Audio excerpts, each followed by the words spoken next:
Good morning, ladies and gentlemen. Well, it's been a pleasure to open proceedings today. Welcome to Smarter Data, Smarter World, our 6th conference, and welcome to everybody.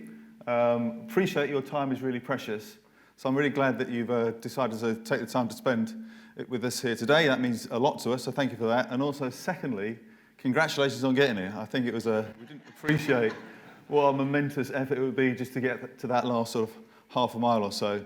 So admire your tenacity and tenacious to get here. So it's good to see new faces and familiar faces as well. So for those of you that are familiar with One Spatial or indeed Smarter Data, Smarter World, the event, this is our 6th such conference. So like last year, it's being held in this venue. Unlike last year, however, it's all 100% physical. There's no online presence at all. So that was deliberate because we felt that what we wanted to do to get maximum value out of the conference was that networking and that interaction. And so to help that, we've got a number of staff that are mingled amongst you. You may not know who they are.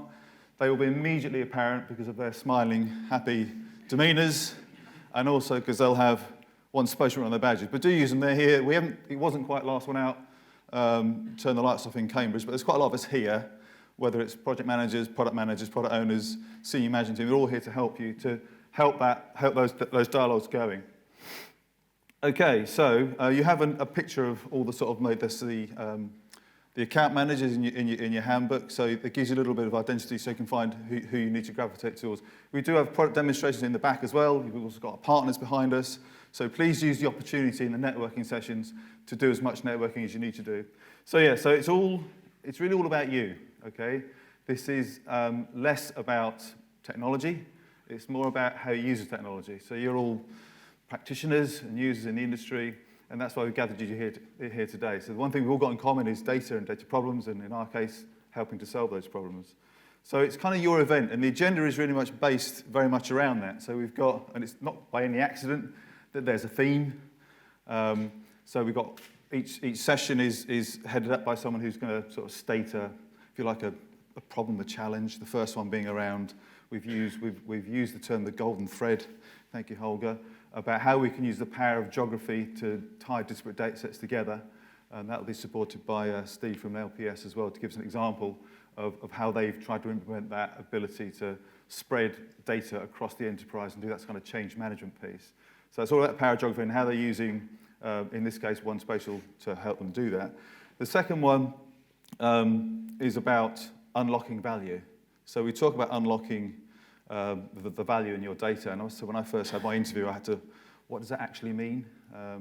But I won't take any of Clive's thunder, but the second session, which is headed by Clive and followed on by Sasha from Southern Water, is all about how you can actually unlock data, the value in your data that you probably weren't aware that it had before. So that's quite good. And the last one is about automation. And it's at the end because it's the one area where we're going to be featuring one of our products. It's about traffic management, but we're not selling traffic management services. We're using it as an example of the power of our One Integrate engine. So something like, and I'm sure John Hartsham will tell me better later on, but there's something like 550 integrate rules and actions being taken that are built into the software. So these are individual bits of logic that are done in the blink of an eye. And that's what we mean by automation. So we'll hear about that and also other speakers from the transportation sector. But before we get there, we've got Claire to kick off proceedings. Before that, I just need to say a few sort of housekeeping issues. There are no fire alarms scheduled for today, so if you hear one, out the doors, in an orderly fashion, obviously, down the stairs. And if there's time, you can go to the toilet. That's where the toilets are as well. There was something else Beth asked me to say, but I've forgotten already. But yeah, people want to exit. If you can exit sort of by the back doors up there rather than through these doors here, it would be a bit easier for the speakers if that's the case. So that's my bit done. I've got 5 minutes, so that's all they gave me, unfortunately, today. So kick off proceeding with Claire. For those of you who don't know One Spatial, Then Claire is our CEO, has been since January 2017, formerly our CFO, so she knows all about data, financial data, and what bad data is and the implications that it has. So she's obviously very keen on investment in good data pays dividends. So Claire, over to you.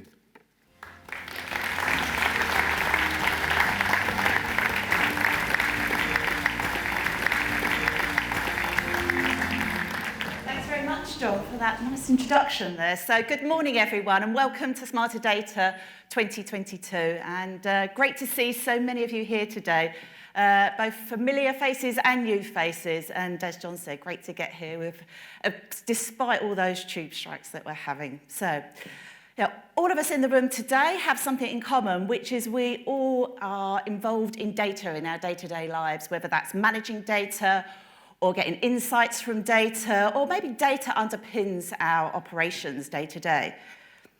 But I'm going to start today by a question. So what is it that excites you about data? Is it the insights and the information that it can provide the business? Is it the way that it makes business operations more efficient and effective? Or is it the cleaning and maintenance of data? Now, I'm not going to make you put your hands up this early in the morning, but I'm hoping that you're going to say one or two. But surveys suggest that we're spending between 50 and 80% of time on tasks such as managing data quality and cleaning and organising of data. And you might just think, oh, these are stats that are bounded around everywhere.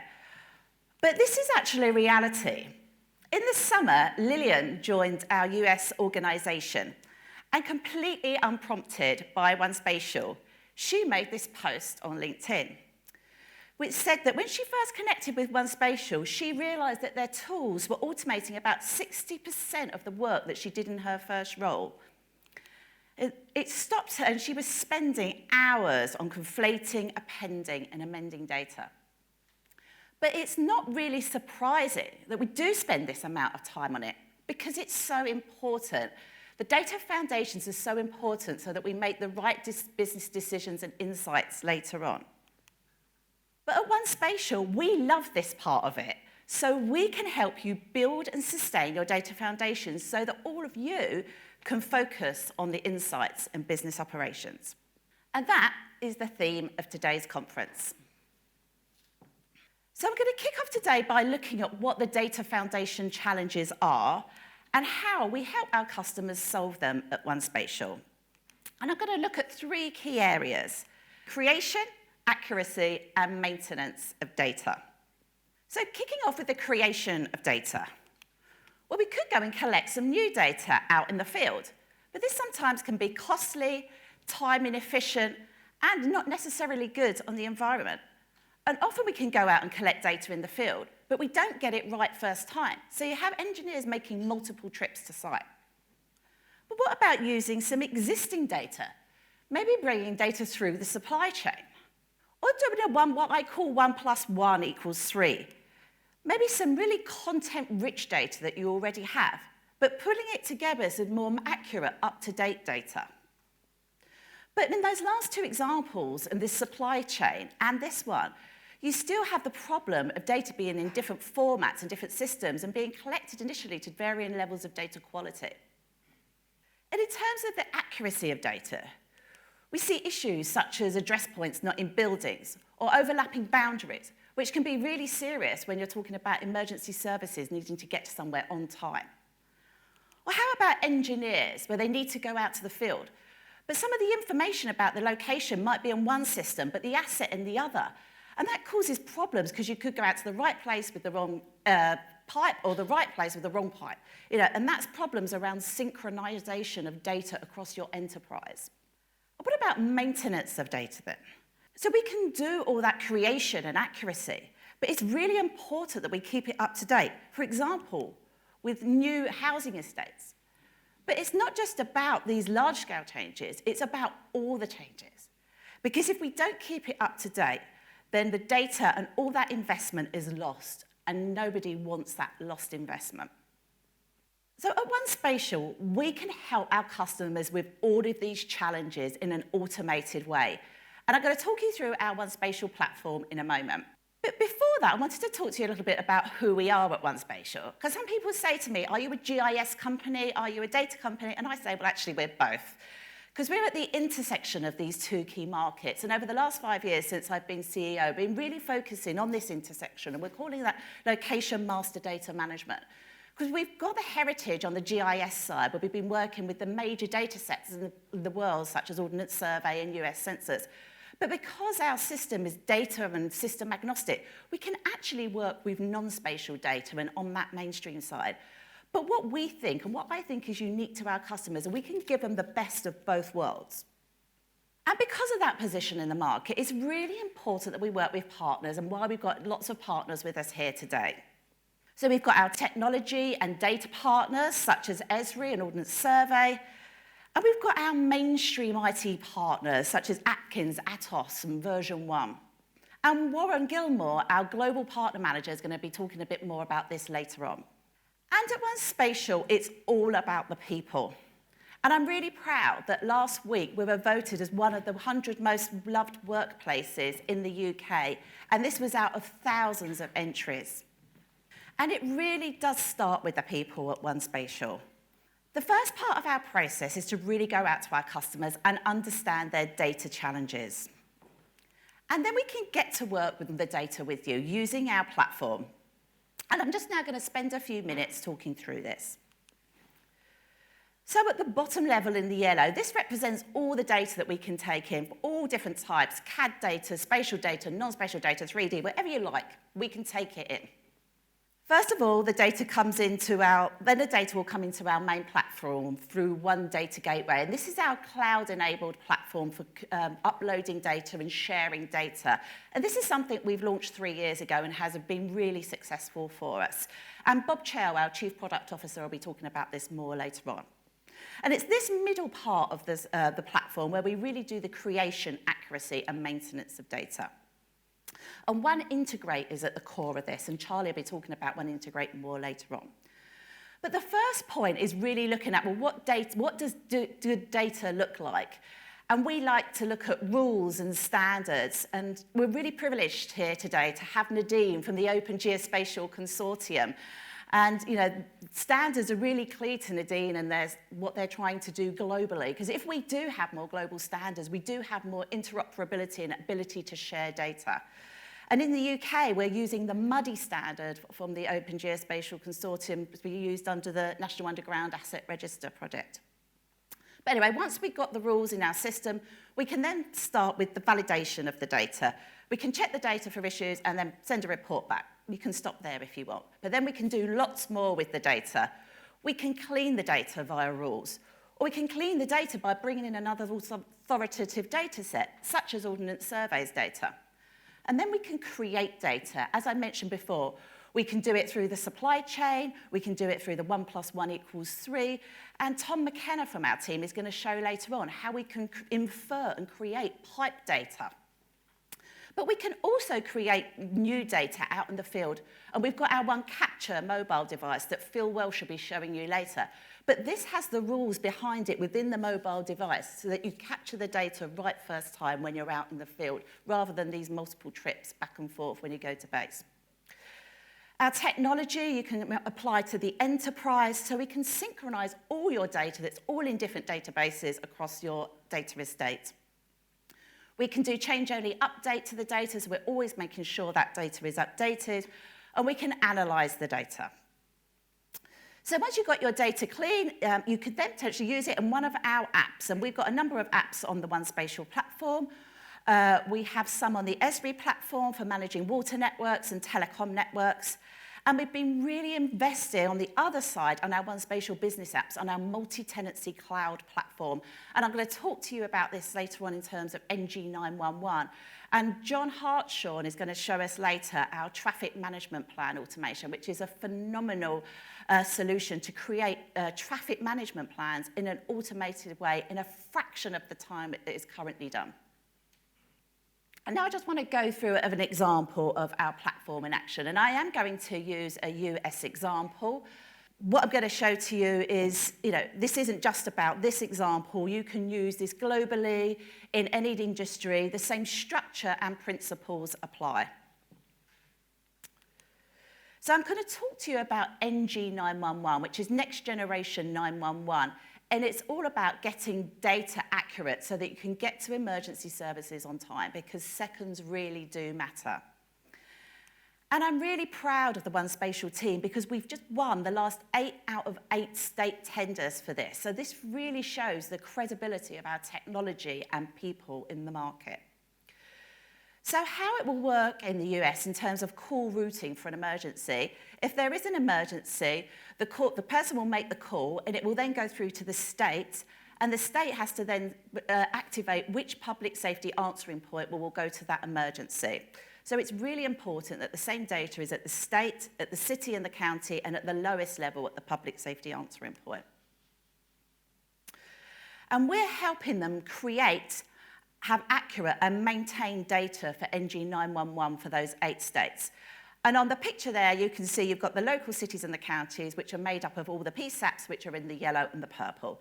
So how it will work, the local cities and the counties will upload their data to the One Data Gateway portal, and then One Integrate will get going on behind the scenes checking that data. And we love it because there's a standard here, the NENA standard, which has rules that we can put into our rules engine. So once it's run through the rules, there will be a report which will say 80% of the data is accurate, 20% is inaccurate. The local city and county can fix that 20%, and then on an iterative process, they can push it up to the state, and eventually the state will accept that data and it will go in. Now, the benefit of this is obviously that we're getting data accurate across the supply chain, but also it's a real benefit from a cost perspective for the state because they're pushing all the data validation out to the supply chain, which saves them time and money. But what I'm really excited about now is our new SaaS offering that we're going to be launching for NG 911. And this is a very cost-effective way for the cities and the counties that don't have the same budget as the states to validate their data as often as they want, as many times as they want. So we simply put the rules in our cloud-enabled software. They can enter in through the web, drag and drop their report, and they get a report back of the data. And what this means is that they get control over their data. They don't have to wait till they send it up the state to get the report back. They can do it in their own time. It keeps control for them. It stops bottlenecks later on. So this is really good. I'm really excited about this. And we also can enable to put our One Integrate and One Data Gateway where there is a collation of data, so maybe at a regional level, and then right at the top at the government level. So we're constantly checking this critical data at all junctures. And the really good thing is when you've got the repeatable rules, that's really easy to do. And so, yeah, as I mentioned before, we could do this with any supply chain. It doesn't necessarily need to be NG 911. And we're doing elements of this for lots of our clients globally already.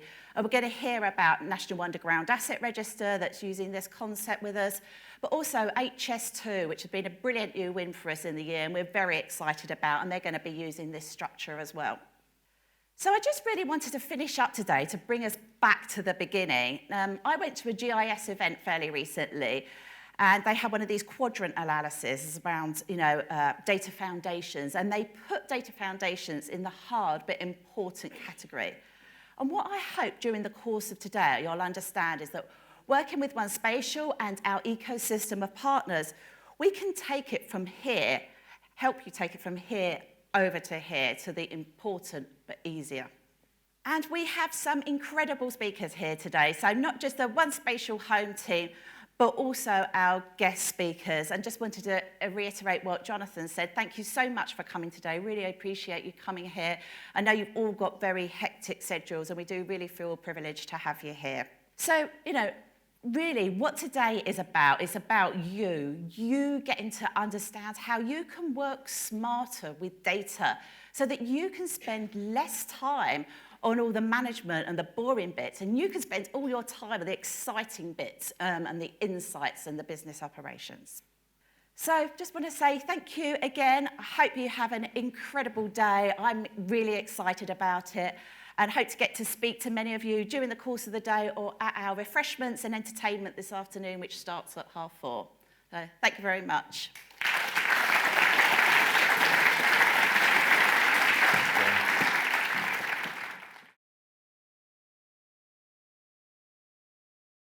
So without any further ado, it's a great pleasure to invite Nadine Alameh to the stage. For those of you who don't know Nadine, she's CEO of OGC. For those of you who know what the OGC is, it's a community of geospatial experts and users using open source consensus-based standards. Got to know Nadine last night, but from what I know of her, anyone that's worked as an architect for Northrop Grumman and a senior advisor to NASA has got a lot of wisdom to impart. So over to you, Nadine. Thank you so much. Thank you.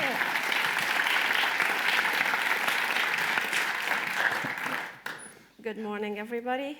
So I'm very, very happy to be here today to help kick off the event on smarter data to smarter world and everything in between. I'm also very grateful for Sheila and for Claire. I cannot tell you how amazing it is to connect with amazing women in geospatial, and I think this power of the Women Network is amazing, and I really thank you for that. I'm gonna talk a little bit about geospatial data in this case, and the promise of collective problem solving. And I'll have 3 questions for you, so we require audience participation. The first question is the easiest question of them all, which is, would you agree with me that there's never been a better time to be in this room, to be in geospatial? Do you agree? Yes. I love geospatial. The dinner last night was another great example of how we all get here from all different paths, from different careers and different experiences. So, you know, Sheila, Claire, and I were talking a little bit about those amazing paths to geospatial, to data. And I wanted to share with you that I never thought that I would stick with geospatial. So I was a student, a computer engineering student at the American University of Beirut a long time ago. Never heard of GIS, but I was one of the top students in the school, so I got the scholarship to study GIS at MIT. I still didn't know what GIS is. I knew what MIT is, so you definitely, you go, right? And that was a life-changing event because GIS, this G in GIS, the geospatial part, opened so many opportunities. Urban planning and transportation, remote sensing, computer graphics, grid computing at the time. Maybe I'm that old. So that was just, it was amazing. And the team at MIT at the time, we were experimenting with the OGC Web Map service standards, the WMS at the time. And we were putting together some servers and some clients. And guess what? That bundle of software that we did got used operationally, right, during the 9/11 rescue efforts. So this ability to give people, the decision makers, the responders, the right data at the right time was used. So this is back 9/11. And it was so amazing. So again, for me, life-changing because I got the permanent residency and the US citizenship out of that. You know, yay, freedom. And it's very appropriate with the elections and stuff. But I thought I was done with geospatial, you know, let's move to somewhere else. And I did move to DC at the time to support my deaf brother. So he was going to school at Gallaudet University studying graphic design, and I wanted to be near him. And NASA at the time in DC, they were building this platform for disseminating all the amazing NASA data, the Earth science data. You collect once and you can use it for as many applications as you want. And can you guess what we used? We used OGC Web Services at the time, and it was the OGC Web Coverage Service at the time because that was complex data. I still thought I was done. And I got the startup, itch, and I said, let's do a startup. We did a startup aeronautical information exchange, that's aviation data exchange. So it was a platform, airport maps and flight routes and weather forecasting and delays. And if you listen to me carefully, geospatial, geospatial, geospatial, it's like, I'm stuck. We are stuck because I think some of us See geospatial everywhere. This is us. This is who we are. And I think, again, there's no better time because they are amazing, amazing, just amazing times. Think about how much easier it is today to collect data, right? So some examples, collecting data from space, how many satellites are being launched. This is over time, sort of a quick video from AGI. Just fascinating that 27% of all these satellites are collecting Earth observation data. That's a lot of data that we can do wonders with, and we are doing wonders with. And if we switch a little bit to the Internet of Things in this case, and there are so many statistics, but think about Internet of Things for smart cities, for connected cars, for agriculture, I can go on, but the diagram on the left for me is, whoa, you see the difference. The jump is just a huge jump from 2013 to now. We had a small event on ethics in geospatial a couple of weeks ago with the Locust Charter and the Ethical Geo group. And it was very interesting. It's stuck in my head that we live in a world of datafication. Everything you do becomes data that can be harvested and processed, and that's why, there's just data everywhere. It's just amazing. It's not about, it's easy to collect data. We are able to scale big time because the cloud and now edge computing and so on. It's easier to process the data because, this community is now leveraging artificial intelligence, machine learning. It's easier to interact with the data. We've got, the visualization tools like the Tableau, but also we're talking augmented reality, virtual reality. We're even talking to the metaverse people where we're truly blurring the lines between real data and synthetic data. And I can talk for hours about that, maybe later. Again, just amazing, amazing times, what we're able to do. Just a small clip here. If you think about what we're doing with data from space and our ability to extract all the features from the buildings to the roads, to the airports, to the trees, to the individual trees, and then our ability, because we can link data together, to actually link those trees to the individual characteristics of every feature that you see here. And to me, I keep saying, this is not Hollywood. This is what we do. This is geospatial, which is really, really amazing. Our ability to model everything and bring data, think about it here. So this is Frank, this is New York. This ability to model wind between buildings for many, many applications. So the power that we're able to integrate data, to process data, to visualize it, it's just amazing. So my second question to you is, this is also great. Do you think we're actually smarter? This is what I hear. Which is, I think that's how I feel. Because if we were smarter, can somebody explain to me why we still have deadly floods? Not just in the developed world, but the developing world and everywhere. Why we have more wildfires, why we have worse droughts than ever. And if we're really smarter, this is a US perspective, but this is from NOAA, the National Weather Service. So if you look at our disasters, our events over time, if you take 1990s for 10 years, we had about 50 disasters, and in our last 5 years, we have 90 at twice the cost. So we're getting twice the disasters at twice the cost at half the period of time. So something is off. And the same thing, if we're really smarter, why are these curves so alarming? You get more greenhouse gases and less Arctic ice and more carbon dioxide and less glaciers, and I can go on. And since Claire mentioned muddy, why are, we still spend billions on underground infrastructure digging in the wrong places? This was a theme in our OGC member meeting just a month ago in Singapore. And they had all these stories, these horrible stories, right, about billions of dollars wasted and about, what is it, like 1.8 million liters of water because somebody dug in the wrong place. And we do this in the most sophisticated places in the world, you know, New York, London, Singapore. So something is a little bit off. Can we do better?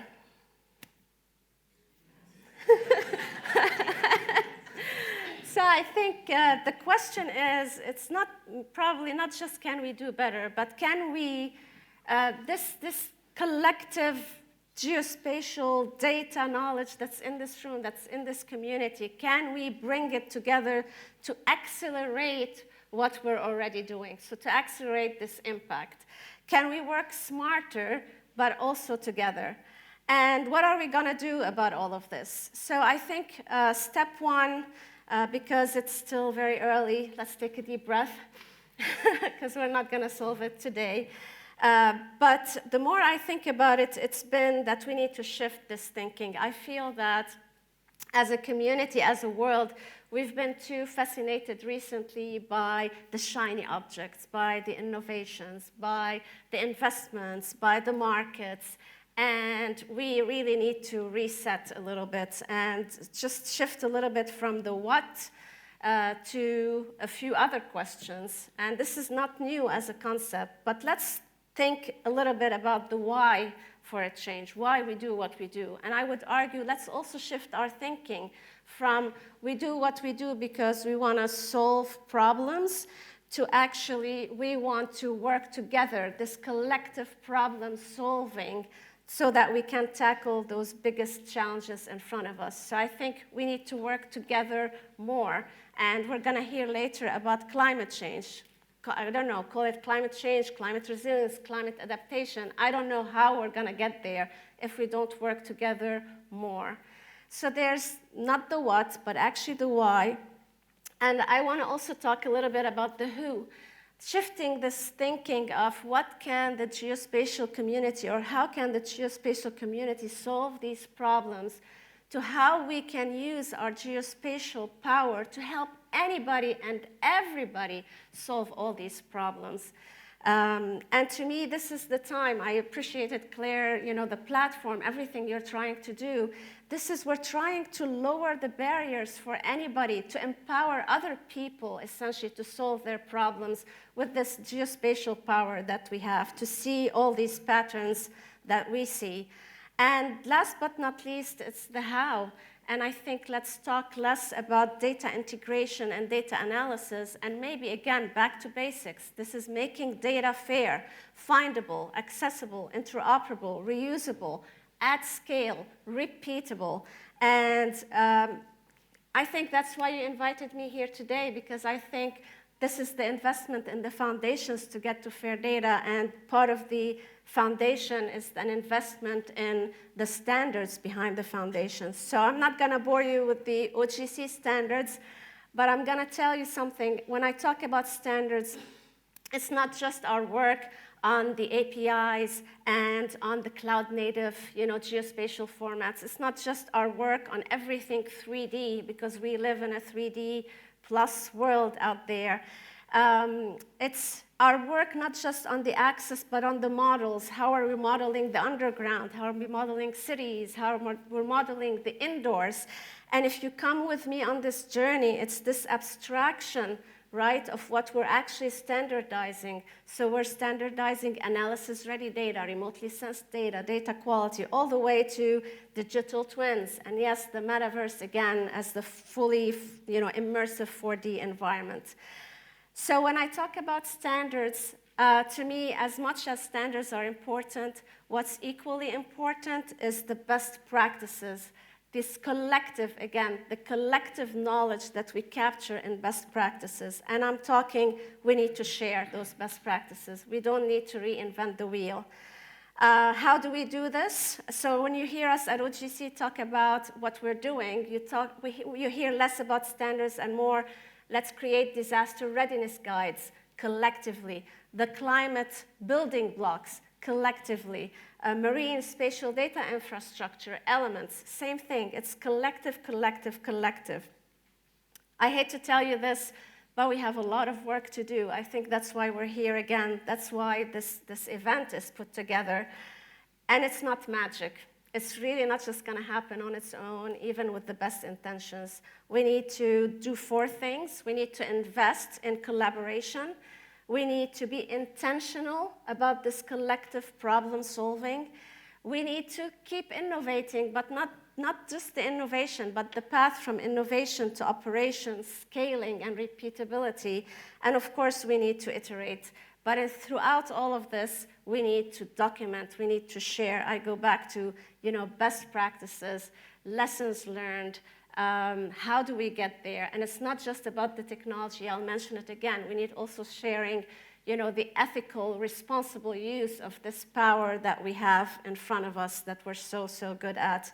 So my conclusion here is, we are getting smarter. If we want to get to smarter data, smarter world, I think what we're missing is we need to get there faster. And the only way we get there faster is by being smarter together. So are you with me? That's the last question. So if you are with me, then you're at the right event, and I hope you enjoy the rest of the day, and we actually become smarter together. Thank you so much.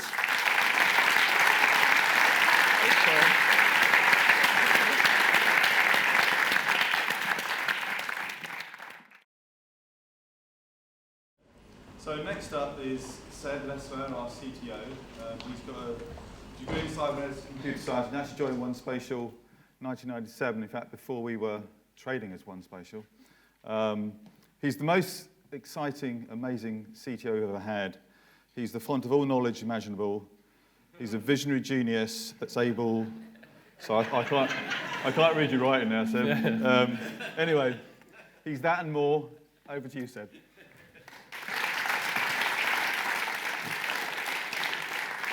Thank you, John. Unlike what John said earlier, it is all about the technology. That's what I'm going to be talking about now. So we're talking about data foundations, and what I've been doing is looking at what people are telling us, what projects we're working on, what general direction things are going, to try and see where they may go in the future around data foundations. I will use an analogy, first of all, or at least we can see it in geospatial technology. It sort of is tracking what happened in the World Wide Web originally. So World Wide Web was mostly used initially for broadcasting information, authoritative sources, broadcasting information. Here it is, the information you can gather. So BBC News, or there's an online bookshop called Amazon, broadcasting information. There was some interaction with it. You could buy something. It was mostly that. And then over the next decade, new business models happen, user-generated content, which is a genius business model. Other people do all the work for free. You get advertisers to pay you. And people said, oh, this is like a new model. This is Web 2.0, which is a meaningless marketing term because it was just a different way of using the same technology.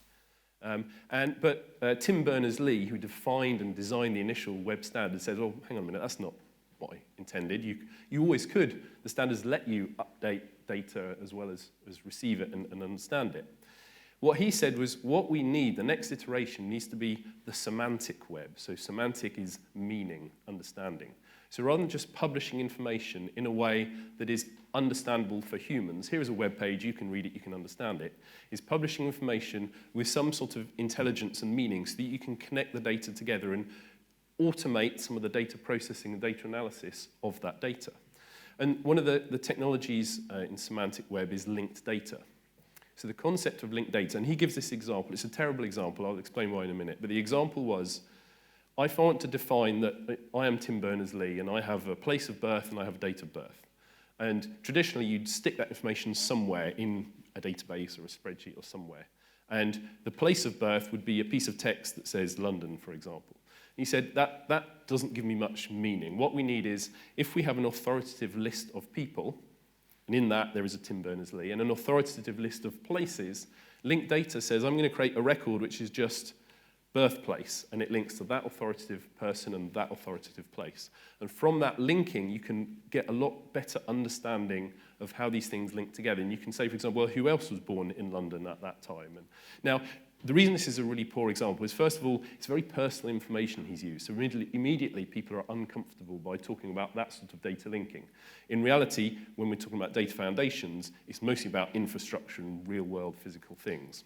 The other reason it's not a great example is there isn't really such a place as London, or at least there is in Texas. We're not in the city of London right now. That's a small area further away. We're in the general great metropolitan zone called Greater London, made up of smaller places. So even that wasn't a great example. He was, I suspect, born in a maternity ward in a hospital in, I don't know, Richmond or something, which is in a borough inside Greater London. But you could have modelled that with linked data. You could say you were born in this hospital ward, and that is a part of this hospital, and that's in this borough, and that's part of Greater London, using this linked data approach. So that's where he envisages things going, making the data more amenable to automated processing, automated analysis. So if we look at geospatial world, it's followed, pretty much tracked similar things. So we worked with VOGC for years. We helped to define the WMS and WFS and other standards. And that was to allow people to publish their data as an authoritative source. So here's an example. Here's a little snippet of GML. So authoritative data source, ABC, I have a bridge, and here's information about my bridge. So perfect. And it's following a standard, so people can consume that, and they can know what a location is and know what the point is. And in there's some attributes. So it says, for example, there's a span, there's 50. It doesn't say what units they're in. It doesn't exactly define what a span is. And there's a constructed attribute, and it's got dates. I'm guessing that's the year it was constructed or the day it was constructed. But I still need to interpret what that data means as someone who's consuming the data. Probably all of the projects we're involved in at the moment are about taking data from lots of different places that describe the same phenomena, but in different ways, different data models, different software packages, different ways of modeling it, but they're all describing the same information. So projects that we'll hear about later today, like NUR, is dealing with the problem of how do we get data from lots of different people that describe the same things and use it in the same way. Now, the way people are doing that right now, mostly in the short term, is transform the data, take it from a place, transform it, put it into a single central data model, and then we can use it. And then everyone can agree, find me my 10 longest bridges. Well, it's all been transformed into meters so that we can make accurate decisions. And that's great. But what it means is as soon as you've got a copy of the data, you need to keep updating that data because the authoritative source is changing all the time, and you're keeping a copy. So that's good, and it's a pragmatic way. For some projects like NUR, some asset owners who are trusted and have the technical maturity can serve their data live, and that's the federated approach that people would like to get to. And that's where linked data can help with this data foundations. So we talked about earlier master data management. So when data is published and made available, what people are trying to get to, and what we're trying to encourage people to do is don't take a copy of that data and use it, use that data live as it is. But if you're going to do that, have a live link to the data, so you synchronize your different data sets together, you need really good data management principles, okay? So you need persistent identifiers that don't change over time unless that object has changed itself and it's been removed. You need good ways of publishing the changes to your data, so can people listen and subscribe. And if you've got a link to someone's data, so for example, I've got, I don't know, a electricity cable that connects to a building, and that building gets knocked down. I want to know that building's not get knocked down because maybe my data's out of date because that cable's been removed. There are techniques in the generic non-geospatial data management world like active metadata, and that's not just record who captured the data and when and what the data standards are, but it's constantly measuring that information, constantly measuring the data, the quality, recording who uses it and when and how much it gets used, and you can build up that knowledge of your data and how this web of information is being used and managed. So in order to build these distributed data management, federated data management practices, you need good data foundations in the individual data suppliers. But also it lets you, if we get that right and connect these things up, we then have a distributed data foundation so that we can rely on the various authoritative sources to keep their sets of data up to date and correct, and we just link to them and connect them up in that way. So where do we think we see this going? We're hearing a lot of, when we talk to people and work on these projects, people are interested in and speculating where's this going to go next. And we hear talk of things like data meshes and linked data and graph databases. So in order to manage this, and this is true whether we're doing distributed data management and federated data management or not, automation is the only real scalable option to do this. It needs as much automation as possible to manage these different data sets.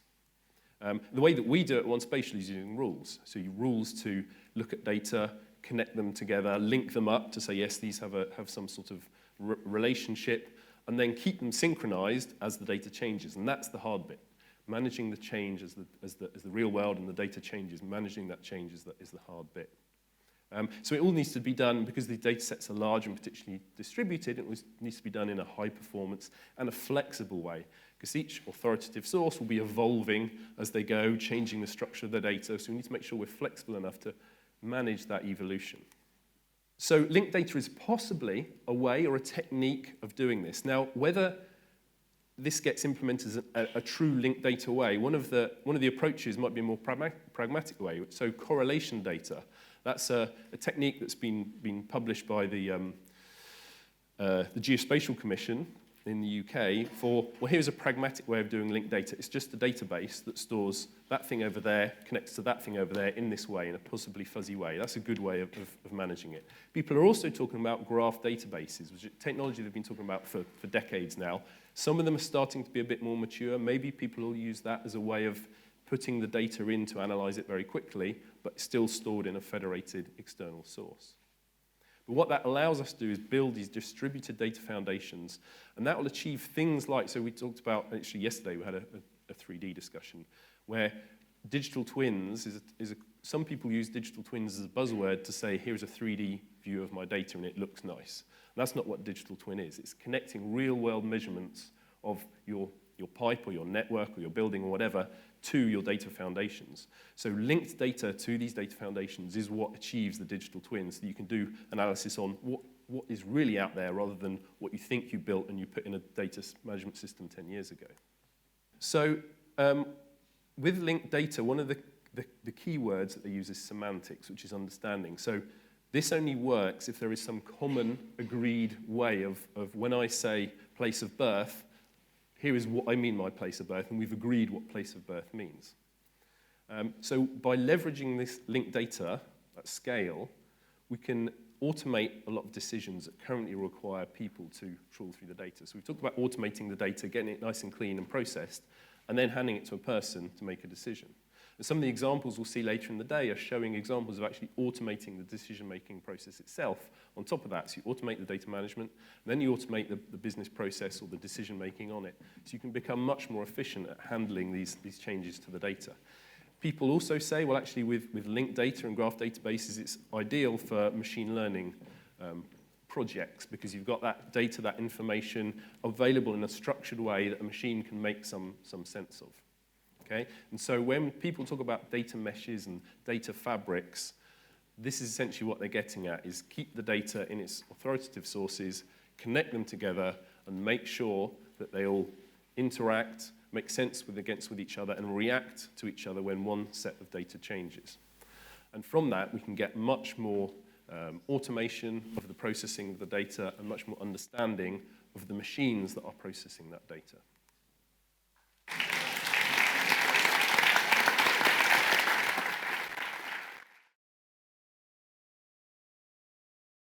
The next speaker, it's a great pleasure to welcome Will Squires. I first knew Will when we were bidding on the National Underground Asset Register, and then he disappeared to bigger and greater things. He's part data scientist, part engineer, part consultant. I'm not quite sure what he calls himself these days. His specialism is use of AI and machine learning in the construction sector, so we'll wait with bated breath to see what that's all about. Thank you, Will. There you go. Cheers. Thanks, John.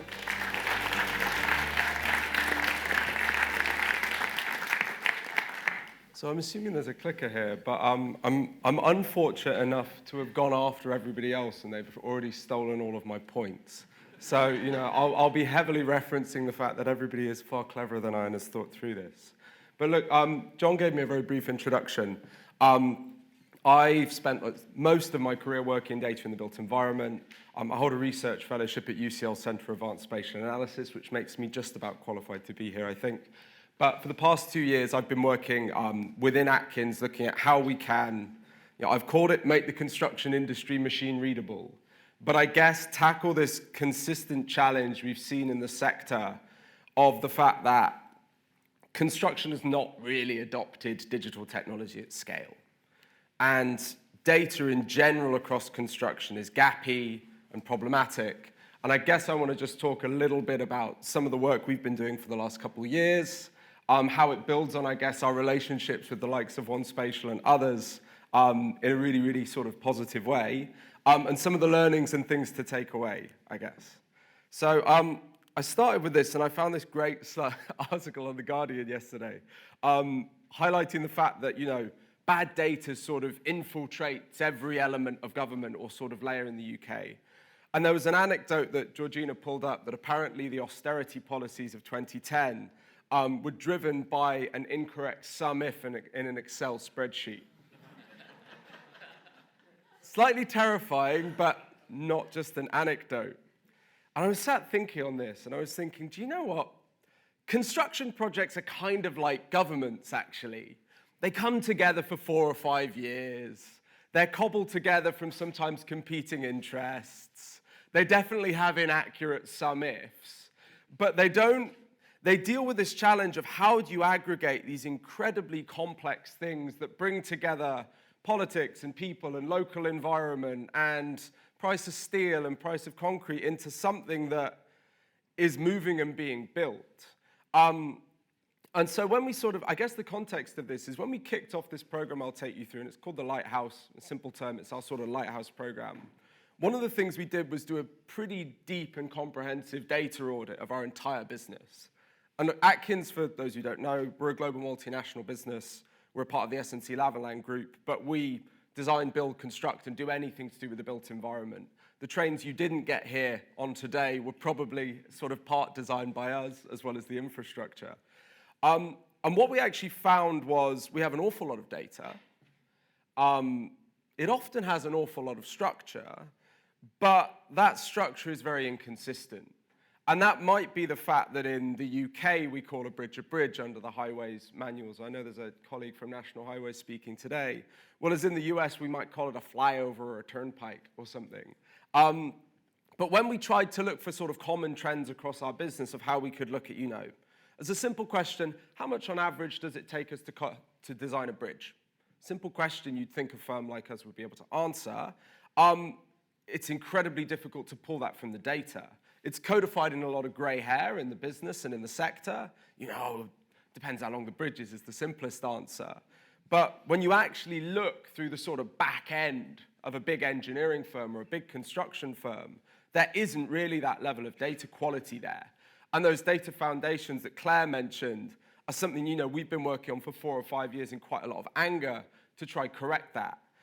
And I guess this sort of puts onto the, what's the real impact of those lack of data foundations? Now, a lot of people have heard the sort of construction productivity lagging piece. It's a sort of familiar topic for those of us in the sector. But I really like this ONS graph in the top right corner because it doesn't just have a line of construction. What it speaks to is the different elements of the construction and asset and built environment process and how they're all sort of lagging in different ways. And there's an interesting drop there you can see around 2010 where there's a dip in productivity in the engineering and architectural services sector. And that's actually about the same time as the BIM mandate was released. And one of the things that people haven't really accounted for is between sort of 1990 and today, we produce 4,000 times the amount of data on a project than we used to. And that has an intrinsic cost. And because the sector doesn't always do the best job of using that data, that doesn't always materialize in a productivity increase. And this is one of these interesting challenges where, when we look at the amount of data that comes off a Crossrail compared from the original Metropolitan line, there's so much more information, but we don't monetize that or look at it as a sort of productive output of the sector in the same way. So I guess just an interesting point. 2 other things I wanted to pick up on. One is this sort of anecdotal launch of Project Speed a couple years ago under Rishi Sunak. And the reason I want to focus on that is not necessarily because of the specific political connotations of it, but because when was the last time somebody spoke to you about the latency of a construction project? Now, when you look at the likes of HS2 or Thames Tideway, the typical reporting gap between finding out something's happened and being able to make a decision on it is like 4 to 6 weeks sometimes. When you look at backward forecasting, rearward forecasting. So you're making decisions on major infrastructure projects that are 4 weeks, 6 weeks out of date, and people are startled when these things start to balloon in cost. And there's also a sort of anecdote here where as construction projects generate more data, you realize the inherent complexity within them. And some of the stuff Seb was speaking around semantic models and linked data models.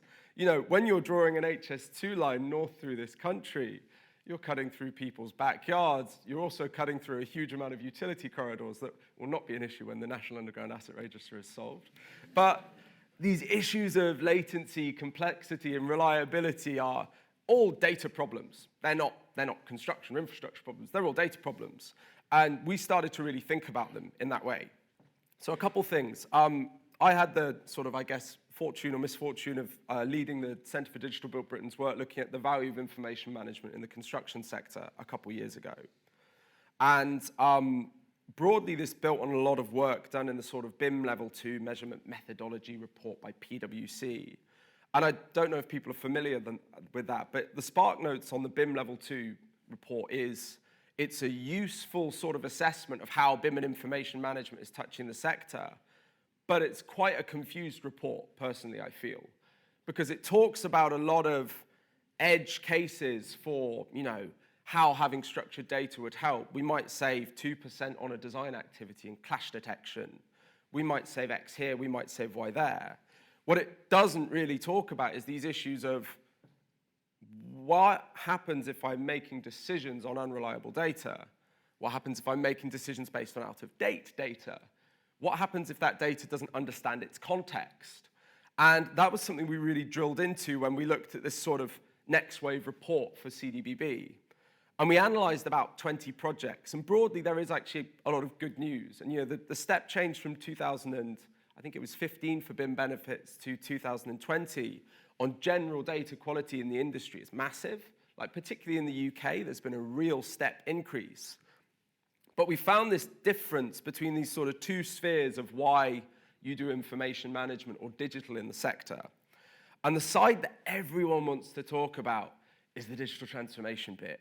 The AI, the advanced analytics, the machine learning, like the stuff that's really cool and fun. And like we've done bits of those with startups and other pieces.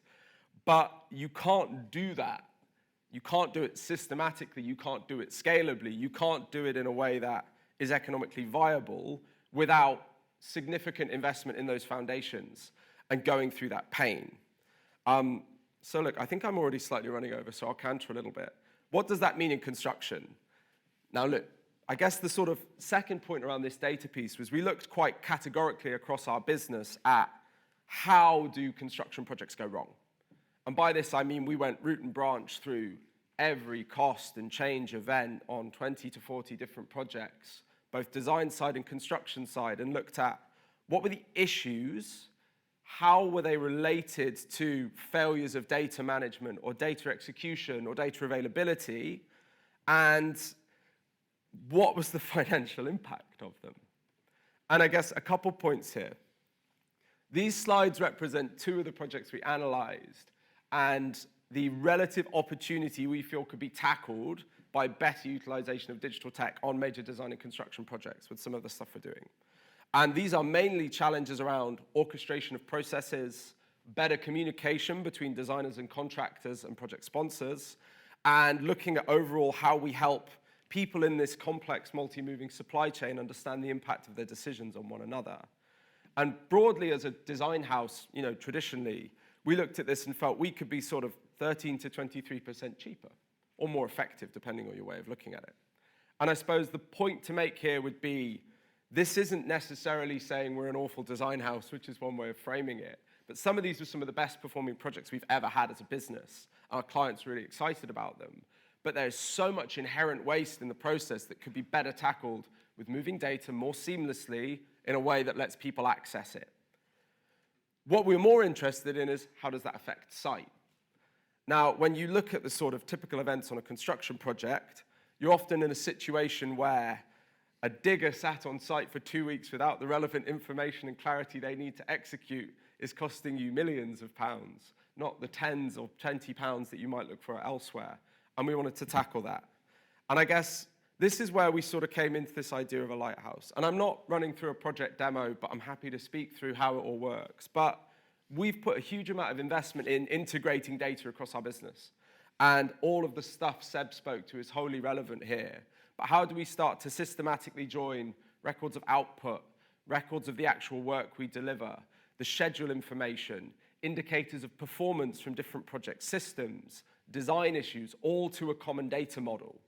And that data model has a lot of rules and domain knowledge and sort of grey hair and thinking hard baked into it to sort of codify the work we do as a business. But what that's allowing us to do is to predict risks and issues much more quickly and with much more rigor than we used to. So some of these are relatively simplistic things. We use an offshoring resource in India that are a big part of our design team. Being able to notify our girls and guys on a day-by-day basis of whether we're actually using that resource effectively saves us cost as a business and ultimately saves our clients money. But in more exciting things, what we're starting to do is codify some of the more advanced things we do as a business, like quantity surveyor knowledge, into rules-based bits of code that can execute and say, right, that delay there is actually going to delay 4 or 5 things over there. And we're getting that information in real time as opposed to 4 weeks later when you can't act on it. And I suppose the final thing we're excited about is how we can use AI to simulate different ways of solving for this. And effectively, this is almost like treating projects like multi-dimensional games of Tetris. So how can we refit or chuck another engineer at that? And I think Seb was the one who mentioned that how do we improve decisions? We kind of view it as decision support, and almost looking at how we put the Iron Man suit on our project delivery teams to help them do everything they do today, but harder, better, faster, stronger. And I guess what that looks like in a sort of geospatially and anecdotally way is, how can we think of projects a bit like the same way we think of driving to our mum's house or something? And in the 1990s, you'd have an atlas, and you might knock up against a road delay, and you call your mum, and you'd be like, I don't know where I'm going to be there. It's going to be sort of somewhere between 4 to 6 hours, who knows? Whereas in the modern era, you have a live update of where you start, events on the trip change how you're moving, and you adapt and move as things change. And that's how we want big construction projects to be like. Not digging up the atlas, going back to the plan from 2 weeks ago, working out what's wrong and doing that, but something's changed, and here's the way you need to move to respond to it. And sometimes it's wrong. It'll send you down a country lane, and that's where the local knowledge, the expertise comes in and sort of does that differentiation. But for us, we just see it as the way that construction can really start to tackle some of those early productivity figures. So a couple key points, and then I'll sort of hand it back over. There's been an immense amount of work that sits into doing this. And the left-hand side of this slide is all about the technologists, the platform, working with partners, bits of code, and all of that other stuff. But probably the more painful part is how do you change how projects work? And the construction industry is still plagued occasionally by people working in Excels and plugging things together and making sort of sum ifs that are consequentially incorrect and lead to issues. And the amount of education required to actually reskill a very intelligent and skilled workforce is quite difficult, because clever people will always ask why, and it's very, very difficult to convince them sometimes. But for us as a business, we've got this ambition of transforming infrastructure delivery, not incrementally improving, not 1 to 2%, but doing something a bit transformative. And so I guess that's where we're trying to go to. And I'll skip the last slide because I think I'm over time, but thanks, everyone.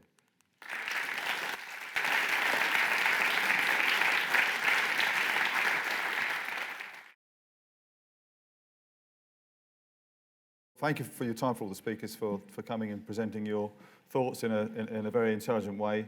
So before I kick off with a few questions of my own, I'd like to open it to the floor. If there's anybody got any questions they'd like to ask of our panel, then now's time. Good morning, all. So my question is to Claire. During your presentation, you mentioned how you synchronize data, Yep. GIS data, and Yep. other forms of data, Yeah. probably non-GIS. Yeah. So I would like to give, if you can give us, or give me, an example of such data that is being used by any of your clients. That on the NG911 was not so clear on its application, like what it used to be before and what it is now in terms of application or usage. So if you could. Yeah, I think for the NG911, we're just providing a validation service because it's emergency services data, so that's slightly different than the synchronization. We just use the first part of One Integrate.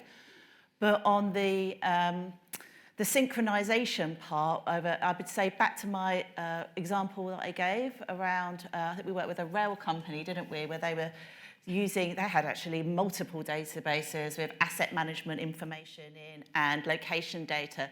And they would often, I think about 15 databases we were helping them synchronize, because before they got us involved, they were sending people out to the wrong equipment to fix the signal, and they would go to the wrong location along the track. So because our rules engine, we can put it above the enterprise and we can bring in all the different data and check it against the same rules and then push it back to all the different systems. That's what enables us to do that. I don't know if you want to expand. Yeah, well, exactly. And typically with non-spatial data, you don't have the benefit of a geometry which can help you to guess inference. That's what spatial data is so great. So with non-spatial data, there are other things you need to use to correlate them. So, I mean, the most common one is an address, a bunch of text fields which you can turn into a location, and then from that location, you can do geographic correlation. Often it's just IDs. So the identity or the serial number of the asset in the ground might be recorded in a non-spatial system in terms of how often it needs to be maintained or scheduled or what it's made of. And so there need to be some sort of connections you can make by ID or by description. If you've got location, then that's easy. That's easier to correlate. And often you add these things together to increase your confidence that you've got a correlation between them and then keep them synchronized that way. Another question from James. Morning all, thanks for the presentations. This is more of a semantic one, I suppose, ironically enough. Given that Microsoft themselves think that we're probably only using 2% of the data we're already collecting, we may be storing 98%, but I suspect we're throwing away a vast bulk of it as well. And given that we've got, I don't know, 10,000 satellites going up in the Earth observation space by the end of the decade, and we've got the growth in 5G-enabled devices around construction sites and everywhere else, what do you think the bottlenecks are technologically, and are we going to solve them, and do they have any value in being solved, i.e. it's all incremental data, to actually being able to leverage the volumes of data that we're going to be collecting over inevitably into the future? I mean, what I think we observe is that you get these incremental ratcheting of collect more data, okay, we need better storage mechanisms, those increase, now we've got capacity to collect even more data. People are, I think often rightly, worried about throwing data away in case it's useful downstream. My father-in-law was in sort of filming, and he always says just capture everything at the highest resolution. And he was right, so the sort of 200 pixel movies of the kids that we saved back then, because that was all fit on your monitor, you now regret not capturing at high resolution, which was useless then, but now is useful. So there's a balance between throwing away too much, but not wasting it. But generally the technology tends to ratchet up to manage it. What probably is important are the techniques for managing the changes. So rather than keep a history of everything ever, you can more intelligently capture just the changes and just reduce the pile of data that you've got. And that's like phrases like data lakes is sort of basically we're too scared to throw it away, we're just going to pour it into this lake and worry about it later. And at some point you reach a threshold, but technology seems to keep up eventually. One of the best things I heard, we were talking again at dinner last night, one of the best things I've heard recently at an event was We keep saying data is the new oil, data is the new oil, and this person from the Oak Ridge National Lab said, data is our new plastic. We collect and we throw, and then we collect some more and we throw, and that's not free, and it's not good for the environment, and so on. And at another event, this is the National Weather Service in the US, and the speaker was talking about how they use only 5% of all that satellite data that's coming down. And it's because of computing resources, but it's also that the return on investment of processing the data with regard to how much you improve your decision is also not worth it. And to me, this is my answer to your question is, let's think about the problem we're trying to solve. What data does it need? What data already exists? How can I leverage the existing data?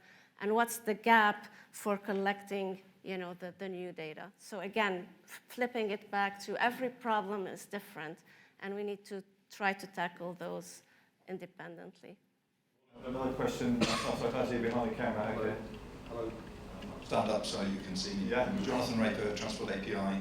We're a SaaS-based supplier of transport data. My question is, given that we've heard lots of great advice this morning about trusting sources, using integrated platforms and so on, how do we stop government jumping in without specifications, building really badly architected services that make all our jobs much more difficult? I mean, we think of things like the DOS Open data service that has no versioning, and so nobody knows what the current version of the data is in the service and so on. And it's simply because of the process by which the specification was produced.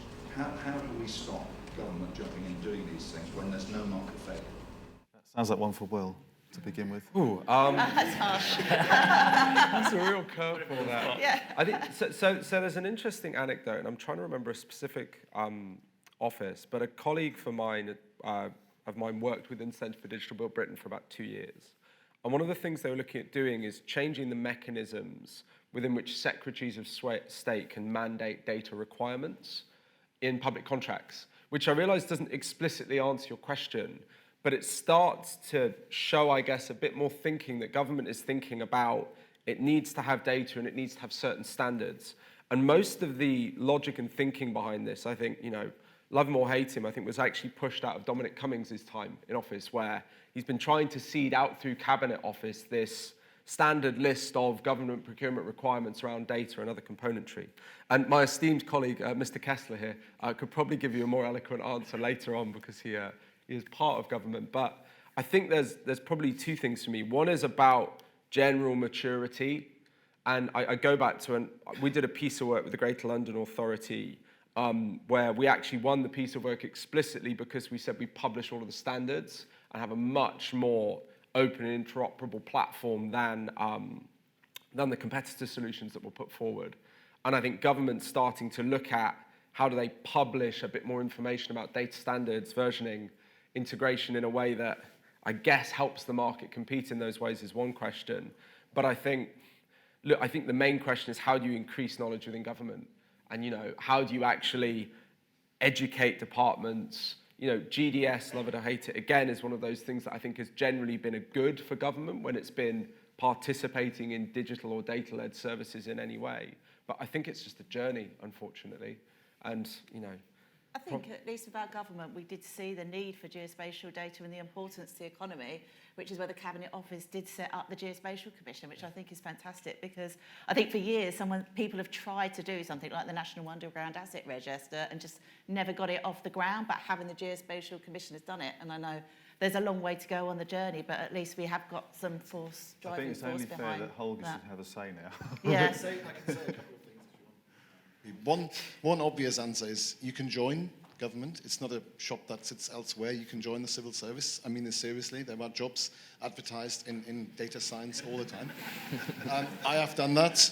My colleagues have done that. So you can go inside and change. We can work with the top companies and build supply chains who know what they're doing and actually just direct and let the market do. And your third point about when government should and shouldn't step in to the market, I totally agree, and that is an engagement that you can all do in terms of consultations. You can write to departments, you can engage with ministers, you can engage with the civil service and make sure there is a check and balance for government and the civil service to do as much as needs to, for example, regulation and setting standards, but not encroach onto what we all do best in the private sector, which is innovate and create solutions. So engagement is the key. I thought you were going to mention there's a Holger-shaped hole forming in the Geospatial Commission. That was your opportunity. Anyway, another question up here. Yeah, I've got one for Holger. Holger, where do I send my CV? Told you. So Guy Ledger from Atkins. I've got a question probably for you, Will, because I just I feel like I've got to make you feel uncomfortable. But I think it probably builds on from the discussion just now, and that is a lot of the opportunity that you spoke about, and actually the others spoke about, is it seems to be that we need better integration of data across the supply chain, and therefore how do we overcome, or what are your thoughts on the commercial barriers to that integration of data and the sharing of data, and how might we overcome those commercial barriers? Because Holger, you just talk about innovation in the private sector, but private sector's commercial environment where people have, intellectual interests and commercial interests that create barriers to some of that innovation. So I guess a couple responses to that. One is, I think, particularly in the sort of broader construction and engineering supply chain, we're very weak commercially around data and IP and tech. The answer is we own all of it and we can't understand how to share it. So there's a general legal and commercial strength that needs to be built in the sector to understand how you can play a bit more elegantly. I think the second point there would be generally a lot of the things we've spoken about, utopian ideals, require a lot more data transfer between partners, respecting IP, and you'll hear a lot of noise in the market around things like Project 13 integrators, which are bringing together designers and constructors into a single commercial entity that is incentivized differently. What we've found is, I guess, entities that do that perform better. Now, if you think, in a really, really simple state, the construction supply chain and built environment supply chain has a lot of interfaces and thereby a lot of friction, and a lot of the cost explosion comes from those points of friction. So I think the evolution of the commercial models piece to have much more promotion around data sharing, much more promotion around shared incentives, and much, much more promotion around how do you work together for a collective outcome is key. We did an Innovate UK project. I had it up on the slide but didn't speak about it, with a firm called N-Plan who do AI-based risk detection on schedules. And they have quite an interesting product because they basically look at what's the risk of a schedule being delayed based on every other schedule they've ingested before. It's sort of forecast analysis. That's a really difficult thing to throw into the middle of a group of entities that might have signed up to a certain contract or a certain delivery schedule, because suddenly you have a sort of computer says no about a way of delivering, and the current contracts just break when you put that sort of problem in, because the owner is like, it's going to be late, we have to charge the supply chain. The supply chain's like, we don't agree in this piece of data and we won't show our schedule to be analysed. And look, new technologies, we need to look at, what's the bottom up. If you had a blank sheet of paper, how would you design the best way to execute on these projects? And it isn't everybody competes and holds their data. And I think the final point I would add is, and I welcome Claire and Seb's view on this, I don't think there's an environment in a lot of these contracts that promotes use of technology to replace people either. And construction contracts, engineering contracts, often heavily labor-based, a lot of T&M.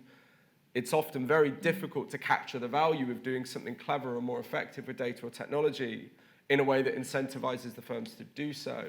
So I think, I guess going back to the government point would be, particularly in public sector procurements, more openness towards ways of rewarding firms for doing cleverer things with data, as well as collaborating with one another and bringing tech partners into the supply chain more readily, which is something, we've started to do on a much more regular basis.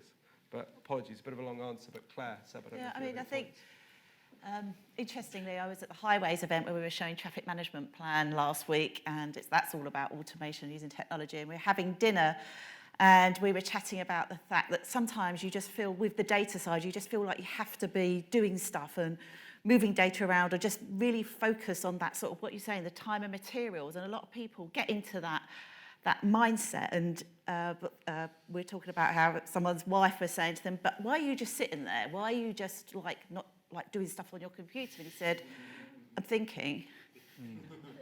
Thinking? Yeah, because how do you do this smarter? And I think we're also straight into solving solutions, straight onto it. Let's put loads of bodies on it. Let's do T&M. If we actually just took a breath and actually really thought about it and how could we use technology in the right ways, I think, you're absolutely right. Yeah. There's also the plague that the engineering industry has too many engineers who all want to solve a problem in their specific way, which I guess speaks to that always doing something too slow. Well, thank you very much, everybody, the panel particularly. We're going to have a quick change of direction now, but a round of applause for the panel.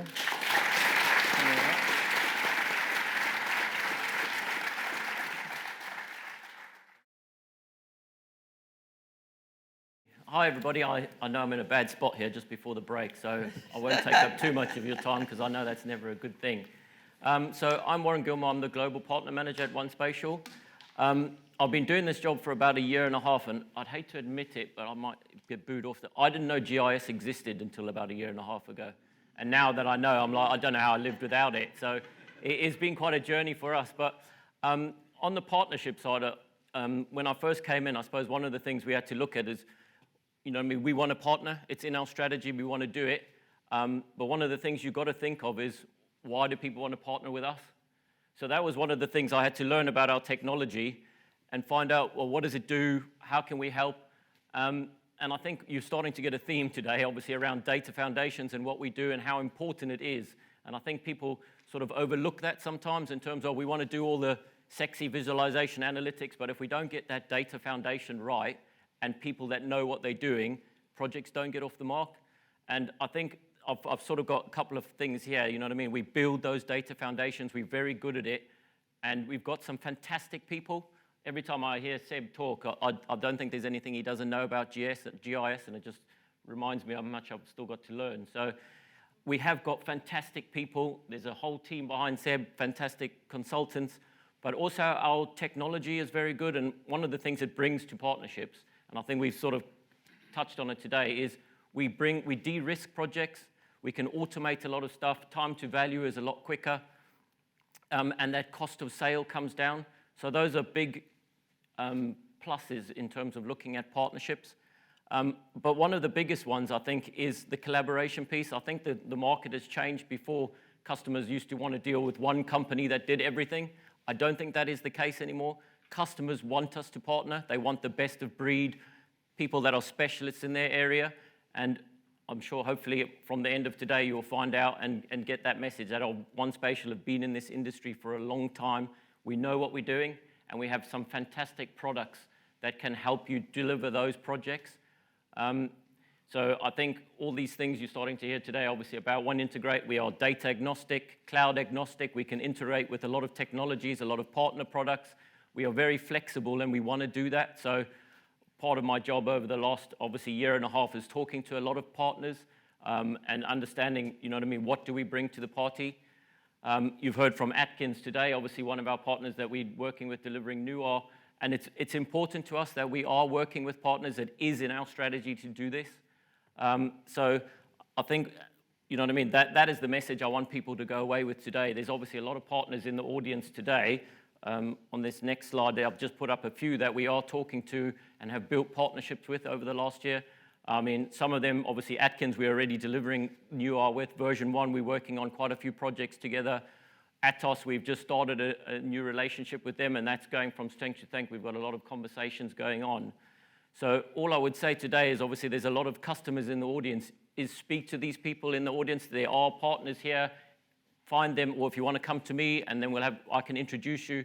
But I think we are better together in terms of you know what I mean, what we can deliver and what customers want.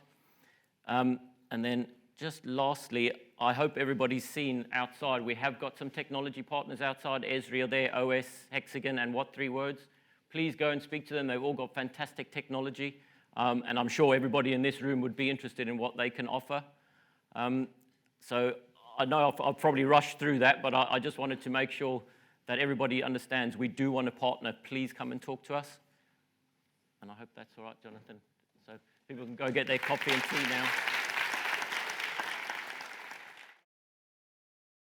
So next session before lunch starts off with Holger. So this is our session that's about the golden thread, theoretically speaking, how we use the power of geography to tie disparate data sets together is kind of the way I describe it. Holger may have a different way of doing it, but I'll hand you over now to Holger. Thank you very much. Thank you.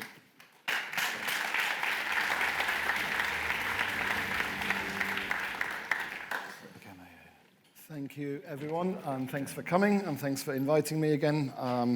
And I am going to, first of all, give a quick 30 seconds reintroduction into how our democracy and government works. So I'm not actually the government, even though I routinely get handed the microphone to be the government. So we have elected representatives who make up the government, and they are ministers and prime ministers. And underneath that, we have around 600,000 people in the country who make up the civil service, from local authorities to the Cabinet Office, which is where I am currently placed. I have also got an interesting path. I will copy your journey one day and make a slide of where I've come from. I'm a geologist at the British Geological Survey, one of the government foundation data agencies, and I'm seconded into Cabinet Office, in particular the Geospatial Commission. And we have a couple of my colleagues here today. Hopefully we're going to engage with you throughout the day and explain to you more of what the Geospatial Commission does. So I therefore do represent a small part of government, which is the part that tries to help all of us make more use of geospatial or geographic data. I was asked today to give a talk about the golden thread and how location data and unique identifiers are necessary to patch together foundational data and make data more useful and more applicable. It was lovely to see the FAIR principles mentioned already earlier. And I thought I'd give a little bit of a different talk for a couple of reasons that I will say in a moment. But just as a quick important introduction and sort of related to the question earlier, the Geospatial Commission does currently have a strategy refresh in progress. So there is a chance now to go and inform and tell us, as part of the government, of what we should be doing, what maybe we should be stopping, and in order to help you do better stuff and innovate with geoscience data. So check out our website. The consultation is live until the 12th of December. So, I, like Will, have also been sitting there thinking, yeah, nice, a lot of my thoughts have been already preempted, and that is a good thing. It would be worse if everybody before me had talked about something completely random that doesn't match at all, because there is a golden thread in our theme here, which we didn't actually plan that much, but it turns out that this graphic has already been mentioned in a slightly different few graphs, but I have been in this very room. In 2010, I organized the 175th anniversary of the British Geological Survey in this very theatre here. And Sir David Attenborough was, I managed to get him as part of one of our keynotes. So he was sitting here on a panel.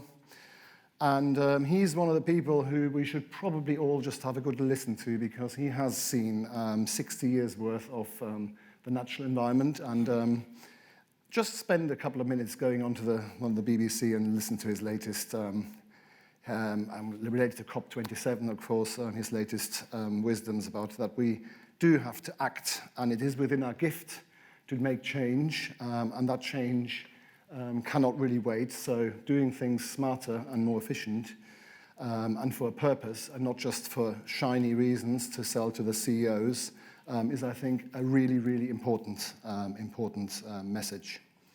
The second message I was just going to give from here as well, which again relates to the question that I had earlier. I was over in Denver, Colorado, and I've had the pleasure to meet Senator John Hickenlooper, who's the only scientist and engineer. He's an oil and gas geologist in the Senate, and I'm happy to say that he is going to be there for the next 4 years.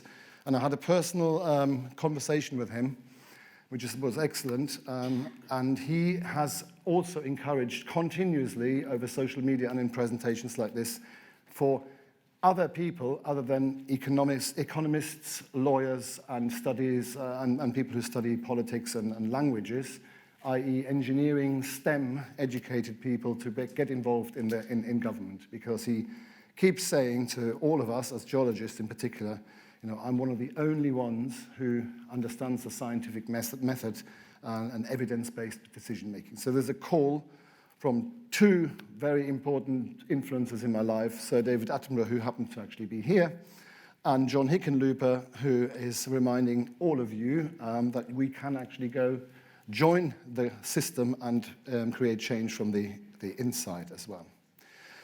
So how does the climate topic relate to today's conference? So again, this was mentioned over dinner last night. Margaret Beckett and the Environment Select Committee published a report which is pretty damning and pretty catastrophic, because the answer to Claire, also one of the previous speakers, are we doing things smarter yet? And it turns out to be no. We're not really well prepared for all sorts of environmental pressures, especially the cascading of incidents such as storm, power outage, and so on. And the examples earlier, we don't seem to be smart enough, in particular, as this is not in the developing world with no national data infrastructure. This is actually in the United Kingdom, and the same is replicated across the other parts of Europe and the United States and Singapore.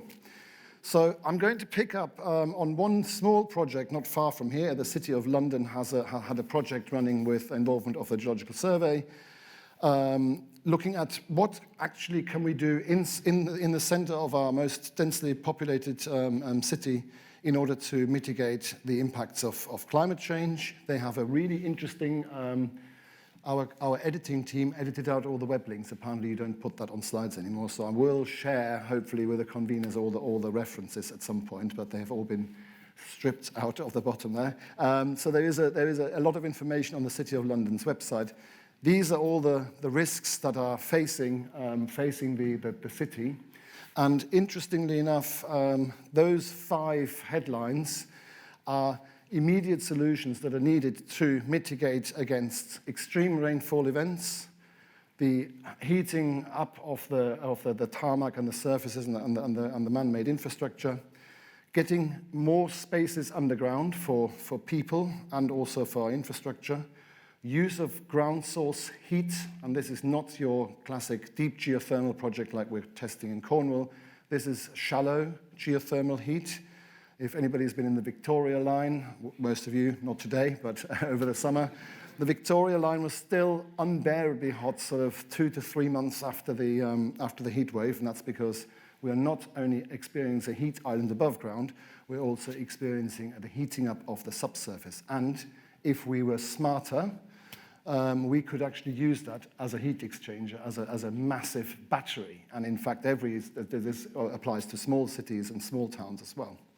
And last but not least, preventing damage to our buried utilities. So you can see a theme developing here. All those things are affecting the immediate shallow subsurface beneath our feet. And the space is complex. So this is a really nice drawing which I often use. It's a drawing in an archaeological magazine. This just sort of shows you what is going on in between our built environment and the sort of semi-natural man-made environment and the ground. And what struck me in the previous talks, the visualization of how many satellites we've got out in space. Well, we don't have any of that luxury underground. We have maybe some ground-penetrating radar and a few bits of geophysics. But generally, the other word I'm going to remember is gappy. The data in construction industry is gappy. Well, the data situation in the subsurface is extremely gappy. We have the odd investigation, we have the odd excavation. And if we do excavate, and if we do drill, we often use it for one project and don't make reuse of the data. So it's a complex space, and we don't have the luxury of lots of satellites. So Galileo said thousands of years ago, we know more about the celestial movements of the bodies above our ground, above our planet, than we know about the soil underfoot. So there is a huge gap, and as you hopefully saw from the previous slide, a huge need to understand it. And I promised Clive last night over dinner that I will touch on trees in particular. So this is a conceptual diagram of just one of the stakeholders in the urban areas. There is an urban tree design action group made up of town planners and designers who are beginning to think, if the mayor wants to have a target of planting 100,000 trees in Greater London, well, where are we going to put them? At the moment, we have very little information of where to put them, for all the reasons that the subsurface is used for all sorts of other functions. The utilities, clearly, but also sustainable drainage systems need to go into the ground. We might want to use the geothermal heat. We also might want to have more cross-rail. We want to have more transport infrastructure. So everybody is grappling and competing effectively for the same space. And at the moment, we're not doing that very smart at all. We're basically all making slightly siloed decisions about how to use our ground and below ground infrastructure. And this is just an image from our sister geological survey in the Netherlands. There is even more going on deeper down. So this isn't just constrained to the top 5 or 10 meters. We also have a huge use conflicts further down, where you get into deeper geothermal energy, you get into the groundwater, which is under huge stress from climate change impacts, in particular in the southeast of England. And we have potential solutions to climate change, mitigation, carbon sequestration and storage, and also increasingly up on the agenda, the need to mine for rare earth minerals and metals. So we have not just a complex situation right beneath our feet, but at a different scale, going all the way down into the deep subsurface. And I like this slide a lot. That it is published on the Construction Innovation Hub. It's come out of the Transforming Infrastructure Program, the TIP program, which is another government ICE, Institution for Civil Engineering, run program. And I just wanted to put this diagram up as a really nice way to see how we maybe should think, first of all, why are we doing all this? And that was the nice thread through this morning. So we have the Sustainable Development Goals. How we make decisions, that's the sort of middle part where we have, as Churchill said, we have the best of all the worst options with our democratic process. Okay, so we are not in Singapore or in Qatar or in other places where decision-making is a little bit more rigid and top-down. We have a democratic process. But for this process to work, I think, and certainly the diagrams are now there, we just need to fill it with data and real models and tools. I think we will increasingly have a better way of making decisions by having access to good foundational data, authoritative data, maybe social media and crowdsourced data, and come together as a community, whether that is a local planning decision or a decision whether we should have HS2 or HS3, with more data. And you see that the term digital twin, which could be a term for maybe that digital replica of the natural and the built environment.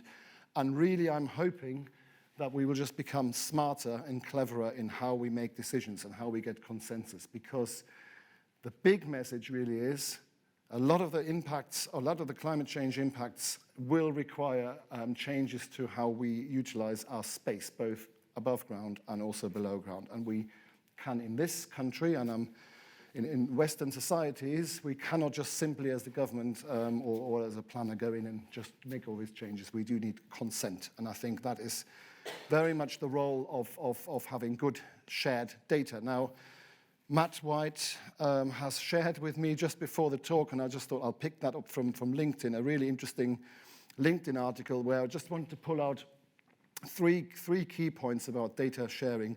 One is very dear to our heart in the Underground Asset Register. The data doesn't have to be absolutely perfect to be shared. We can sometimes also share imperfect or incomplete data. We shouldn't be hiding, I need to get everything perfect. So the Underground Asset Register is taking that step. Share what you've got in a collaborative way and improve the data over time.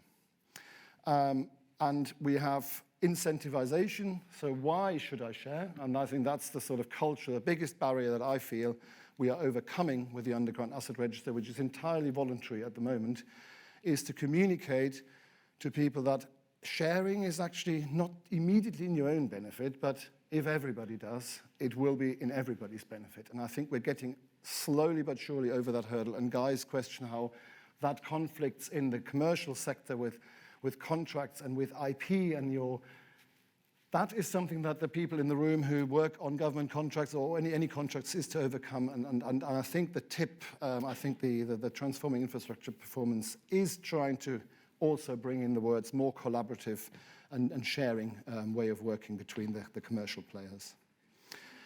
I'm not going to say the Q Fair, I was just going to put that up, but that's already been mentioned. So the Geospatial Commission has published and has made accessible our thinking on how data should generally be of good quality. And that doesn't mean perfect. Quality can mean it's fit for a purpose, but not for other purposes.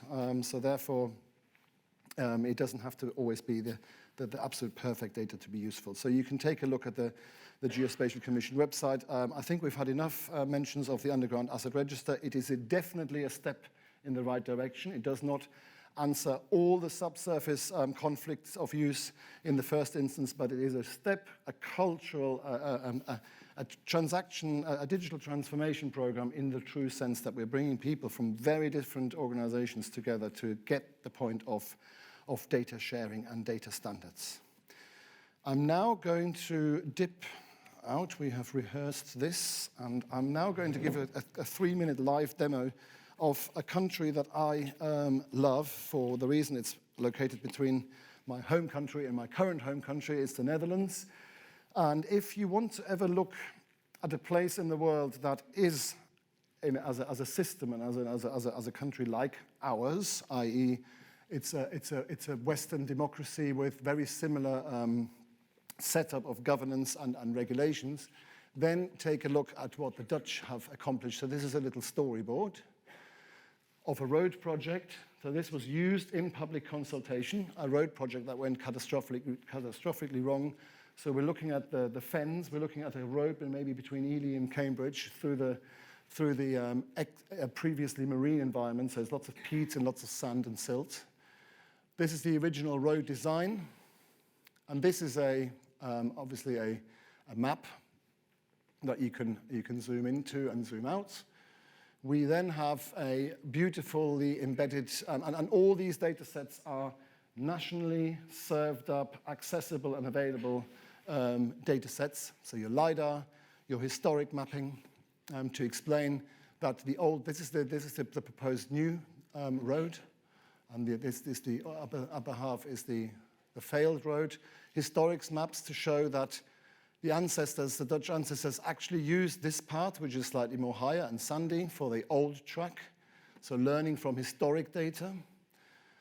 This is the Dutch ground investigation data. These are all points of previously investigated ground, boreholes we call them. Groundwater boreholes, all sorts of stuff. And here we're getting into, this is the Dutch subsurface model. These are properties, clay, sand, and silt in raster format. So this is a cut through the Dutch model. And we will come to the next slide here. This is the uncertainty associated with the subsurface. So all these red areas are those areas of peat that caused the subsidence. And where I really wanted to end up with are these visualizations. So here we're having now a web service pulling in the National Tree Register, the National Building Register, so the sort of Ordnance Survey service. We have, obviously, they've got the topography, but we also have the bridge design with all its piles and foundations, okay? And this is all interactive. I can zoom in and out as I please.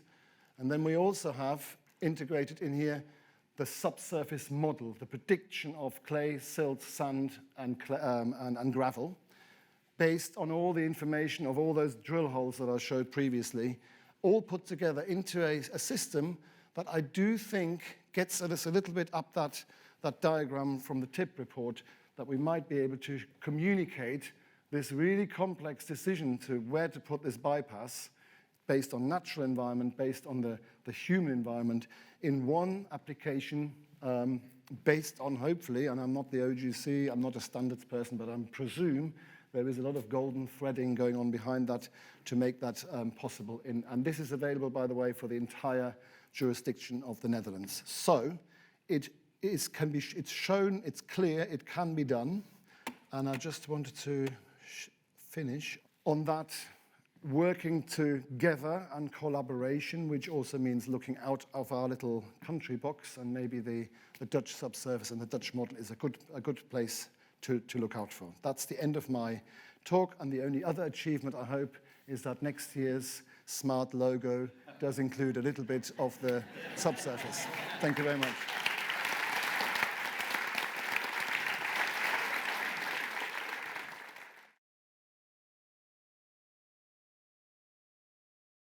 Moving on to our next talk. So the idea here is that we will develop on Holger's theme with Steve McGaughey, or Stevie from LPS, who's a new face to me particularly. LPS themselves are not a stranger to our technology, so that's good. But hopefully he's going to give us an overview of his view of how they use this sort of golden thread type application within LPS. So he's currently the chief architect within LPS, and he began his career 20 years ago. Where is he? There he is. Okay, there we go. Over to you, mate.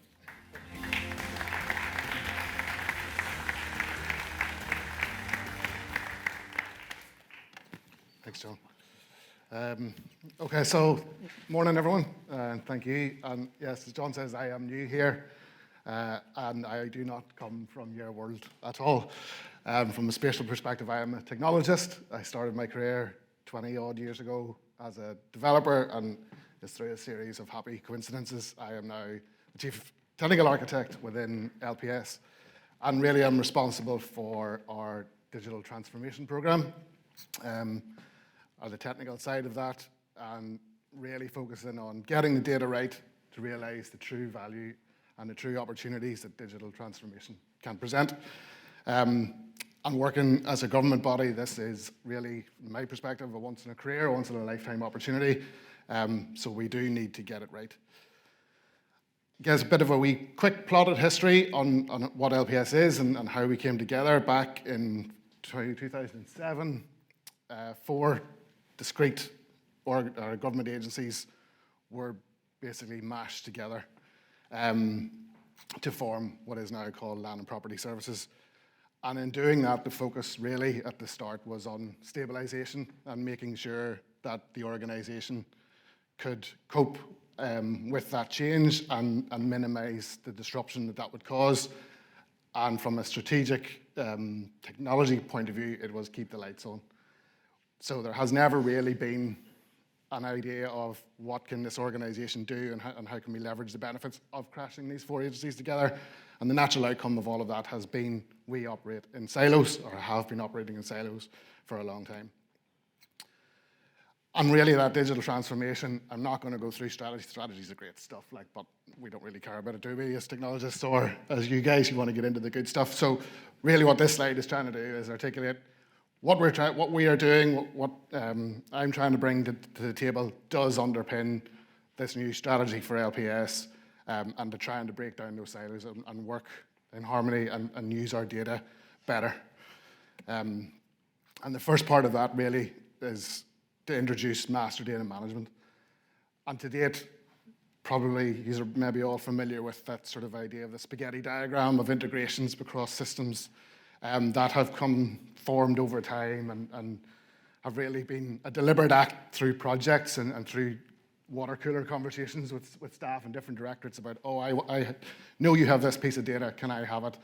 And those integrations have evolved over time, but in very much a point-to-point process and way, and not really open and shared across the organization.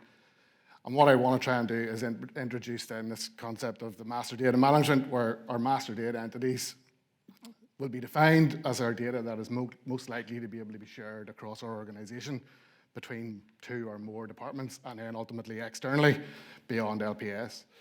And in doing so, and trying to create that, we delved into what those master data entities look like and what our corporate data model happens to be. And in doing that, underpinning all of it, we realized that all of this data, all of this master data I'm talking about, lies on a piece of soil. It all can be translated and correlated to a geospatial point on the Earth. And for us, LPS is a very special case in that we are the definitive master data managers and authoritative source for geospatial data in Northern Ireland. So again, how it's taken 15 odd years for us to realize that my colleagues up in the corner have all this specialty that we could adopt and use, and we haven't done so is slightly criminal, but that's what we're trying to do. And Seb touched on this earlier and articulated the data mesh concept probably a lot more than I can, but essentially we have to try and introduce the governance around data sharing and mastering that data and how we then connect our disparate data sets to create the golden thread that Holger was talking about. And I guess our governance model is defined as those suite of data products that each directorate is responsible for delivering. And its principles are incorporated in the sense that data is an asset and it has an owner, it has a trustee, and therefore what that means is the individual directorates and business areas are responsible for that data. It's not a central thing, they are the authoritative source, but it's how we put the right governance models in place to establish then the sharing and movement of that data, and to make sure that the quality is right and that we can scale. And this brings me to then sort of the linked data concept for master data, and where, even from the question this morning about how you bring non-spatial data sets into the spatial world. And this, particular example we're using is on that address data, and I was really pleased when Seb sort of gave his answer about address, because what we're seeing up here is really for LPS, that linked data approach is where we have a domestic property with a prop ID that is linked to an address, that is linked to a UPRN, that is linked to a fusion ID, that's something on the ground. And then in representing our data in that sort of way, I'm able to continually build upon the construct and then aggregate data further and further and further. And again, I keep going back because this morning was actually really refreshing. I wasn't an alien this morning because there was a lot of similarities and synergies with all this talk this morning about what I'm doing. That Tim Berners-Lee analogy that was used, and the way Seb brought that on and demonstrated the constructs from the hospital right up to the London, Greater London Borough. That's exactly what we're doing in LPS, but with our non-spatial data. So that was really, really encouraging to see. And ultimately, how do we do all this? And what I'm trying to introduce into LPS is the concept of event-driven architecture in order to do this. And primarily, event-driven architecture is making your data sense, having what's the word? I'm trying to think of the word now. Having sense, making sense of your data, and putting it within context. That was the word I was searching for, thank you. And there's no point in having our data sets, and what we currently do, send out a lot of data, and there's two real risks with that. Number one, the consumer of that data doesn't understand what it is you're giving them. It's just a record set, hundreds of thousands of lines of data. Big deal. That's one risk. The biggest risk from my point is that they'll misinterpret that data and start to rehash it in a manner that it doesn't make sense then. So what event-driven architecture tries to do is put context around the data to make sure that people that consume it, your consumers, your third parties, will understand what it is they are actually getting. And we're doing that using an enterprise integration platform through REST APIs, and I'm not going to go down that route of how all that's done.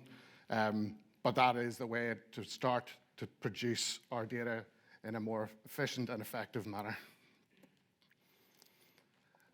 And really, when we go back to the golden thread piece, how do we get all our data sort of onto a map base and join it together? And what we have currently within LPS, and the first step that we did for this was an integrated map application, where we did take bulk data sets from our different directorates within the organization and layer them on top of a map. And that was really good. It was a really good first step, because what it did then was we were able to look at our organization sort of from a satellite view and see where it was on the Earth and how it all related to itself. But it was all as a reporting backward-looking stance without really controlling the life cycle of our data.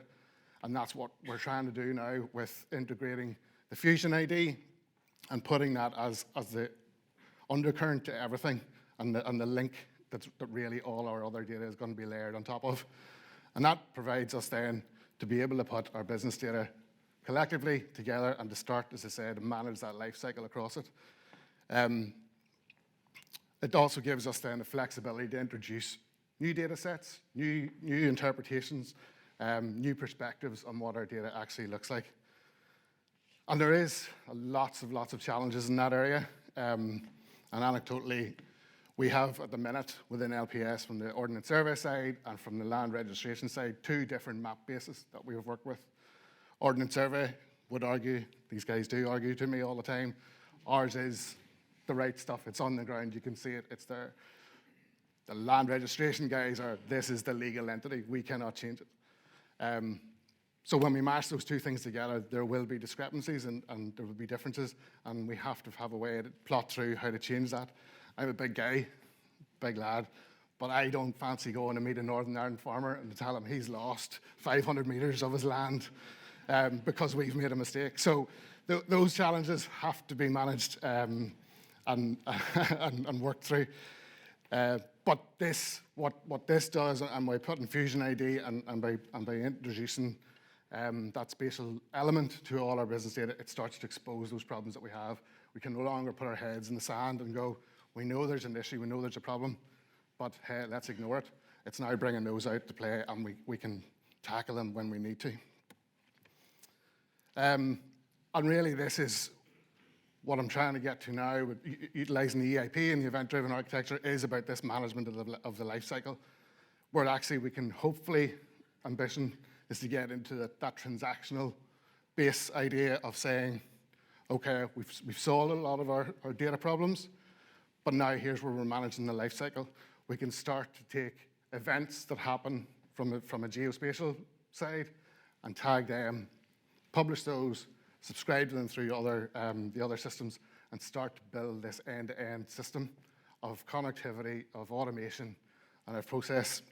And our first step in this is using the one spatial management workflow, which is really then going to be where we put that authoritative management data of spatial IDs and Fusion IDs and that data quality process. The conformance will be done via one integrate, where we make sure that the metadata rules are in place and that the data that we are hooking together is accurate. And then we get into what I discussed about the reconciliation and the different challenges that the non-conformant data will present.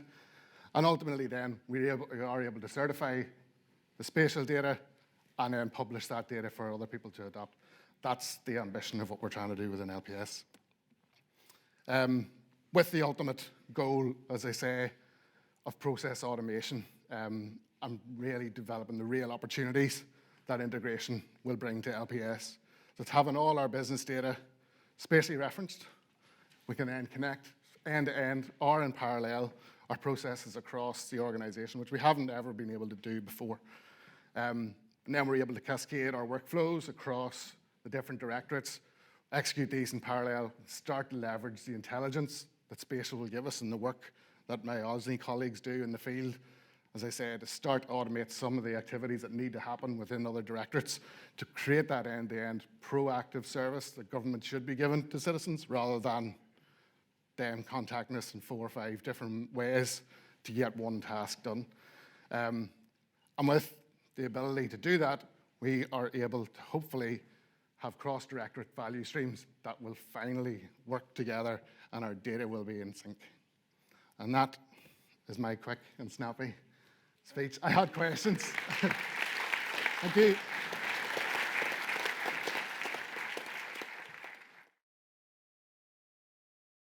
So one more on this session, which is from Charlie. So Charlie's just recently joined us from an 18-year career at the Ordnance Survey, so he comes with a very strong cartographic background. He's a product manager for One Integrate, explain a little bit of the technology that sits behind what Steve just been talking about. Charlie, over to you.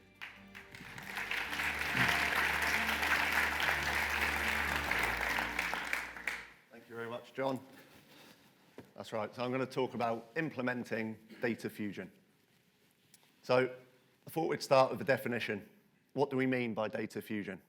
So data fusion is the process of integrating multiple data sources, as Stevie's just demonstrated fantastically, to produce a more consistent, more accurate and useful information than that provided by any of those individual sources. So the outcome of this is all about creating a source of truth, a data asset that is Q-fair, and ultimately we all want our data to be useful, usable, and used. So we can have a system that acts like a gatekeeper for our data, which checks and enforces quality against a set of predetermined standards and specifications. We bring multiple sources of data together, transforming it and creating a best of breed.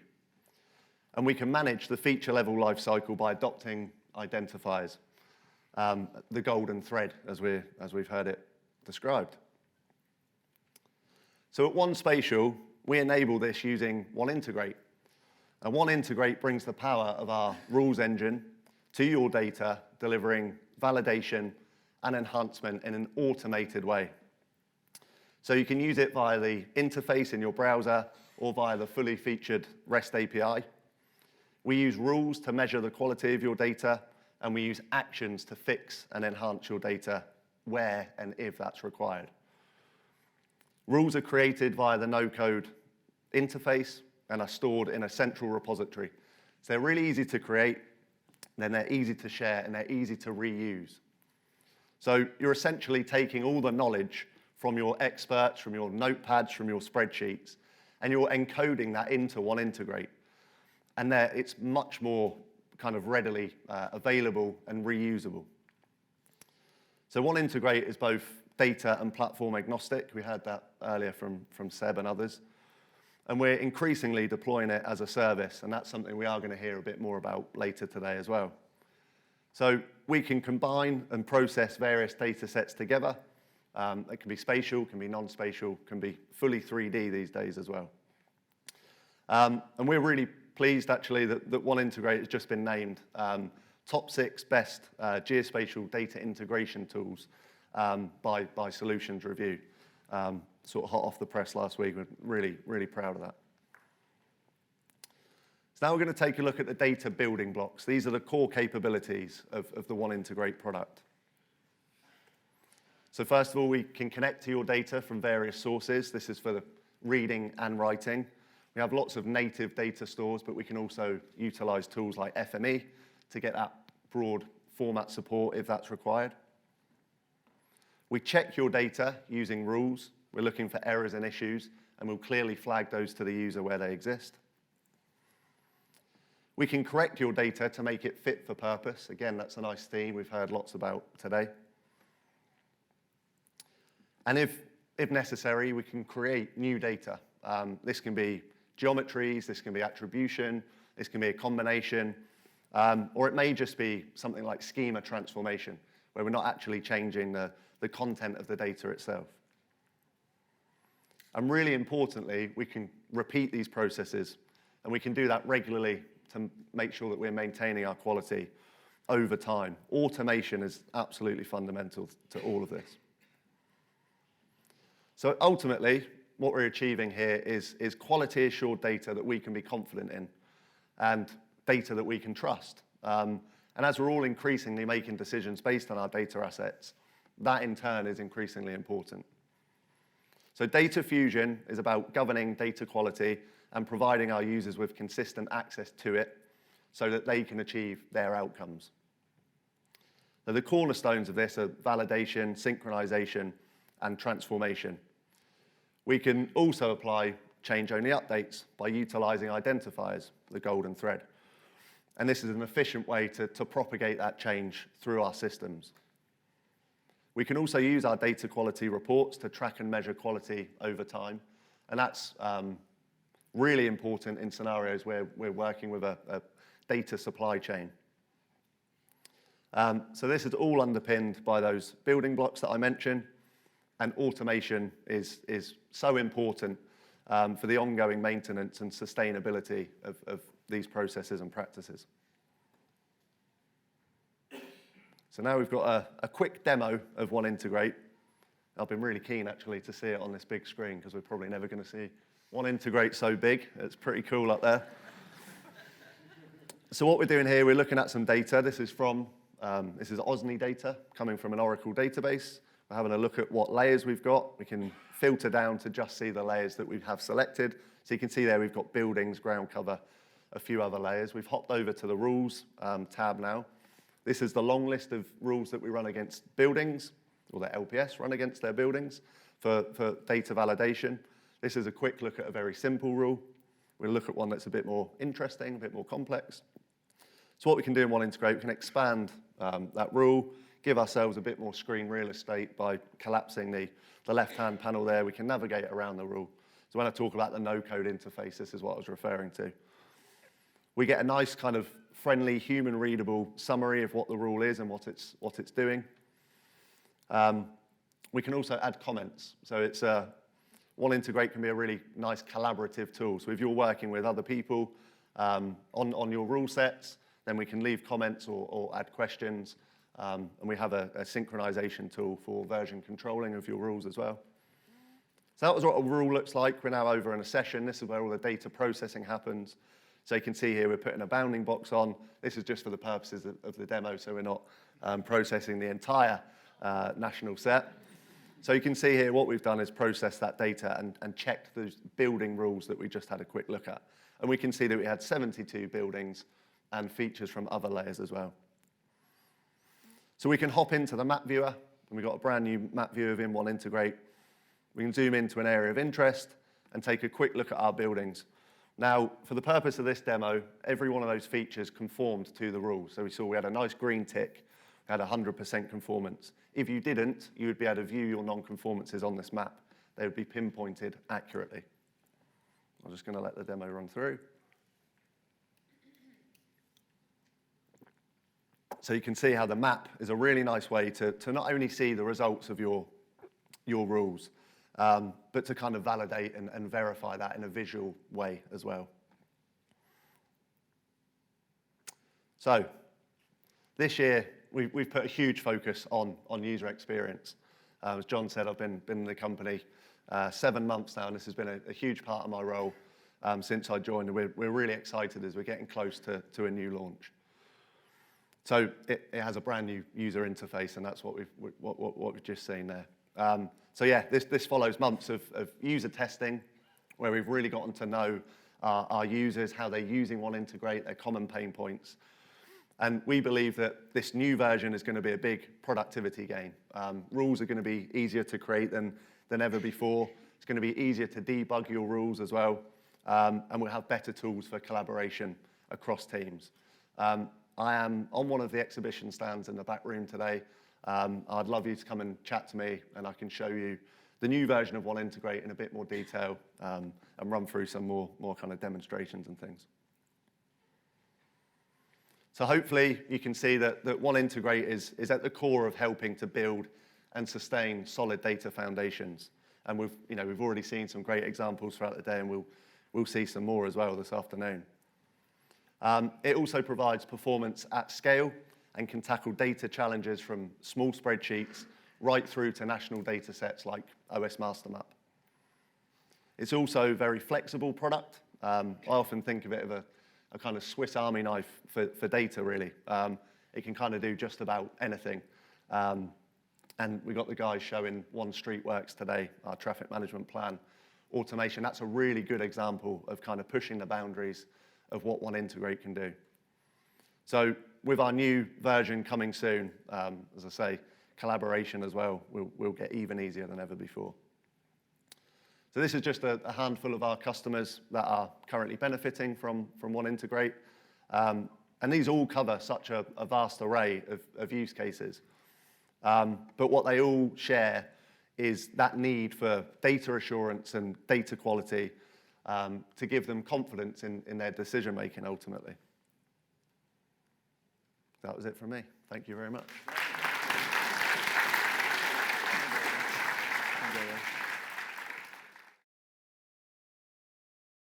So we're going to have a quick sort of 15-minute panel. A quick one. One of the speakers said, data is the new oil. And when we consider what the OPEC and Russia are doing or manipulating the oil prices to suit them, which I think any country will do if you have the advantage. I see a link while companies or businesses who have data could want to monopolize their data because it might give them a business edge against competitors. So what's the middle point? Where do, as experts in the data field, where do we draw this midpoint within profitability and collaboration?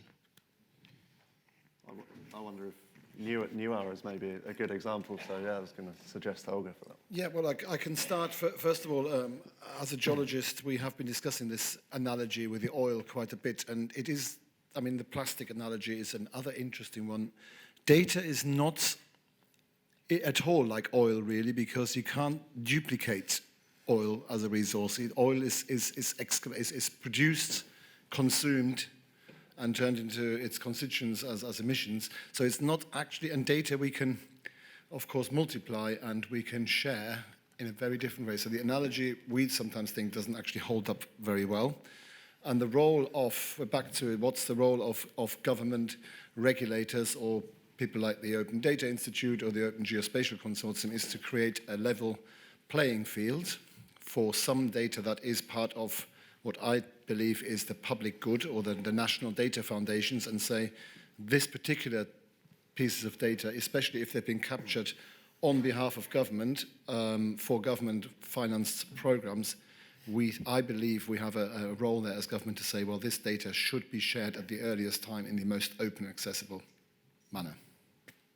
This is more a question for Charlie on the One Integrate platform.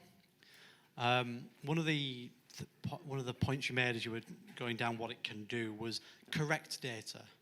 And in my experience, that's quite a dangerous thing to offer, because when I say, I can correct your data, but correct it to what?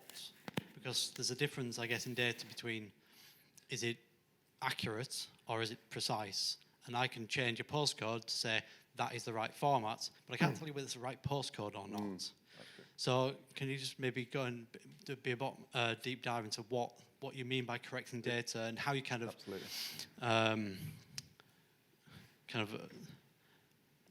adjust expectations about what you can do with people's data? Because we're not saying we're going to make your data for you, because there's a difference there.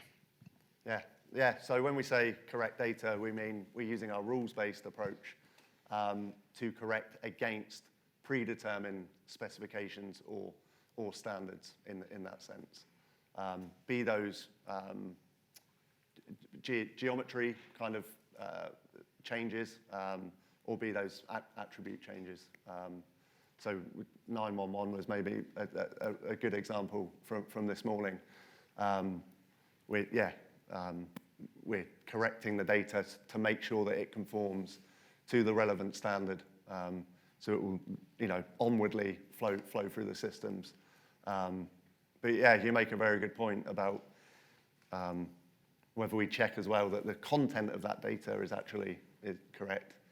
Is another matter, and I don't know if anybody else from One Spatial has examples where we're doing that in other use cases. Okay, let me jump in, Charlie, just a second. Of course. So from my perspective, it's the data governance model needs to be strong in that scenario as well, where it is the authoritative source that is applying the One Integrate rules engine to come up with the cleansing and the changes to the data that they need, and then they hopefully will be able to publish those. Well, actually, Charlie, we don't correct the data. What we do is we provide because that the people who know how the data should really be are those closest to it, and those are down at the very local level. Yep, yep. So what we do in that instance is provide back to them a spatial report that shows where the anomalies to the data are, so then they can determine, and we can create a proposal that suggests how to fix it, and they can say yes or no to that proposal. And then if there's yeses, they can be automatically ingested. 100%, yeah. But because there is such a liability and such a strong tie towards lives being saved, it has to be done at the local level. Now in transportation data, we do auto corrections oftentimes, and it's often just based on what is the rule. It doesn't look like that, so let's make it look like the rule says it should. Yeah. Yeah, maybe 911 wasn't the best example to throw. We have the GDV hub in Australia, which will validate and also apply auto correction if that's what the customer kind of wants. But. And I can add to that as well quickly. This is Seb from OneSpatial here, which is a really good question that often sort of goes unsaid, which is the software isn't magic and it doesn't know what the real world is. All it can do is look at what's there and spot some inconsistencies within the data and between data sets and say maybe that inconsistency implies the data's wrong. And there is also no button that says fix my data and it will magically do it. It's all according to the rules that you guys, the users, the customers define. For some people, there might be cases where, yes, I can say dataset A is more accurate than dataset B, so I'll snap B to A. And also, if we do a change, that doesn't necessarily mean it gets pushed to the data. It means it becomes a suggestion that a human can then interpret and say, yes, maybe I will adopt that or not. And there's a big spectrum of acceptability of automatically changing and correcting the data. And it'll be on your business processes, your rules, your knowledge of the data, and those get encoded in the correction rules. Hello, Anne Kersley from Oxfordshire County Council. We have a lot of data that's sensitive about people as well as assets in place. Could you tell us what you do to keep the data secure when it's about people and not just assets? I can start. So in the Underground Asset Register is a particular example where we're creating rule and role-based access to people who need to see the data. So we don't, in that particular case, for security and sensitivity and commercial reasons, we're creating quite a controlled layer. So I think it depends, again, like we've mentioned throughout the whole day, on the use case. Is it just something you need inside the county council, or is it something that the entire public needs to see, and then you'd have to have different levels of access controls. So that's how we are solving it for our particular program. Yeah, not too much more to add. So at the technology, at the software level, we kind of implement access control and variety of user types. So you can have admin users and things like that. So that's one way of controlling that at the kind of software level as well. I think if I just jump in then from playing that out in my world, we haven't touched on an awful lot of citizen data at the minute because that resides in one of our line of business applications. But if you go back to where I talked about the construct of that linked data access and then applying the role-based access controls on the different layers of the construct, you can start to manage what people see and how they see it. But it's still the same lineage across your organization. Any more questions? Yep. Okay. Hi.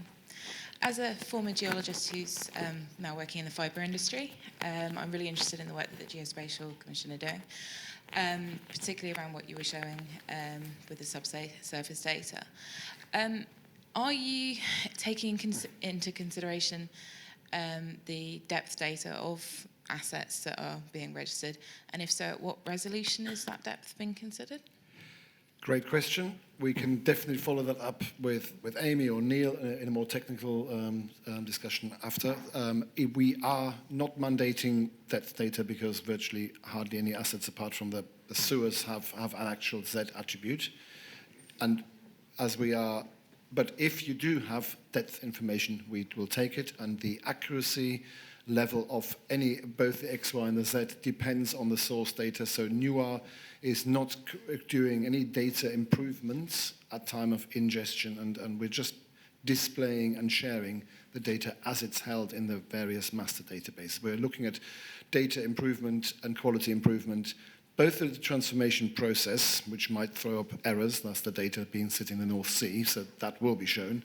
But if it's in the middle of the road or on the pavement, if the pipe isn't there or there, we don't know until we are getting to site and we're having a feedback mechanism built in that we can actually improve data over time. But definitely something maybe Amy or Neil can talk to you and other asset owners over lunch and later. Thank you. Just time for one more up here.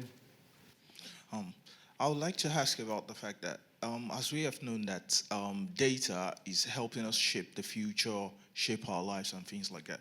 We're talking about, most of what I've seen that we've talked about today is basically in the developed nations like this. What efforts are we making to help developing and underdeveloped nations to improve their data, to have more robust data? Because if we look at it as something that we don't really care about, one way or the other, it affects us. People migrating from developing countries coming here, things like that, so many other reasons, it affects us. What efforts are we making to collaborate with governments in those countries as private firm and things like that to help improve their data so they can have a better life, and we can also have good relationship with them and it wouldn't affect us in a very bad way? Thank you. I mean, as a company, One Spatial works principally in UK, Ireland, France. We have offices in Australia and the US. So you probably describe those as all developed nations. But the technology that we develop are usable anywhere. I mean, we'll hear about water leaks.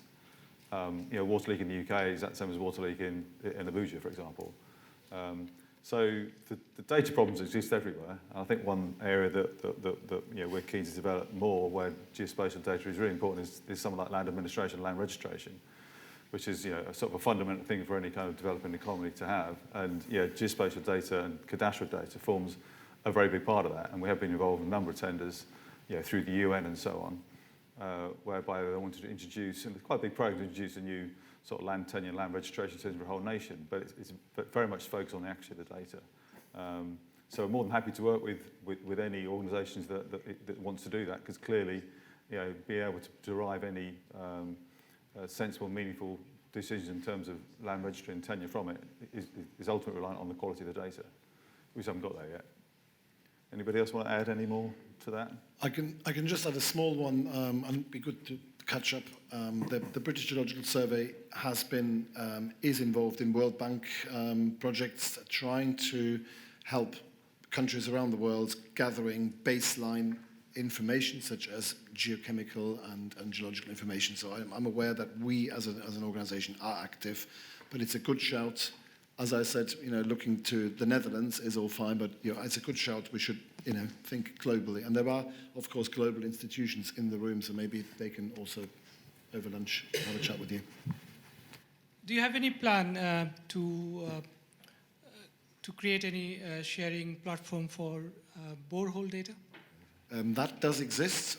Nice pitch. The British Geological Survey.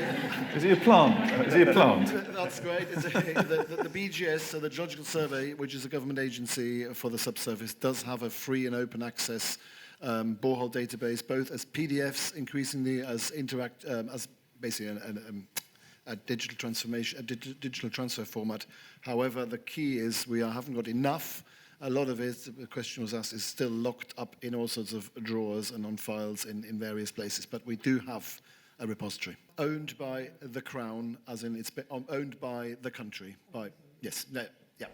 I need to say that if like we are collating the asset data from different organizations, are we doing the same for the global? Any construction? Very similar. We don't have regulation or mandation, so it's a voluntary system for deep oil and gas and water wells. We have legislation, so we have most of that, and the Oil and Gas Authority or North Sea Transitioning Authority also has an archive for the deep wells. Where we're struggling is the shallow stuff, because we rely on voluntary donations from some people in the room. So. Thank you, panel. Your work here is done. Thank you very much. A round of applause.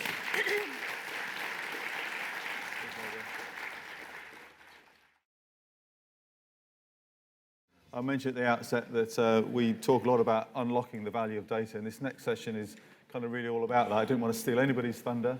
Claire mentioned, 1 and 1 equals 3. This next section is kind of about that, really, and it's no accident that the guest speakers that we've got today have got innovation in their title, because that's what it's all about. The first one will be Clive Sermon-Wells from Northumbrian Water. He's been deploying operational solutions for the last 14 years, and Northumbrian Water had a good chat to him last night about one of his brainwaves, which is a moss tree. The guy thinks out of the box, and hopefully we'll see a little bit of that now. Clive, over to you.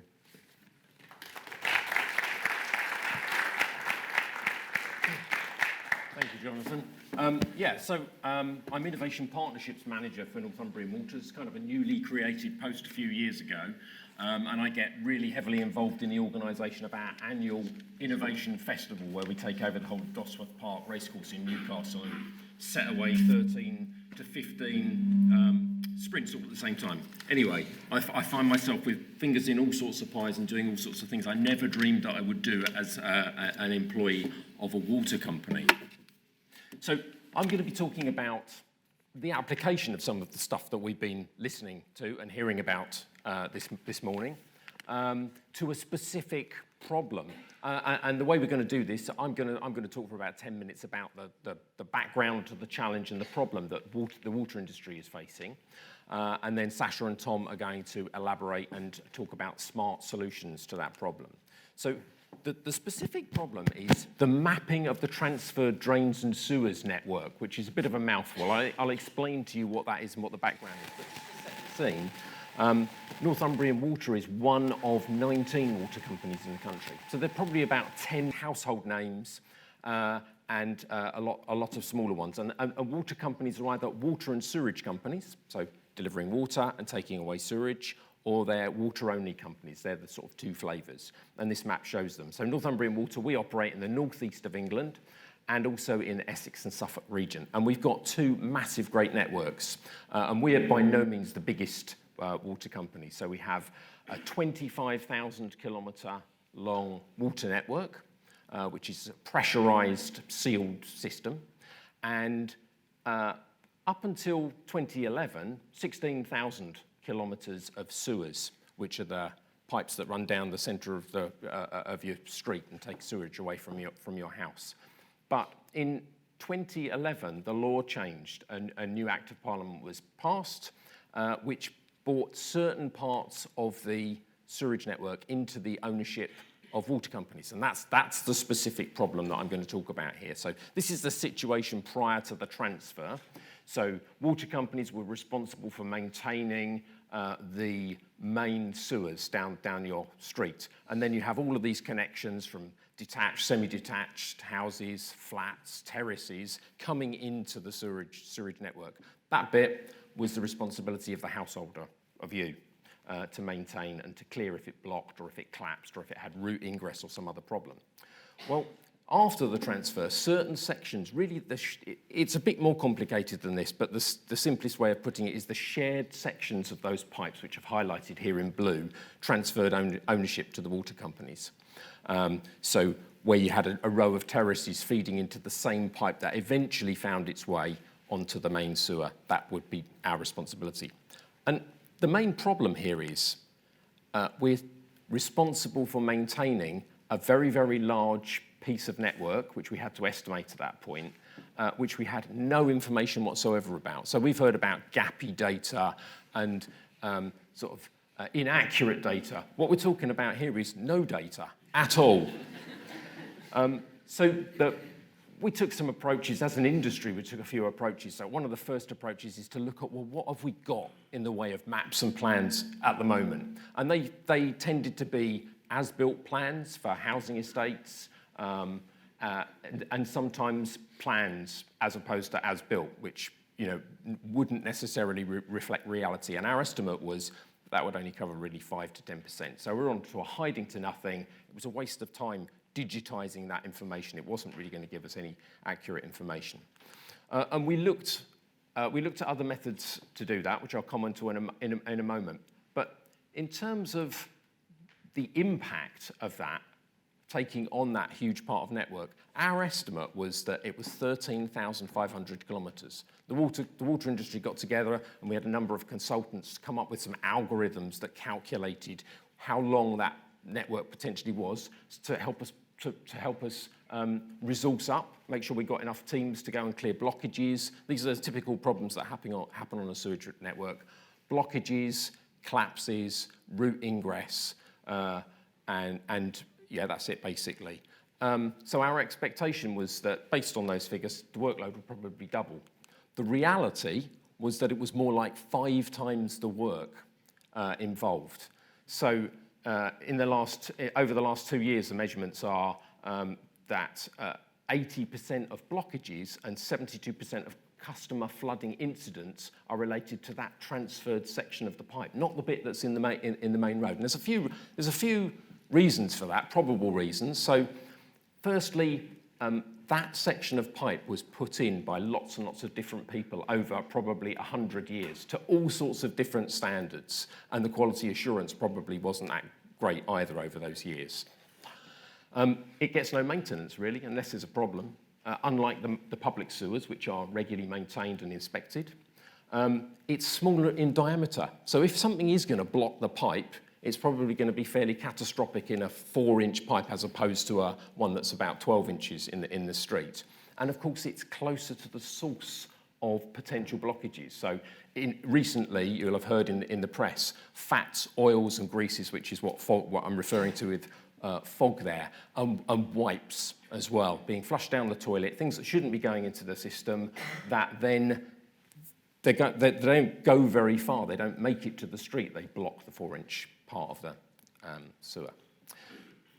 There is another theory, of course, and that about why there is so much more work involved in this section, and that is we got the sums wrong. That part of the network is actually potentially very much longer than that because we haven't really measured it. We haven't gone and surveyed it properly. And that was an option that we looked at in the early days. So our estimate at Northumbrian Water alone, bear in mind there are 19 water companies to scale the cost of this, we thought that we could probably physically map 1/3 of the network in approximately 3 years at a cost of about 11 million quid. Scale that up. It's a very expensive exercise for a water company to take on top of everything that we're already delivering. So that led to the thinking about smarter. How on earth are we going to do this in a smarter way? And there were lots of theories about how that could happen, and Sasha's and Tom will talk us through some of that. So what I'm going to do is just say why. Why do we need so much information about the sewers?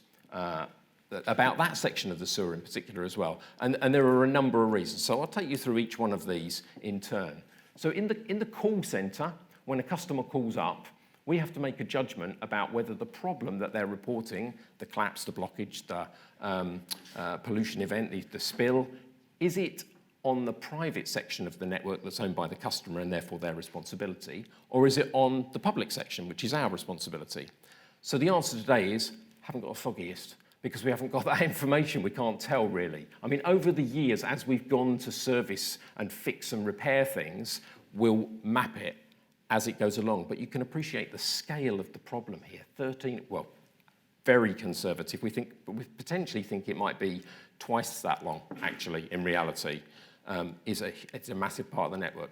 So the call centre need to make that judgment and then need to send the right crew out to the job. And need to be able to talk sensibly to the customer about that as well,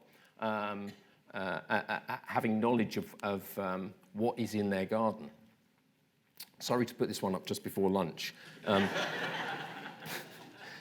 This is another problem, okay? So response, rapid response. You might not think, we're not the Fourth Emergency Service or anything, but one of the worst things that a water company can do to a customer is sewer flooding, internal sewer flooding. So the toilet overflowing with sewage from the street because of a blockage that's further downstream, backing up. And it is just the worst problem possible. So when we respond, we can't be floundering around, trying to work out where the pipes are. We need to go in with as much information as possible to show up with the right equipment, the right diameters of pipe, the right pumps and so forth to be able to repair this and to know where it is in order to service it. Another area is tracing. You might not think about this. This is bigger recently. So this is a Northumbrian Water campaign. It's called Bin the Wipe, and it's our approach at reducing the flushing of non-biodegradable wipes down the toilet. And we've got a few teams actually. When we get a high incidence of blockages within a postcode area, we send this crew in armed with sentinels, stingers, barbarians, which are basically really innovative little devices. They're spiky metal devices that we hang down the sewer, sort of downstream, near where the blockage is, and it catches, on the spikes, it catches the wet wipes. And then we work our way back up the sewer to the branches and work out where they're coming from. Down to the streets, first of all, and then we would mail shot the street, knock on doors and have a conversation. But we can get it back to the door, to the house. We know where it's coming from, basically. Anyway, you can see that if you're supplying multiple houses, flats, or a terrace off a single stretch, and that's not mapped, how on earth are you going to trace it? You can't solve that problem. So we're hindering ourselves. And a similar thing is around misconnection. So if grey water shows up in a water course, and by grey water we're talking about a plume in a river, not necessarily sewage, and probably not sewage, despite all the high press coverage of that recently. It's probably a misconnection of a plumber has misconnected or a householder has misconnected a dishwasher or a washing machine or even a bath to the wrong sewer. So there are two sewage systems. 3 actually. There's the storm water, which collects water from roofs. There's the foul water sewers, which is everything else, basically, the toilet, the dishwasher, the bath, and so forth. And a combined one as well, so you can put anything down those. The problem occurs when somebody connects a dishwasher to the stormwater sewer, because that will find its way to a river. It should be rainwater. And then it causes discharge. And our job then is the same thing, trace it back upstream, work out where it's coming from, and prove that it's actually a misconnection problem, it's a household problem, it's not the water company who is polluting. So that the onus is on us until we're guilty until proven innocent, basically, on that one. I'm nearly finished with this. So another area is in conveyancing. So when you buy a house, you go to the solicitor, and the solicitor will do a search for you and provide information about what pipes and services there are. And this is, you might think that's fairly trivial, but there have been some catastrophic failures in this area where people have bought houses and there's been a pipe. It's usually a water pipe, to be honest, rather than a sewer, but it can happen with sewers. And a sewer right where they planned immediately after buying the house to build an extension, and then they can't do it because of the pipe, and it can't be rerouted, or it costs an absolute fortune to do that. So providing accurate, complete information about where the sewers are within the bounds of the property, if it's our responsibility, is really crucial to that process and can save a lot of heartache for both the water company and the customer. And the final area really is in modelling. So we do a lot of modelling, we do a lot of prediction and estimating where to invest over the next 5 years. And so the accuracy of the model of the network plays a key role. If it's wrong, if there's twice as much of it, then we're not going to put enough investment aside to be able to service that part of the network. So that's pretty well it from me, sort of setting the scene and laying the ground. I'm going to hand over to Sasha now to talk about approaches, smarter approaches to fixing this very expensive and much needed to be fixed problem. Let's put it all in perspective, including a new take on a foggy day and what that might mean.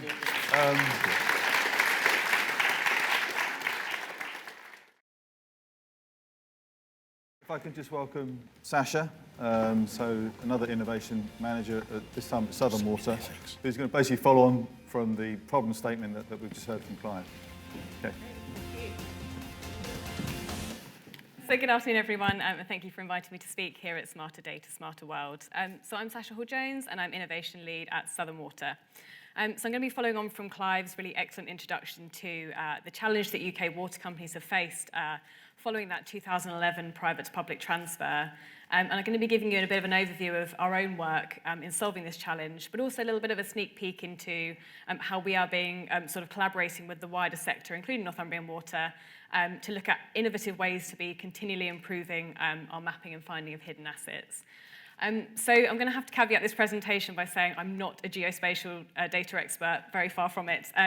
So thankfully, Tom McKenna from OneSpatial is going to follow this presentation with a bit of a deeper dive into the OneSpatial solution itself.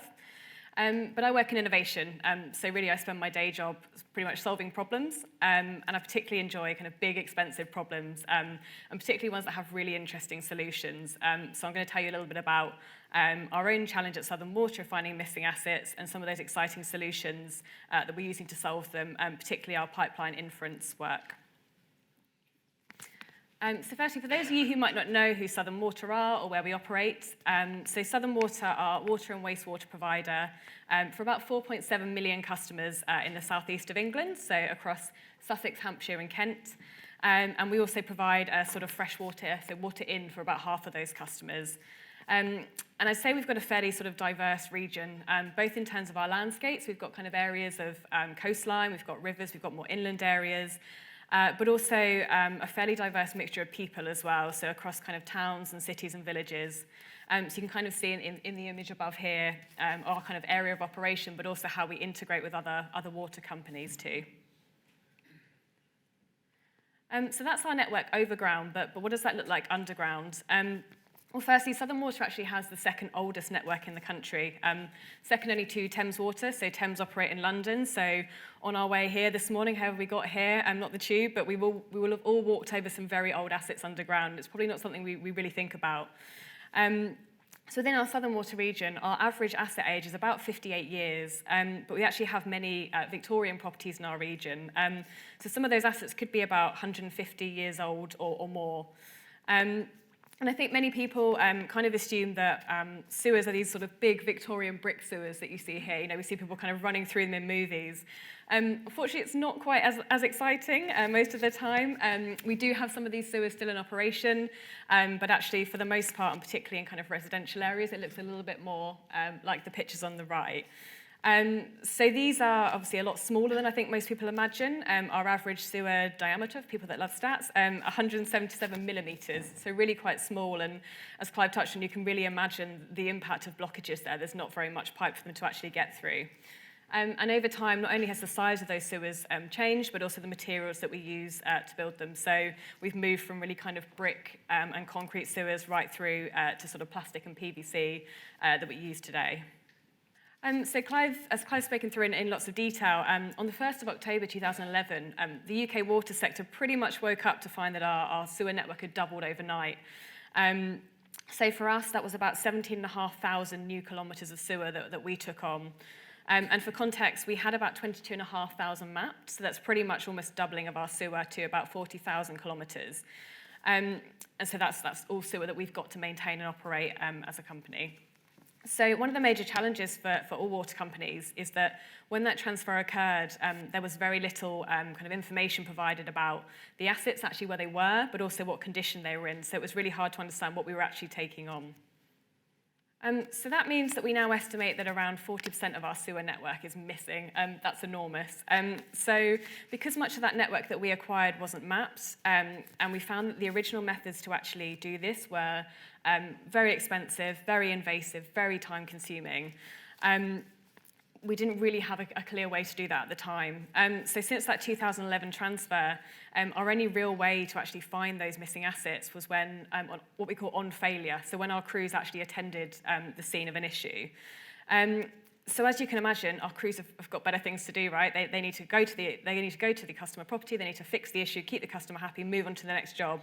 So actually being there, kind of finding the asset, mapping it in a system, it just wasn't their priority. And it was a really, really slow and difficult way to gather that data.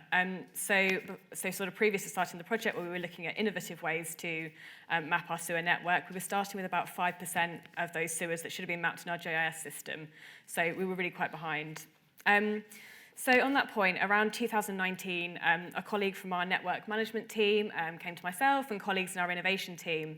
And they said, this is a really big challenge. We've got to solve this. But actually, this is a huge opportunity. And we, as sort of innovators, really saw the opportunity within that. We really realized that, we could do something really, really exciting here, something we haven't done in the sector yet. And particularly for Southern Water, this was an issue because Southern Water actually has the lowest public sewer length per property. And that just doesn't add up. I mean, you can kind of see in the images here, those properties, their waste is going somewhere.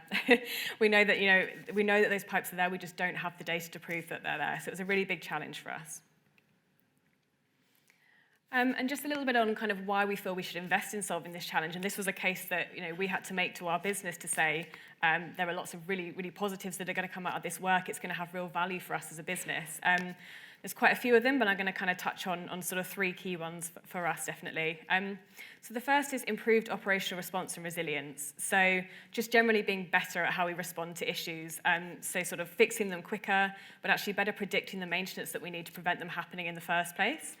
But also understanding our customers and ownerships of assets better. So we have to respond to all issues that get called to us by customers, even if we're a little bit dubious around who actually owns the asset.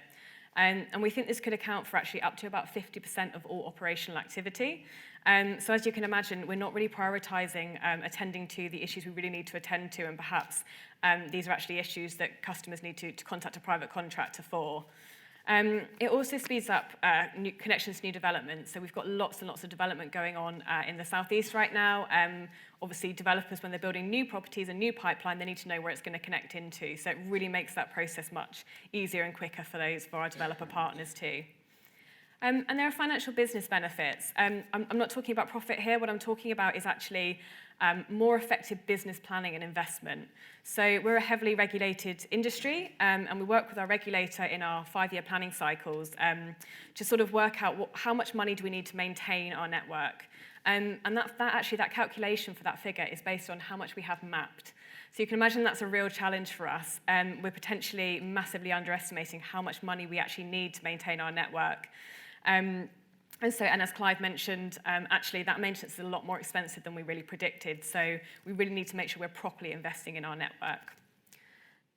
And finally, it makes us smarter and more proactive. So actually, it's kind of the first steps to developing that much smarter, more proactive network. So we're going through massive transformation of Southern Water at the moment. That means bringing in new technologies to reduce things like blockages and pollutions and our reliance on CSOs. We're upgrading all of our IT and GIS systems. So actually, really, this is a foundational activity that gives us that sort of springboard to move forward. So with the Unmapped Networks Challenge then, and this is kind of how we came in as a team into this work, we put a bit of a request out via a partner organisation called PlusX, who are an innovation hub, and we said, help us find some really exciting new technologies. It doesn't have to come from within the water sector. Let's find something that is really going to solve this challenge for us. And we had a really long list to start with. We then shortlisted 5 companies in a design sprint, and that led to 2 proof of concept or sort of pilot trials. One being the One Spatial trial, which I'm going to touch on very briefly. So the scope of the pilot was to apply One Spatial's existing sewer inference solution to a sample area of our network at Southern Water. We chose an area in Hampshire in our region. And the benefit was that we could actually build on the great work that had been done by Northumbrian Water and kind of use as existing rules and build on those. And as you can see here, it's a little bit dramatic, but it was a much less invasive way of mapping our network, doing it digitally than having to dig up the ground or sort of poke around in people's gardens trying to find their sort of pipe covers. And it was a 10-week trial, so very, very quick to get this work done, and we collaborated with our GIS and data teams too. But really the aim of this sort of pilot was actually to provide Southern Water with the confidence that this is a solution that can be applied across the whole network. So we were taking that small area and saying, if this works, this is going to be a real winner for us, so really de-risking that proposition. So in terms of the approach then, and I'm very grateful that Tom's going to talk through this in more detail because, again, I'm not a technical expert on this, but I kind of see this in 3 phases. So the first was we needed to infer the unmapped main sewers. So we needed to infer any main sewers that should have been in our original mapping but weren't for whatever reason. So that was step 1. We then had to infer the private sewer transfer network, so those sort of pipeline that had been transferred in 2011. And then finally, those property lateral drains. So again, the sort of third step was another mapping of the transferred network. So in terms of the results then, in kind of layman's terms, our pilot was very successful. We actually found 44% more assets than we actually had mapped, and that was really close to the estimation by our subject matter experts, so really close to what we expected to find, but again, we still think it could be quite a lot more. And what we were able to do then is to put this case forward for our full rollout on AMP8, which is our sort of next 5-year planning cycle. So we're looking to now invest in that full mapping of the network with the one spatial solution. So that was a real success for us. But although inference is definitely our best tool to predict the locations of our missing network, we still need that element of validation to actually prove that that inference is accurate. And so rather than going out and having to physically validate those inferred locations, what we're actually doing is looking at what other technologies can we bring together to give us that real 360 view to build on the layers of the inference. So what we're looking at is sort of aerial imagery. So we're looking at drone-mounted thermal cameras that can look at the difference between a manhole, which will be hotter than outside air temperature because it's got sewage inside it, and actually being able to say, we see manholes here, the pipe that was inferred was here, and therefore we think that's where the inference is. It just gives us that additional layer of validation. We're also using high-resolution aerial imagery to do something similar, and street view cars with LiDAR to actually kind of get that real 360 view as well. And finally, some sort of in-sewer methods. So in-sewer CCTV and pipe crawling robots. Please don't ask me the technical details of that, but it is very exciting. So in May this year, we formalised a bit of a collaboration between Southern Water, Northumbrian Water, and Yorkshire Water, but with many other water companies. We came together in a tent at Northumbrian's sort of famous innovation festival, and we were really looking at, can we build a hybrid solution to mapping our sewers? So can we do kind of what I talked about in the previous slide around, can we take that inference and how do we validate it so we can go from 70% accurate to really getting up to 100%? What do we need to do that, and what great technologies do we have? And actually, it was a really, really collaborative experience, and the first time that this many companies have come together and kind of worked on a challenge like that together. And I was just kind of, I've just noted down this morning, Nadine, when you spoke about, he had a really great quote, which was accelerating collective impact and being smarter together. And I think that's absolutely what we're doing. So it was really, really nice to hear that sort of articulated so well. I think it's a real step change for the sector that we're all working together in this way. And so that's that sort of sprint really built on the next step, which is we're putting together a collaborative funding bid for Ofwat, which is our regulator, and their innovation fund. So a collaborative bid between actually ourselves, but 5 other water companies, One Spatial, and many other companies to actually look at how do we go ahead and test that collaborative hybrid approach? How can we see if this works? How can we get the optimum solution and really iterate and find the right way forward? So yeah, we're really looking to new technologies. We're really excited and really hope we'll be successful in that bid. So yeah, watch this space. We continue to look for new ways to solve this challenge. If anybody here today has an interesting technology or approach, I'd love to hear from you. Always keen to sort of hear about new ideas in this space. So thank you again for having me to speak. I'm really looking forward to the rest of the day, and I'm now going to hand over to Tom McKenna to talk more about the One Spatial solution. Thank you.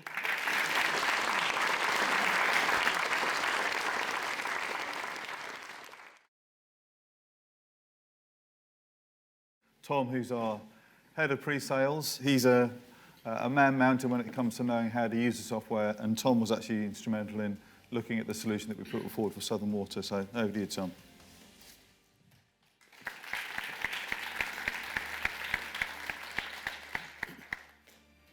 Right, so good afternoon, everyone.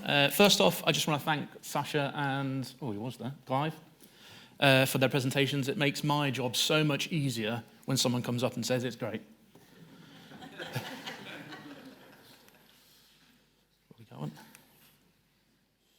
So, first of all, before I jump into the actual solution, it should come as no surprise.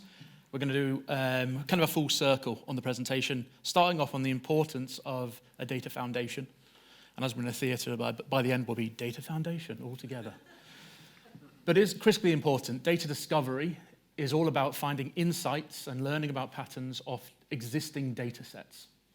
And there is a phrase I'm sure we're all very familiar with. I've made it a bit more politer. So good quality data in, good output. You may be used to another term. But that's critically important. If you're building insights off dodgy data or misrepresentative data, what you're going to get out the other end is going to be misrepresentative. It's fairly logical. And that's why we believe at One Spatial in this, that our main three main areas, the safer, smarter, more sustainable. So safer in terms of if we can develop a good data foundation, it means that we can derive accurate insights and make it more representative, which is really, really important. That should have come across in both Clive and Sasha's presentations, that in the utility sector, as you're digging up for assets, that's pretty important. Echoed again by the NUR project. If you're looking for a water pipe and you strike an electricity cable, you're in for a literal shock. Smarter in the fact that automation has become increasingly key. So we need to be able to encode and build on that encoding of knowledge. I remember when, well, I say 8 years, having spoken to some people today, being in business for 20 years makes me a bit more junior. About, when we first started, it was all in someone's head. And that was the go-to person, and they had spreadsheets on their desktop that if you wanted someone, you would go to them. And, job security, good on them. But from a perspective of how do we future-proof our businesses, how do we make ourselves better, how do we, as Nadine was talking about earlier, how do we make our world smarter? And it's not through hoarding spreadsheets on your desktop. It's about sharing that knowledge, encoding that knowledge, and using technology from, surprisingly, One Spatial, but also our partners, to make sure that that is accessible. And again, and apologies, I've forgotten who said it, but lowering the barrier to entry into what could be complex data analysis. So I'm a picture guy. So I'm trying to, before jumping into the solution, I wanted to try and draw a picture to show you the type of things that our solution is addressing. Clive and Sasha have already touched on it. And I tried to put it in text, but even I got a bit confused reading it, so I thought I'll put it into a nice picture. But if you can imagine yourself as a data analyst, you're coming in, and effectively what you would see, pointing at these screens, actually no, I'll point this one because that's what you can see. The brown mains pipe might be the only thing you have in reference to these 5 properties. So you can try to understand the challenge of, someone has phoned up from one of these properties. There's an incident. Right, so where are you connected? It's going to be a challenge. So what our solution tries to do, and does it successfully, as Sasha can attest to, is it looks at the profile of the property, and it looks at the type of asset that might be serving it, and it infers, based off the characteristics and the insights that we've derived, a particular route depending on a series of factors. And it could be that one example are the S24s, which is mains to property, and it's all responsibility of the utility. It could be a private transfer, where there's typically a series of houses in terraced formation, and the serving sewage pipe comes around the back, and you've got separate property to mains routes. Or it could be a transfer lateral, which is also really important, that the ownership of the utility goes up to the border's property, as they are also restricted on what they can do from a license perspective, which is critically important for them and could be critically important for the person living in that house. So that's something the solution, that's something the solution tries to capture. Then I've got a demo, but I'll first try and talk you through the user journey that we go on. So the first step is looking at the data sets that we use. So as Charlie spoke to, one of the magical things about One Integrate is it can take in a whole horde of information in various formats, so you don't need to go through the process of pre-transformations, and it can bring it into almost a single area, so it can cross-reference and cross-examine against each other. And the data sets we use in our inference solution include fairly obviously the existing network, pretty critical when you're inferring pipe, but also data from our partners that I saw somewhere, OS, including master map, highways, and the address data. We also look at property age and type, which is really important. What type of property it is, and when it was built could be a critical bit of insight into the route the sewer pipe takes, and also the land parcel itself. So what is the extent of my boundary? We then consume all that information, ingest it into our products. So we've got One Integrate, which is the rules engine sitting almost behind the scenes. Charlie showed it before. But what we've done, and something I really like about the inference solution, is we've tried to remove the complexity of the literally hundreds of rules that go into this to try and define this solution, and present it through just an app, and I'll show you the demo. An app which is click and drag, and all of a sudden you've got data that you didn't know you had. There are four main kind of rule packs, we call them. So the main public sewer, the private sewer transfers, the Section 24s, and the property associations. So that could be not just the pipes, but also the assets that are associated to them, so valves. And as simple as that, as you'll see in the demo, you've got your output. In addition, we've also got our pre-inference network validation process, which is quite a mouthful, but it is critically important. If the network itself is misrepresentative of what we're trying to achieve, or it doesn't align itself to the whole network, so it's misaligned, it's not fully connected, for example, it would mean that the insights that we're deriving could be misleading. So we've developed a separate optional application that can look at your network, it can validate it, it can identify the issues. And I remember the audience questioned, it's dangerous fixing up data. But although it can be dangerous, it's important to identify what is wrong before going on a data discovery journey. Now this is a video. I have been brave enough to bring a live demo with me, so if you want, I can happily show you inside the products area. This should be playing. So this is a network, and it's missing all of its two property service pipes. We simply go into Data Gateway. So this is Data Gateway. This is our app management tool. Here we've got several applications. We're doing sewer inference in this one. And as I said before, in this case, drag and drop. So that's me uploading some data.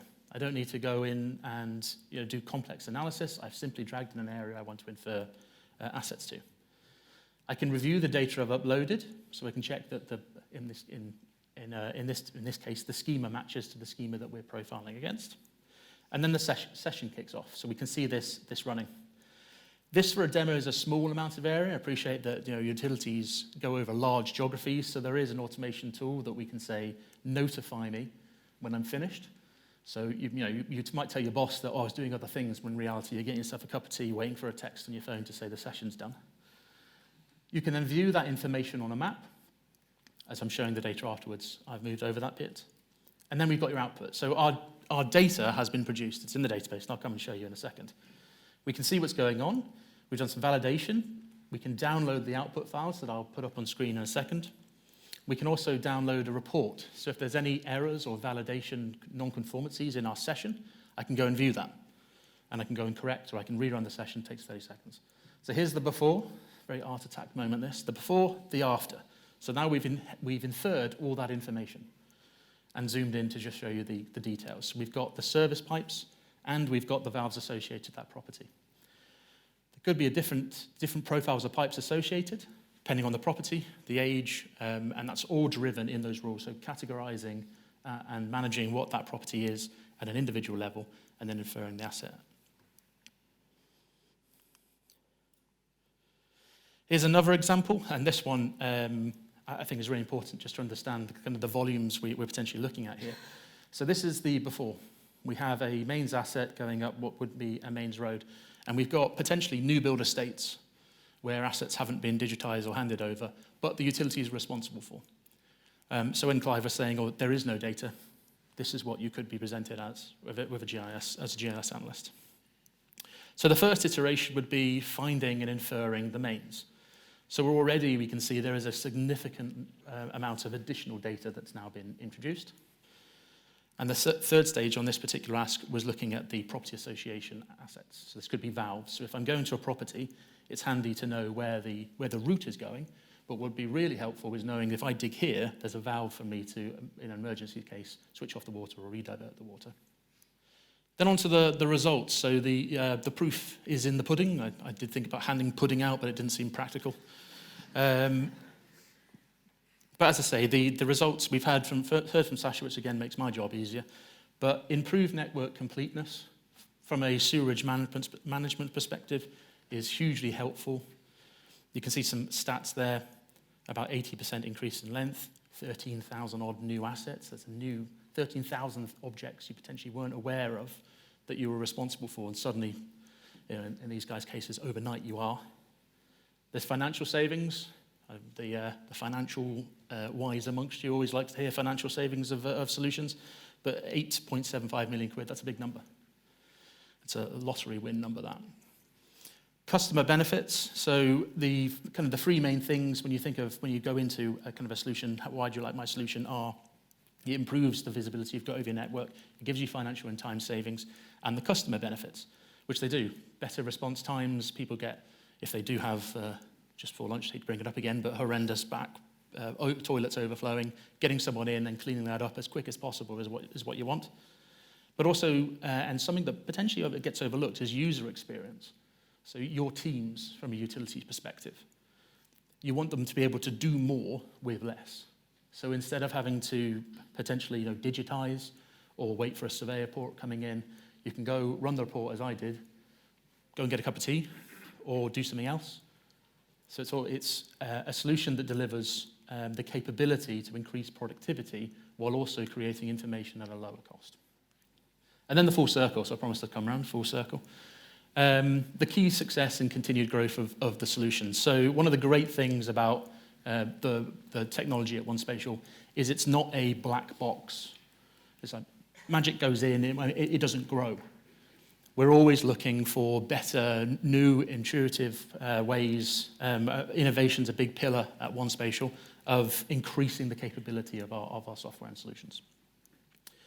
And that comes back to, and this is the pantomime moment, good data foundation, around making sure information starts in a good position. And we've got technology that can help address that. We've got partners that we work with to help address that. The second thing is collaboration. So I've already mentioned partners, but Sasha mentioned it before. We've got a solution, but we're looking to improve it through collaboration, the Northumbrian Water Innovation Workshop, and the outspin of that, and solution usability. So reducing barriers to access, both from a user perspective, so drag and drop, you've got your data, but also from a kind of infrastructure. So the big move to the cloud. By us being able to offer this solution through a kind of a SaaS platform, it reduces the barriers of, the solution is great, but it means we need to stand up 10 new different environments, we need a new data store. We can take care of that. And finally, these are just some of the customers that have been on this journey with us and found benefit, lucky enough to hear from 2 of them today. I would also emphasize that although this particular presentation has been very water-focused, we do believe that there are applications outside of the water sector in other utility sectors and possibly other domains. So if you have listened to a presentation and gone, I'm not a water utility, but there is an application or a possibility to apply that sort of methodology to my industry or my domain, I'd really, really love to hear from you. And that's me. Thank you for your time.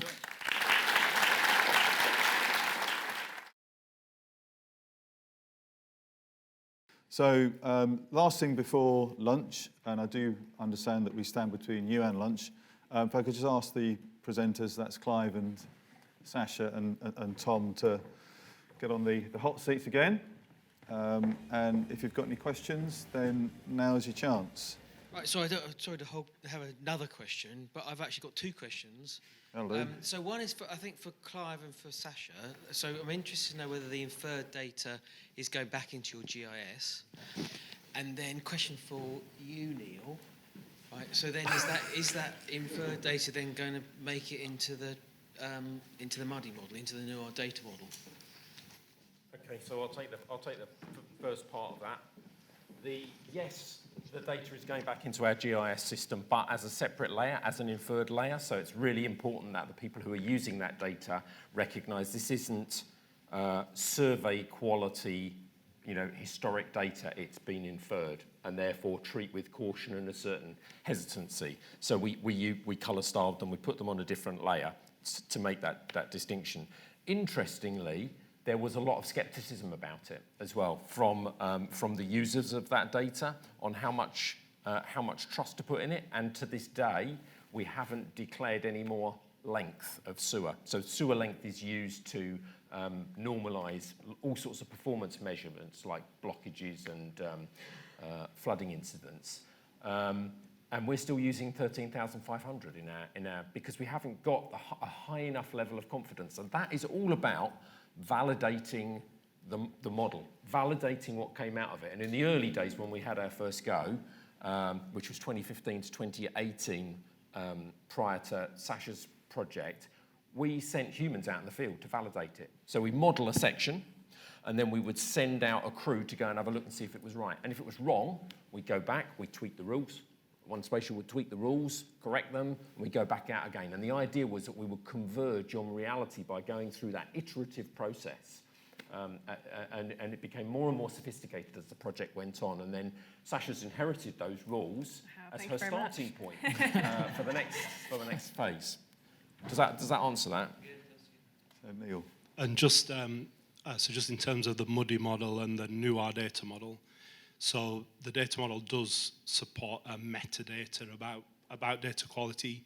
So the method of capture, so inferred or detected, observed, etc., and even to the extent of being able to include confidence levels and tolerances according to standards like PAS 128. That's so a really it can interesting. be accommodated. A really interesting emergence from the project was the need for a confidence factor. Up to that point, sewers were assumed to be 100% correct, which is absolutely not the case. They've come from, some have been digitised, some have come from as-built plans, and others have actually been physically surveyed by GNSS. But there was no indicator against the data to mark that. So at this point, we introduced a confidence factor on all of the inferred parts of the network, and it wasn't the same because certain rules performed better in certain areas than others. So you'd have a really high confidence when the validators went out. You'd get really good correlation. We'd give that a confidence factor of 7. 10 was surveyed. 7's about as good as it gets for inferred. But in other areas, the rules weren't so reliable. 5, 2, depending on the rules. And that gives you your targets. Which set of rules do we need to improve? It's the set that we apply to wimpy homes that were built in the 80s. That kind of thing. Yeah, I think that's within the context of the water sector being highly, highly risk averse. So we're kind of at the very peak of, needing that real kind of accuracy and, confidence. So we have another question up here. Hi. Hi, it's Lisa Allen from the Open Data Institute. So I was just thinking about Ofwat's H2 Open strategy, where there's a challenge to the water sector to release more of your data as open. Are you considering that for this data set? Oh, was that to me for the... Well, just general, I think. I don't know Northumbria, because obviously you're pretty good on your open data already. I think there's more of a challenge. Obviously, this is an inferred data set that you've been doing. But are you thinking about that open licensing business model for these? So Northumbria Water are leading the creation of the Stream platform, which is an open data platform. This is funded by our regulator, Ofwat. And we're going through the data sets, and we're starting with probably not that level of asset data to be the first data to be shared. It will be more information, more like the number of leakages and bursts and flooding incidents, those kind of things. But with the intention to extend and look across the whole range of data sets. So that will be on the programme, but it's not an immediate share. And we would never share all of the data because some of it will be critical national infrastructure as well. Good point. Any more questions? Mine's a quick one for Tom. I'm very interested in a quick summary, but maybe over lunch. The building typology that you mentioned, is that something you created, or is that actually a national foundational data set? I was not aware of the UK having such data, so I'll be interested in a quick. Sure. Yeah. Well, I think that's short. We brought it in from a third party.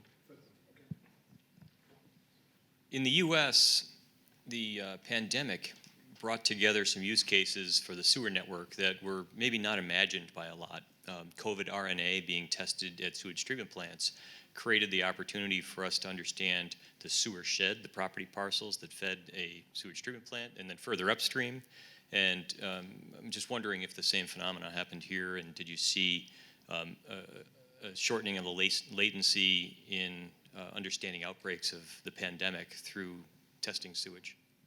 So we certainly ran some projects in conjunction with several universities to use what we were observing in the sewer to identify potential increased areas of COVID, yes. Yeah, and likewise Southern Water, not something I was involved in, but happy to find out any information on what we did there, if you'd like to hear more. Okay, that's one more question here. Need the mic or just shout? Simon Narron from Jacobs. Presumably, some of the rules apply to other underground network infrastructure.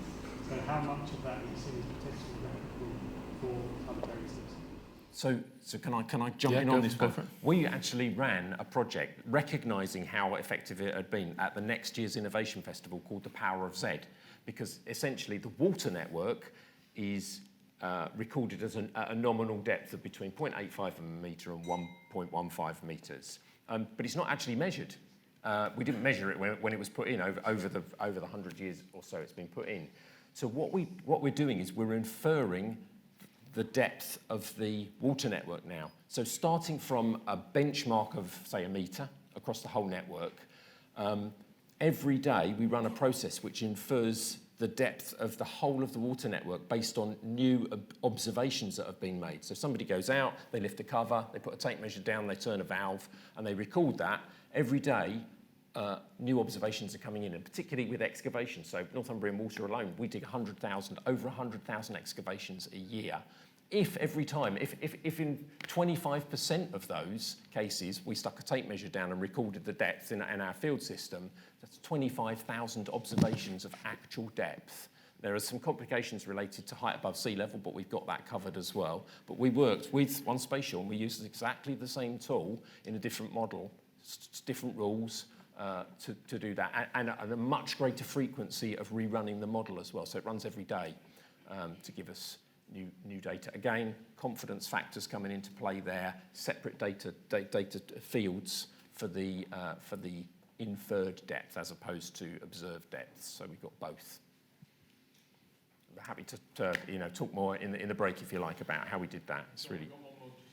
Sorry. I'll just add that yes, other ground assets definitely are a repeatable solution. We've also explored above ground points of interest.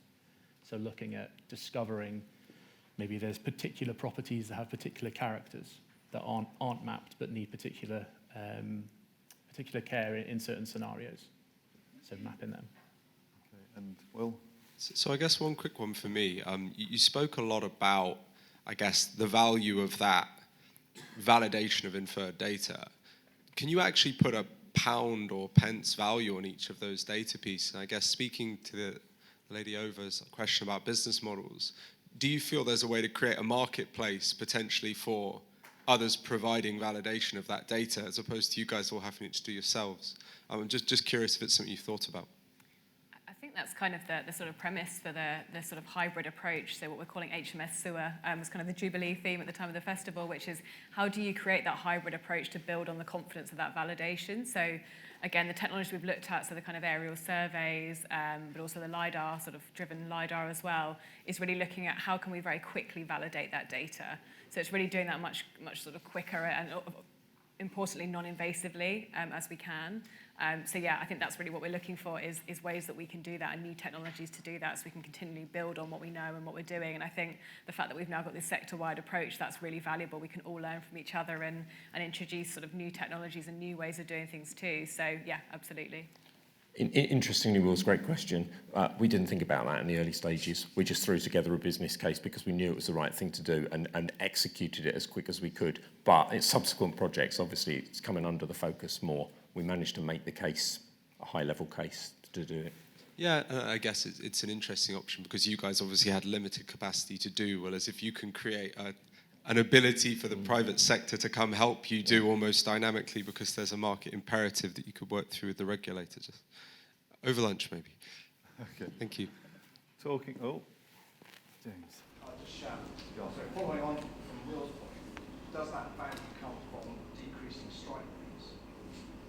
And has there been a decrease in strike rates as a result of improved data? No. And the reason is because the sewer's at the bottom of the stack. So you dig through everything else to get to the sewer. So knowledge about the sewer doesn't really reduce utility strikes, is the straight answer to that one. There's a lot more damage to be done before you get to water, that's what you're saying. The sources of value are everywhere else, all of those other items I pointed out, but not strikes. That's much more applicable to, well, gas, electricity and water, and telecom. Okay.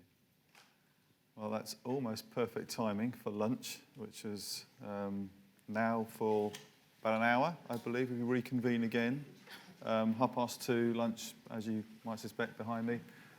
Thank you for your attendance and your interesting questions today, and we'll continue after lunch. Thank you very much. Thank you. Well done. That's great. Thanks very much. Good afternoon, ladies and gentlemen. So we talked a little bit this morning about data sharing and data collaboration, and I've applied it to my role here as facilitator. So I'm data sharing, I'm collaborating with Sheila, who's my replacement for this afternoon. So she's going to be sort of doing the comparing roles. So Sheila is the CEO from One Spatial in the US. So we're going to change cadence a bit. So with that ado, I'll hand over to Sheila. Thank you. I don't need that one. Yes. Well, welcome everyone again, and thanks for joining us. I'm very excited to do this because we have just a great list of speakers this afternoon, and all have very valuable information to impart. I'm going to keep their bios kind of short and sweet just because we got to keep things rolling and on time. But believe me, I read the bios. They're all very, very impressive. And we're going to start with a couple of One Spatial people, Andy Fennell and John Hartshorn. And starting with Andy, because he'll be kicking things off. Andy is a strategist and a technologist who likes to disrupt markets. Now, disruption in trains and tubes is not good, but what Andy is doing is phenomenal. And he's using automation to really turn things around and create products that are much needed in a much more efficient and effective manner. And so he's going to share a little bit about that, and then followed by John Hartshorn, who has been with One Spatial 13 years, but previous to that, as a total, he's been in GIS world 31 years, so I'm kind of rivaling him in time there. But as John told me yesterday, just introduce us as, first you get the organ grinder, then you get the monkey. So enter One Spatial's comedy double act. So this is a story. Actually, what I'd like to say first, I made a note of this. So I did what people typically do in these situations, which is I listened to all of the speeches that went on, all the presentations before me, panicked, and then rewrote part of mine. So that seems to be an important part of that creative process. And welcome to the graveyard shift. I'm guessing the caffeine from this morning is ebbing away, and the carbohydrates that you ingested over lunch has caused an insulin response, and you're all now starting to feel drowsy. But anyway, hopefully we'll keep this interesting. So we are live. So John and I are going to do a bit of a double act. We are going to show you a live system that is operational. We are connected to the internet. None of this is demo. We're not showing any videos. It worked in all the practices. So kind of fingers crossed on that point. And just to mention the speakers that have preceded me today, I am quite humbled, actually. I was seriously daunted by listening to some of the things that people were talking about and what they'd done. This is my first of these conferences, and I was super impressed. So we're here to talk about disruption. I'm going to spend a couple of minutes talking about that, then we're going to dive straight into the demo, because that's the important bit that we're trying to get done. And really, that philosophy is what the One Streetwork team is about in the One Spatial organization. So we're going to talk about traffic cones. They're really, really interesting things. Most of the people here, I'm guessing, have probably got university degrees. So if you stole any and they're in your rooms, can you return them at some point in the near future, because they cost money and they're needed on the roads? This is a story sort of 30 years in the making, so I've got a bit of a spot the difference. I won't embarrass anybody by asking them to tell me what the differences are, but here's a slide. That's 1986. They're cones. They're all over the UK's roads. At this point, the technology revolution hasn't quite hit, so mobile phones aren't around. Phones for you in the UK hasn't even appeared. Vodafone, etc., don't really exist. The cars don't have ABS or sat-nav or any of those sort of things, but the cones look eerily familiar. Fast forward to 1996. Bit of innovation there. I've made some of the cones taller. That didn't last long. That kind of disappeared. But it's 1996 now, so you've seen the first sat-nav sort of popping up. ABS is in cars, brought in by Mercedes, those kind of things. But the planning and delivery of cones, the way in which cones get on the ground hasn't changed. And at this stage, we're using applications like AutoCAD, and I'll talk a little bit about that in a moment. And fast forward to present day, 2022, this was May of this year, taken on an overbridge, I can't remember where, up near Leeds, I think it was from memory. And again, absolutely no change. And the message I'd really like you to take away from that, and certainly something that we were talking about earlier today, is that the construction industry, and especially the road industry, is highly conservative. Not a lot changes. So what we at OneSpatial have done is we have taken the One Integrate rules engine, and we have built a rule set, which John will talk a little bit about when he's doing his demonstration, using the legislative framework that operates in the UK. That's called the Red Book, but it basically tells you how you put cones on the ground. So we've taken that book, we've got some really clever people, so obviously not me involved, and what they've done is create a rules engine, combined it with Ordnance Survey data, and created a SaaS solution. So what you're going to see today runs SaaS. It just requires a browser, that's it, and an internet connection to work. Unlike how it works today, which is, again, a bit different. I'll talk about that in a second. And it creates a traffic management plan in about 2 minutes. Wow. I can hear you all saying. Let's talk about traffic management plans just for a second. This is a traffic management plan. It's drawn in AutoCAD. This is how TM works. So TM is, traffic management is split into two areas. High-speed roads, that's the M1, M6, those sort of places, and low-speed roads. And this is all about low-speed roads and stuff we're talking about today, called streetworks. And in England and Wales, all of those streetworks are planned and managed in a thing called Street Manager. So you have to have a permit. And when you have a permit, you have to have a plan. And 2.5 million of those are done every year. On average, to draw a traffic management plan like that in AutoCAD takes about an hour, give or take. So we're going to show you a system in a moment that will do that in somewhere between 1 and 2 minutes consistently. Doesn't require any specialist knowledge. You would need that to check the plan is okay, but doesn't require any sort of specialist knowledge particularly. Conservatively, if we just do some very simple maths around time savings, just in England and Wales, that's about 137 million hours of time that our solution would save if everybody adopted it. That's a lot of time got back by organisations. In addition to that, when traffic management goes on the ground, it's often aborted. Strange things happen on the roads of the UK. So people move things around. You know, they kind of get in the way. This could be a skip. And suddenly we can't do our traffic management plan now. What happens generally is those jobs are then aborted. The costs go to the utility company. I'm sure there's plenty of utility companies here that will tell us that when things are aborted. And then they're charged for it. So that happens again and again and again. And I think I've probably spoken enough, actually, haven't I, John? Nice move. I wasn't expecting that, actually. That screws you up, hasn't it? Yeah, cool. All right, you want me to go forward? Little bit of a shift of focus then. I'll shut up, John. You crack on, my friend. All right. So okay. So as Sheila said, you've met the organ grinder and the monkey. You could look at it that every magician has an assistant, but which is the magician, which is the assistant? So, does that make me Debbie McGee? That's a very good no, reference, isn't it? Absolutely not. So, so Andy mentioned this thing called the Red Book. Now, one of the interesting things is a lot of you here are customers of OneSpatial, and particularly one of OneSpatial's products, which is One Integrate. So are we. We just happen to be an internal customer. So we're kind of using One Integrate very similarly to how a lot of you are. So, as you know, One Integrate's all about rules. It's a rules engine. We encode rules. This is a rule book.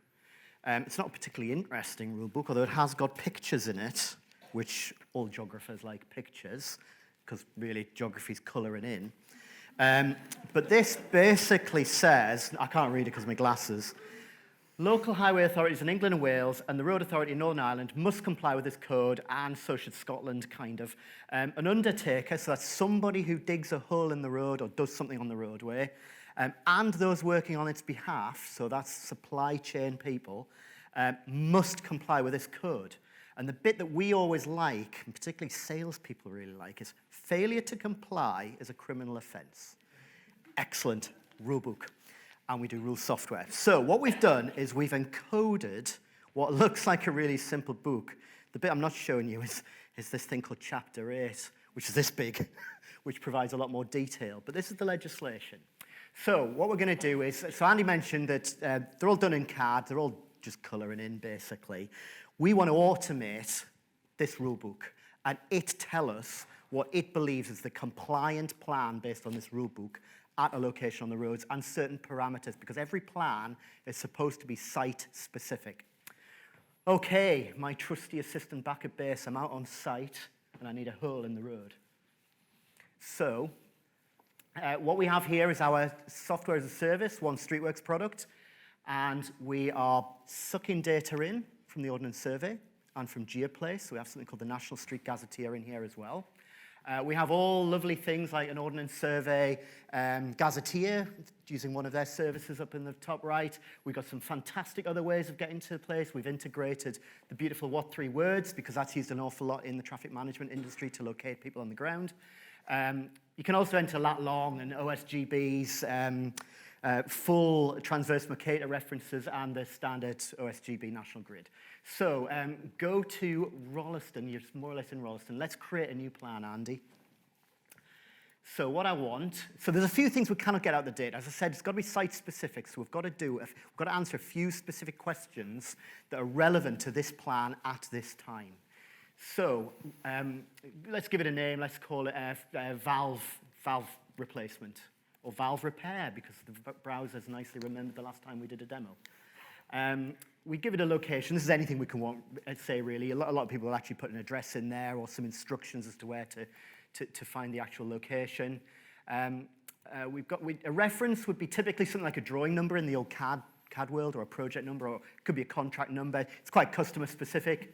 But we actually have to identify on this plan, because it's got to go in for a permit request, we have to identify who the statutory undertaker is that we're doing this plan for. So who has the legal right under the Streetworks Act to dig a hole in the road or do something in that roadway or footway.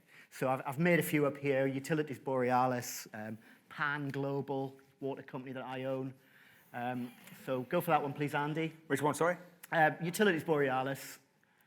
Okay. And right, so part of the permit request is I'll have to say when the plan will run for, when the traffic management will actually go on site. So let's just do it for, I have no idea what date it is.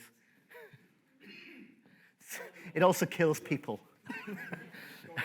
So let's do a plan. I can't remember what the date it is, but let's do one for middle of next week, 16th. I just want to do it during the day because it's kind of emergency works. So same day end. My working pattern's fine. That's okay. We're going to be there all day. That's just another thing that has to be on the plan. Okay, let's do create. So what I now need to do, and this is really the only real interaction I have to do with the map, is actually create what's called the works area, which might be a hole in the ground, or it might be a skip that's going there, or a van that has to be coned off, etc. So if you could do me, I don't know, 3 by 1, 3 meter by 1 meter. We have a number of different ways of putting in the works area here and then aligning it. So you might just want to rotate it just to align it with the side of the road there. This data that's coming in from the Ordnance Survey is actually, to go back to the Open Geospatial Consortium talk this morning, it's actually a web map tile service that's coming in. So that's fine. Now, as I mentioned, this has to be site-specific, so there's just a few little things in a wizard I have to enter here that we cannot get out the data. So let's just a little bit about the works, Andy.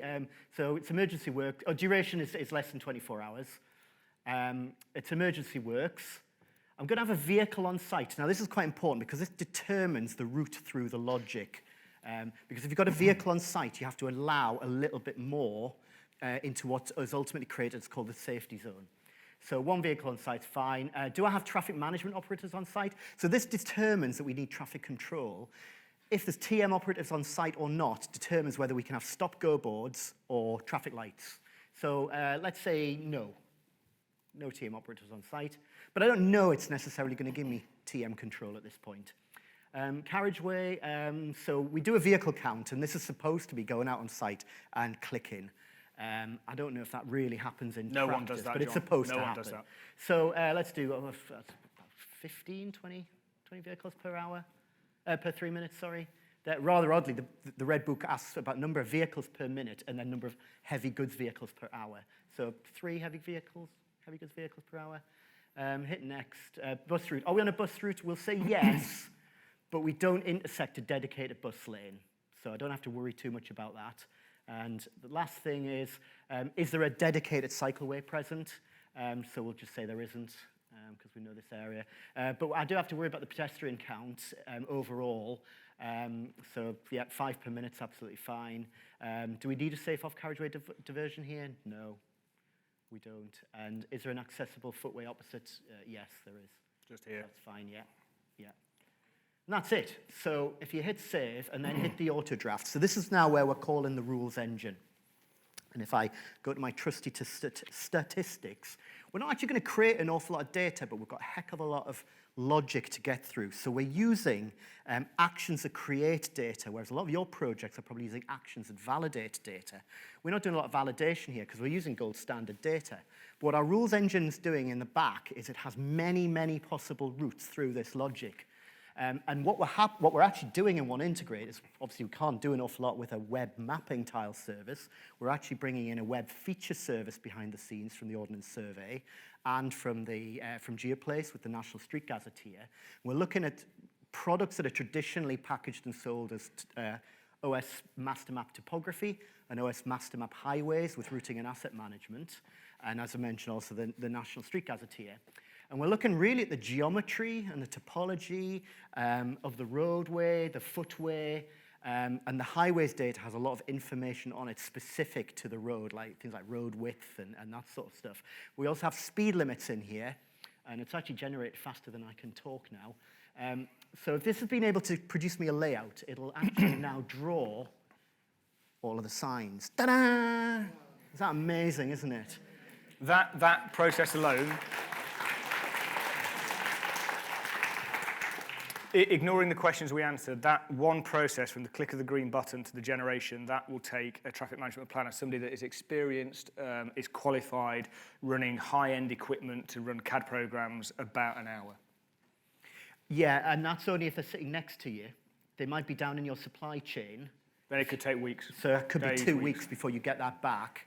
And then if you need any amendments, that might be 3 or 4 iterations of amendments, adding another week or so, and £30 an hour for those amendments. But we've done it, and it's produced us. We've got a number of different views. We can actually look at it in perspective mode and see 3D signs with the little arrows that shows which way the sign has to point as well, which is quite important. But that's given us, has that given us a 3-way lights? Yeah, it has indeed. That's a 3-way lights because we've got a T-junction there. Let's have a look at it in what 3 words, actually, Andy. Can we just pop in there and just open that up and have a wee look at it? Which is actually one of the main planning tools used in this sector for the things that are supposed to do out on site. So that's kind of where we are there. We've got a T-junction there. There's the grassy bits. There's our safe footway. Okay, back into the app.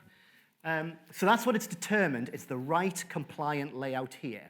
Now, when that goes in for permit request, it could be that we need to make a few amendments. Maybe the Highways Authority needs us to change a few things. Or in practice, when we're on the ground, there might be trees in the way and we have to move a few signs. So we have a full editing capability in there. But if you, Andy, don't edit, let's just accept the auto draft.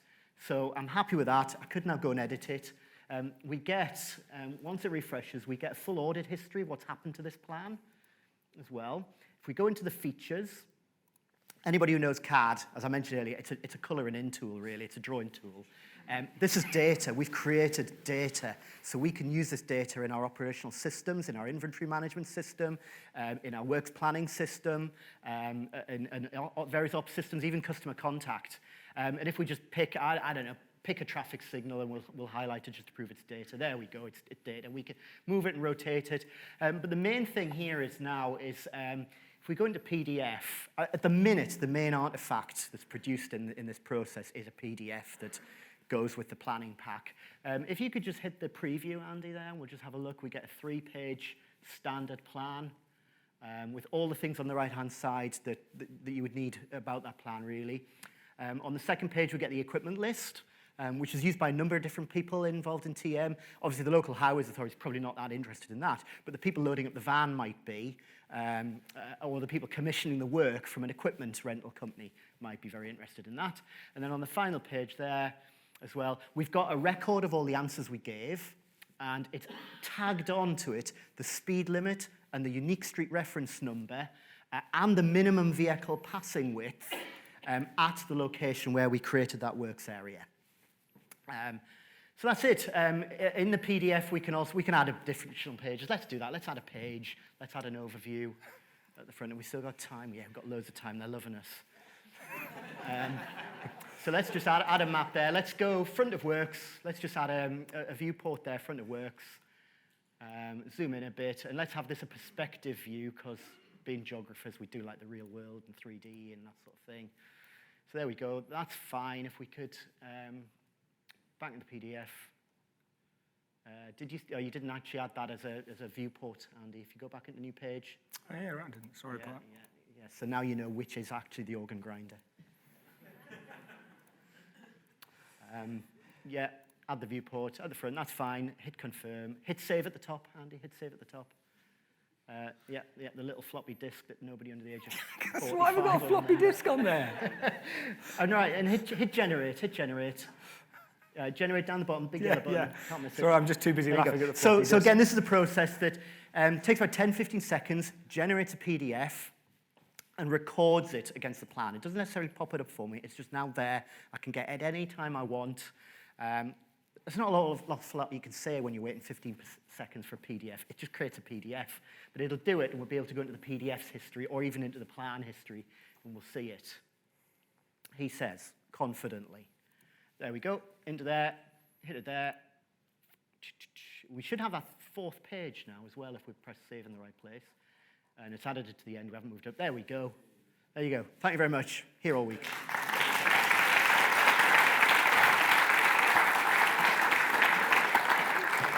I think if I can just make one very, very quick closing remark when we were talking about disruption. One of the things that's really important about this is it doesn't require the companies using it to make any operational changes to the way in which they do work on the ground. And that's really important. If you have to do a large change program in the organization to retrain people, use different working methodologies, do things very differently when you've got teams of people on the ground doing things on the road, that's really tough. What this does is it disrupts the market in a way that brings a lot of value, but it doesn't mean that you have to change an operational process or undertake a very large-scale change program. That's it. I'll shut up now. Great.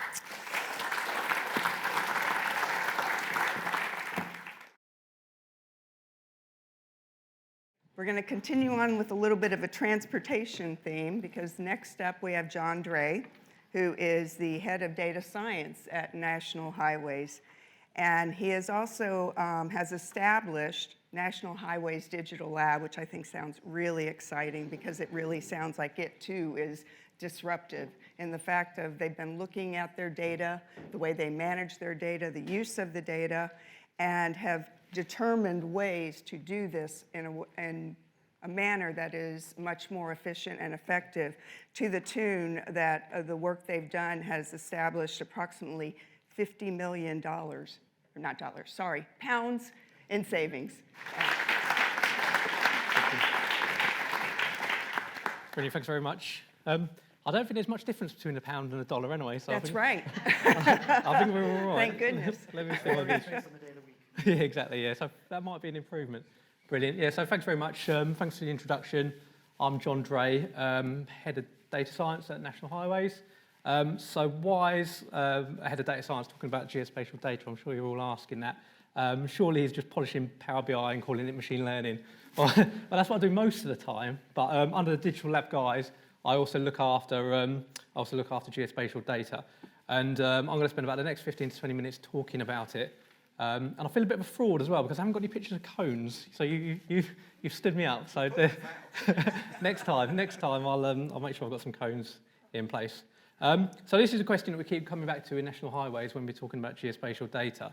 It's something that's really important to us, and we encourage other businesses like us to think about it as well. So we say to ourselves, you know, is geography core to our business, or is geography core to your business?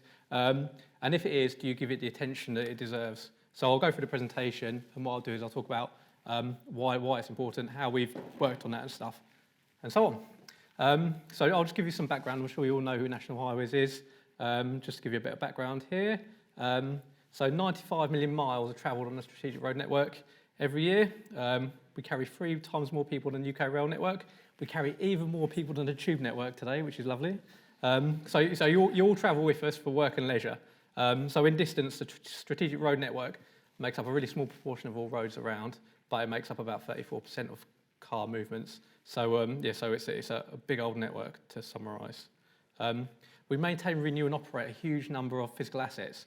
So you can see a selection on the screen behind me. So just to name a few, we've got about 10,000 miles of carriageway and about 20,000 bridges. So, keep that in your mind, really. We're quite a big asset management company, and we play a really strategically important role in England. So here's the question, and this is the starting premise for this. We've got a clear understanding of the physical value of our assets. We value them around about £128 billion. It changes quite a lot. So this gives us two questions. Firstly, what would happen if we treated our physical assets in the way we have historically with our data assets? I think there's a fairly flippant answer to this. We probably have 3 of these bridges to different specifications. They wouldn't connect to the road network, and you wouldn't know exactly where they are. And there's an extra point if you can tell me what that bridge is as well. This leads to a second important question. So what if we treated our data like we have done historically with our physical assets? So today I'll share with you the journey we've been on to completely reevaluate the way we value our data, particularly our spatial data, and what this has meant for how we operate the business. So these are the key points that we like to take away from this session. Firstly, I'll talk about how we began to treat our data in the same way that we treat our physical assets. Secondly, what we found out by doing this. So I'll talk about the actions we took following this approach. And finally, I think it's important for geographers and people that work in GIS in big organisations, which is how we elevated the conversation around geospatial data to a senior level within the organisation. Good stuff. So going back to the bridge analogy earlier, data's an asset in the same way that our physical assets are. So if we treat them in the same way, we need to understand their value. In the same way we knew the bridge in the picture plays a vital role in connecting our country, we need to understand the role that our data plays. Back in 2018, our Chief Data Officer kicked off a piece of work to get to the bottom of value of data. I'll talk you through how we did this very briefly. The first step was to work with the economists for National Highways, or Highways England as we were at the time, I think, to work out the value of our intangible assets. We knew at the time our physical assets, as I said a minute ago, they were £128 billion now, but I think they were about 115 back then. This represents the cost of replacing a strategic road network. We also know that the network has a cost-benefit factor of 2.7, so we multiplied the two together and removed the value of our physical assets to work out the value of our intangible assets. Of this, we allocated around about £60 billion to data. The next question was to understand what drives the value. We carried out more than 80 stakeholder interviews across 6 stakeholder groups. These stakeholders included leisure, local authorities, commuters, logistics, retail and major transport hubs. We wanted to understand the use cases that drove the value. To pick one, we understood that the strategic road network was incredibly important to transport and logistics sector to get through to market, for example. We then looked at the data sets National Highways owns and the data the value drove through these use cases. You can see on the slide that we identified 26 data sets in National Highways supporting 27 key initiatives for stakeholders. These are the important data sets that are contained in the small table on the side of the slide that you can see behind me. Everything from flooding to traffic footage and traffic flow as well. So lots of different data sets. The next stage was to understand how dependent each of these initiatives were on the various data sets. We did this through a workshop with leaders across National Highways. We used predictive analytics model to rank the various initiatives on their reliance on data. This is contained in the table on the right-hand side. I won't worry about looking at the numbers too much, but I think what's important is look at which initiatives are in there and how important they are. The green ones are the initiatives that most rely on data. Speed and flow management, diversion routes, and roadwork information stand out quite a lot towards the top of the slide. Some further data science was carried out to allocate value to each of the data sets. We also had a really nice line of sight from the data right on the right-hand side of this very messy diagram through to the initiative it added value to, into the stakeholder group it added the value to, and then back to an understanding what the intangible value was. This really helps bring to life the value that data sets play, because you can really draw kind of that line of sight all the way through. It wasn't my work, so it kind of hurts my head talking about it a little bit, so I'll summarise why this is important to us. So long story short, our geospatial data was, following a really robust piece of work, identified as our most valuable. So the society needs our geospatial data more than it needs any other data. So it would have been a fairly relevant presentation here at One Spatial if not. So, but we established that really. So this left me with a bit of a quandary when I joined National Highways just before the start of the pandemic. Linking back to the question I posed right at the start of the presentation, we now knew that our geography was the most important to our business, but we weren't really giving it the attention it deserves.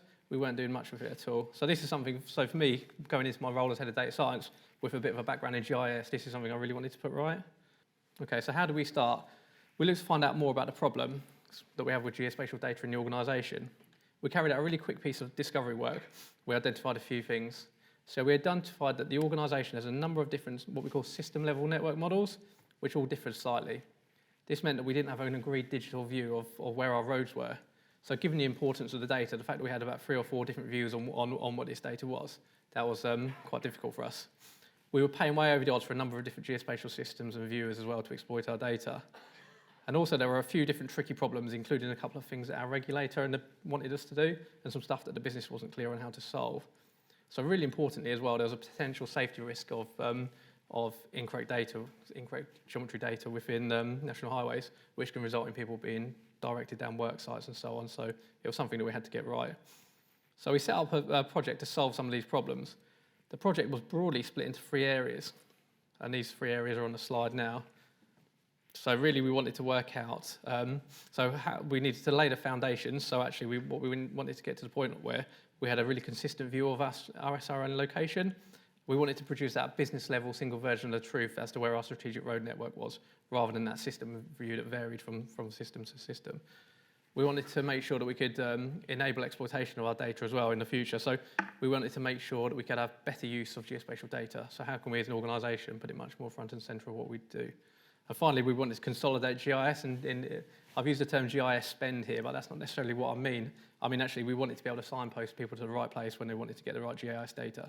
So why should we go to one system to look at operational data, for example, and another one to asset management data? So there was other stuff as well. So, and finally, we wanted to think about how we open up data. I heard somebody mention earlier the importance of having open data. So this is important to us as well. We needed to move in the right direction. So there are some specific data sources that we had to open up. For example, where the emergency areas are on our smart motorways. That was an important one. But also as well, if you break down in an instant, where our emergency telephones and that kind of stuff. So that was the kind of the 3 areas that we wanted to work on. And what I'll do is I'll show you some examples of the type of stuff we've done as well. I think that'll be might useful. The first problem we looked at was to solve the common view of where our network is. Linking back to the data valuation work I mentioned earlier, this is our most important data set, and we didn't have a clear view on what it is. It was also the one that carries out the safety risk. We need to let our stakeholders, including sat-nav companies, know when we make changes to the geometry and what those changes are. The slide on the screen gives quite a nice indication of the problem. The red and yellow lines are digital representation of the same road within 2 systems within national highways. You can see all sorts of problems. Firstly, historical instance of where the 2 models just don't line up. This is down to data quality issues and the way that data is captured. Secondly, temporal issues. You can see that from the model that the road has been realigned at some point. This hasn't been updated in the red model, so this is exacerbating the problem of the true digital representation of where the road is. The blue line is the new consolidated network model that will become over time this single version of the truth as to where the network is. We'll slowly but surely replace all the network models in our system with the business-owned network model. So this is really important to us. We'll maintain that one version of the truth for other systems to reference. So going back to my business level versus system level, we'll make sure that everybody understands, regardless of what system they use, everybody will be referencing that network model. Our next big challenge was to help the organisation fully exploit its geospatial data. Linking back to the discovery work again, we knew that we were doing this in a piecemeal and fairly ineffective way. There are pockets of GIS excellence across the organisation, but we wanted to elevate this and make geospatial data really drive forward the business. We put in place what we call our spatial portal. So this is going back to my point around kind of consolidation of GIS and viewers. We put in place one spatial portal for the organisation, and we engaged right across the business. We actively push people to think about how they could use geospatial data in different ways. There are efficiency benefits by moving to one platform, but there was also quite a lot of kind of becoming more effective as well. So teams within national highways really began to realise that geography is core to the business, and that they can really improve our delivery as a company. The slide on the screen shows one example of this. So it shows how our operational team have utilised our spatial portal to build something that we call single view of the network. There's a number of different challenges that we try to solve with this tool. Control rooms tend to be mostly reactive in what they do. So we've got multiple tools and systems and reports, and they're all used independently of each other. Lots of Excel spreadsheets and lots of everything, really. So data's used inconsistently across our regions, and we collect a huge amount of data, but we don't use it effectively. By putting in place single view of the network, we expect to be more proactive and be able to identify stuff as it happens. So we should be able to increase the availability and the timeliness of our data and the ability to track metrics in real time as incidents unfold better and better visibility across the network. It can be used for stuff like traffic officer deployment, live incident management, and proactive response. So how does it work? The user can navigate through the dashboard by selecting the region or outstation from the top, or by zooming in and out of the map. The notification summaries will update too. Lots of different data sets can be shown on the map. For example, we've got the traffic officer locations which become live from their vehicles, as well as assets and weather events. We also look at crowdsourced data from Waze, which is something we've done for the first time through this, as well as our CCTV data to help manage the incidents. The right-hand side of the screen summarises what's happening on the network and facilitates decision-making, i.e. how do I manage incidents. The bottom right-hand helps us understand where traffic officers are on the smart motorways and we can reallocate them appropriately based on that. The panel on the left is a really interesting one for me. It gives notifications on incidents that don't seem to have been managed yet. You can select one and click on the data you want to see.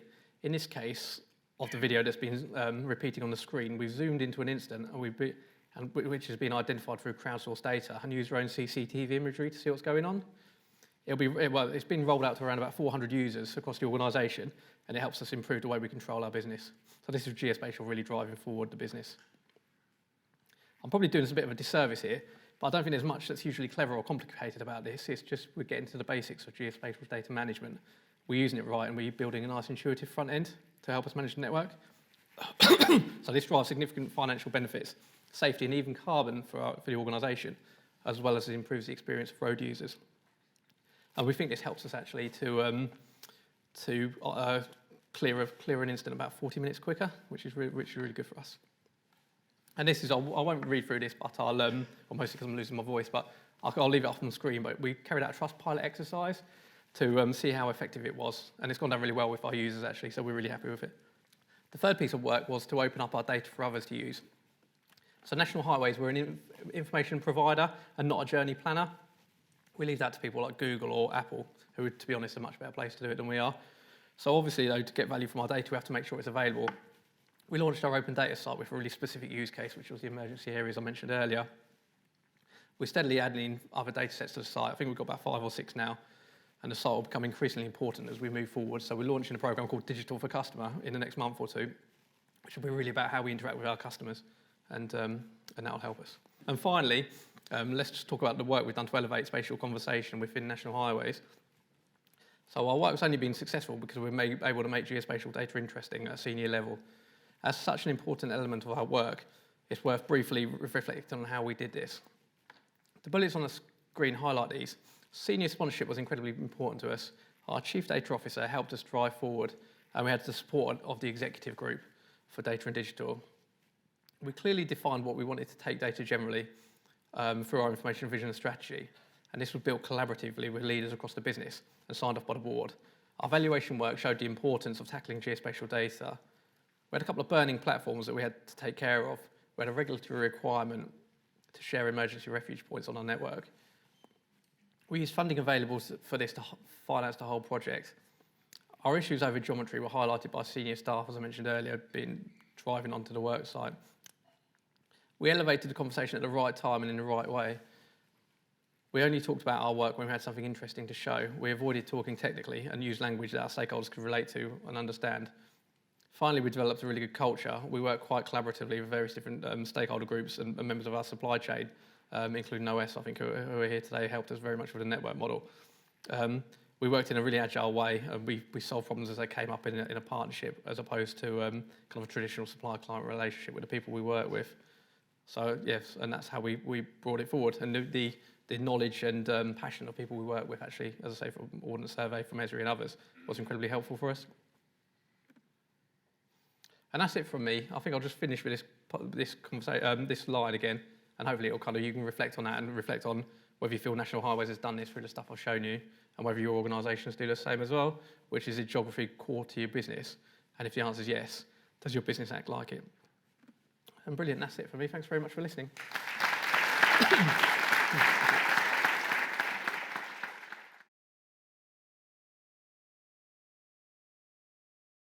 Next up, and we're staying in the transportation arena, it's Malcolm Taylor is going to be joining us next, and he is in charge of information management and digital services at Crossrail International.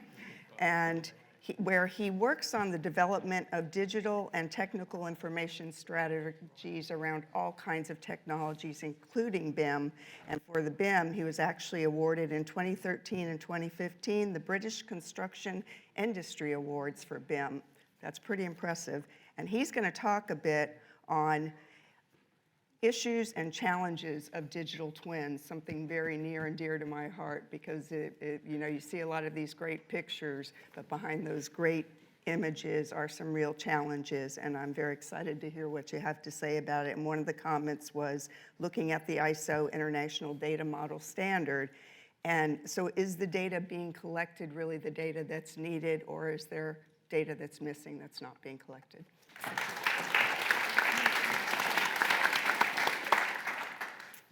Well, good afternoon. It's a real pleasure to be here today, actually, to be able to talk to you. I'm really interested in things like digital twins. I hope I'm not going to disappoint you by some of the things I might be saying.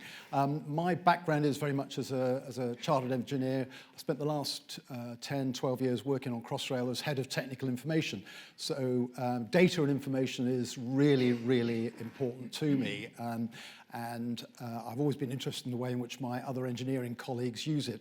I now work for Crossrail International, which is actually a government-owned organisation using the kind of skills that came out of Crossrail to secure work for UK companies from various generally rail-related clients and projects around the world. So that's kind of what we do.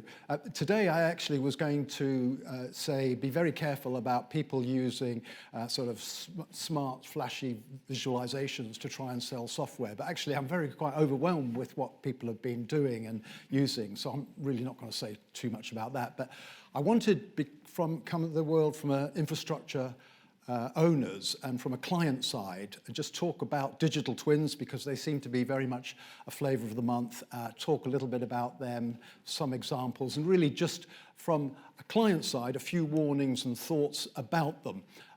Because as much as I love them and try to help make them happen, from a client perspective, you've got to be very, very careful. Interesting, back 6, 8 years ago, McKinsey turned around and said in construction, digitalization was really not happening. And it was one of the reasons, again, very much in transportation construction, that productivity was so poor. Other people came along and would show other sorts of things, the benefits. But kind of what's also been going on and I noticed certainly over the 10, 12 years at Crossrail for me, things like the cost of storage went down by about a factor of 40 or 50, processing power in that time increased by about a factor of 20, bandwidth as well, that sort of scale, cost of sensors right down. So the environment and the world of technology changed extraordinarily. And kind of digital twins have come into that world of all of these things that have been going on, all these sort of technologies that people are inventing and coming along with. And kind of a few years ago, at that similar sort of time, digital twins were at the top of the hype. It was great to be able to talk about digital twins. And that's now, fortunately, digital twins are very much more in sort of mainstream thinking and activity. But again, from that sort of era, and I see it with my own engineering colleagues, we look at trying to get smart, clever technical solutions to come in and solve problems that, and people come up with these technologies to solve problems we never knew we had.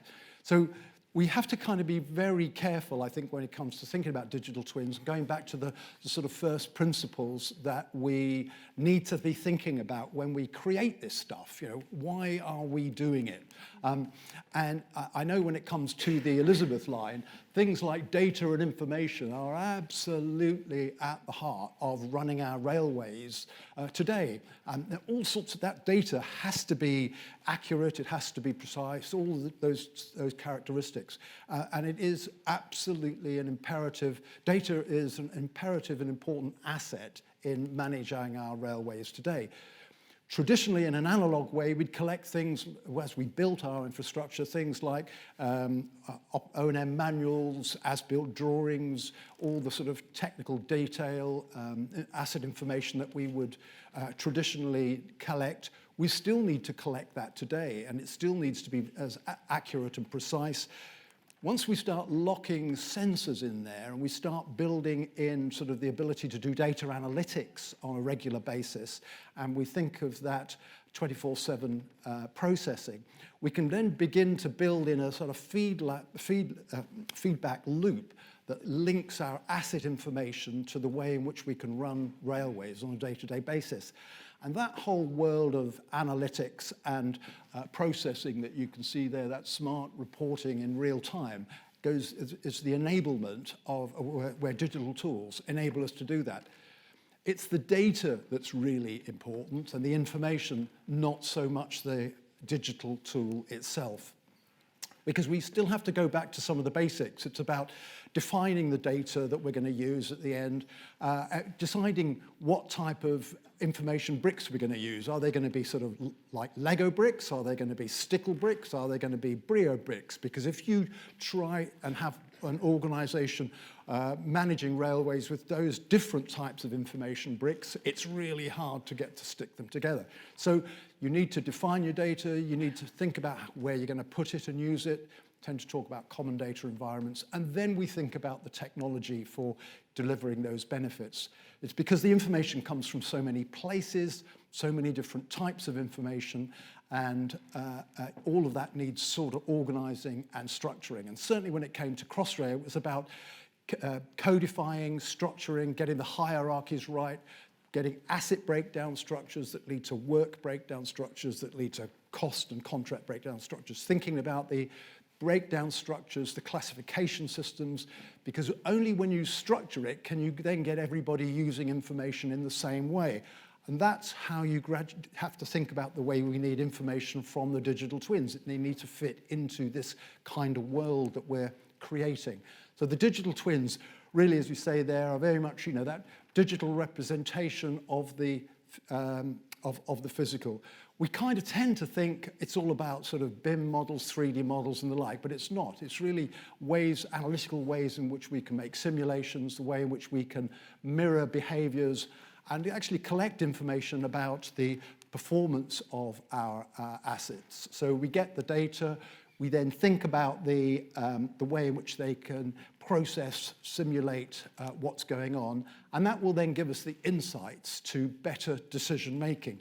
Because we kind of also tend to say, we only collect information to make decisions. We don't collect it just to put it on the shelf. And so it's about using information to make the right decisions, and digital tools can help us make those right decisions. So when we kind of get into that, digital tools are very much in the sort of more in the complexity end of analytics and systems. And when it comes to asset management, the sort of predictive, prescriptive maintenance is very much more cost-effective and from a client perspective really does give you very significant savings towards traditional ways of working. So it's kind of worth the effort from a client side to make this digital twin and smart data analytics world work, because you can, you know, for your customers and users, get much better value for money. But you do have to keep asking, why am I doing it? Because that drives what it is you're going to try and put into place. When it comes to things like mechanical equipment, things like, in my world, things like rolling stock, the examples of actual digital twins are very familiar now and well in use. Lots of sensors telling us a lot about kit, and that's pretty good, and that's, you know, fairly mature in its thinking. When it comes to infrastructure, it's not so much. You know, the work that the Highways Agency is doing, for example, is really good. But when you think about infrastructure, usually long lengths of track and embankments and the like. So you've got long linear assets, you've got stations and things like that. So you've got all sorts of issues about geography, wide network coverage to get data and information from all those component parts. And that in itself starts to give you all sorts of problems. And particularly when you come to start thinking about how am I going to collect all that information, usually the engineers and the asset managers who are involved in making those decisions, they're not the greatest specialists in sort of communications and network and that sort of stuff. So you start moving out of your comfort zone, and you have to get, you're either going to be persuaded by others, or you need to get other people involved. And technology is not the problem in getting digital twins to happen in the infrastructure. It's actually going back to understanding what information you need. And you can begin to translate that back when you come to think about those physical infrastructure assets, and you can begin to unpack them. I'm not going to go through this slide in any detail, other than to just say, you start thinking about the performance indicators and the information I need for each of those assets. And you have to you start from that end thinking, what do I need to be able to understand and manage my infrastructures better? And then you can begin to start thinking about, well, how do I sift and sort this lot out? Because I can't have digital twins for everything, usually because you can't afford it, but I need to be thinking about, how do I sift and sort my information? How do I prioritize my risk assessments and those sorts of things? But you begin to have to start working that out before you go out and buy a digital twin. There are lots of standards, international standards, that can help us in terms of information. ISO 19650, or for asset management, comes to ISO 55000 series. They're great. But actually, standards on digital twins, if you've ever got into this, they're really, there's lots and lots of them, and usually they're really not much help. But you can have to simply decide, first of all, what it is you're going to do, because there are some really interesting issues that begin to come out of this, I think. Usually clients are moving into a world of complexity that they often have to get some help, because if you're going into, as a civil structural engineer, you're going to need some additional skills to help you unpack and put that stuff together. You need to be thinking about the different types of systems you've got. You need to be thinking about the liabilities of who's going to own that information that you're collecting. You need to think about the fact that your life of your digital twin or the sensors and the like could be completely out of sync with the assets that you're looking at, which might have 50 to 100-year lifetime. And so you're suddenly taking on board a whole load of new assets to manage your old assets. And so there's things that you need to be thinking about there. And you have to beware the picture of my toolbox, because all these things that you buy as time goes by to solve individual problems, you end up with just a load of stuff that doesn't really fit and work together. So you need to begin to think about how you bring together all of this. You do need to plan things, plan how all these things are going to fit, starting from, what information do I need? You need to think about how you're going to procure that, because you often don't have a lot of money to make this work. You need to be able to prove the return on investment, use things like CapEx for new projects to make it happen, or alternative forms of procurement. Think about purchasing the data, not actually the equipment, a bit like Rolls-Royce and engines, who buy the hours, power hours. You're not buying the engine. Think about people where you buy the data. You're not buying the equipment. You have to look, recognizing, just as Highways Agency have done, monetize the value of data and try and get other ways of showing a return on that investment.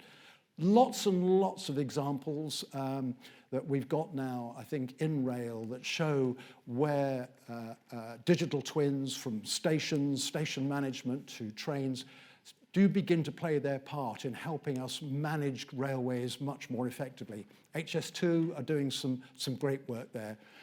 Network Rail have embraced it, and it's interesting, they too now are looking at partnering with organizations and academic institutions to help them build up that organizational expertise in this world to help make that happen here for their civil assets, and, for example, on some bridges which they're monitoring continuously now, using different specialists in long-term partnering to help develop those sort of skills in-house. So lots of examples. I am a great fan of them, but you do have to be very, very careful in this world about making sure, when it comes to getting digital twins to work, it's understanding the data, making sure the data is interoperable, making sure that it's good quality data that can be used, that it's smart, it fits, and it's consistent across your organization. Because Digital twins, yes, they offer significant benefits because it's about decision making, and it's the data and information that I would suggest that's really important there. They do give you the type of outcomes that you need in trying to make sure that the users of your facilities and alike. But I would commend that before you get too far into them, you start with a digital strategy to understand and make sure that this world can fit together correctly. So that's me. I hope that's my 15 minutes. Thanks very much.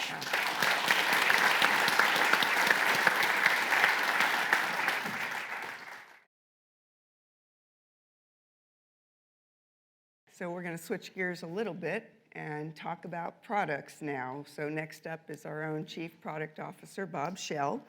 And in Bob's role, I know personally about this because we work very closely together. He really focuses on making sure that our products are developed in a way that on a continuum, they are meeting more and more of the customer's needs.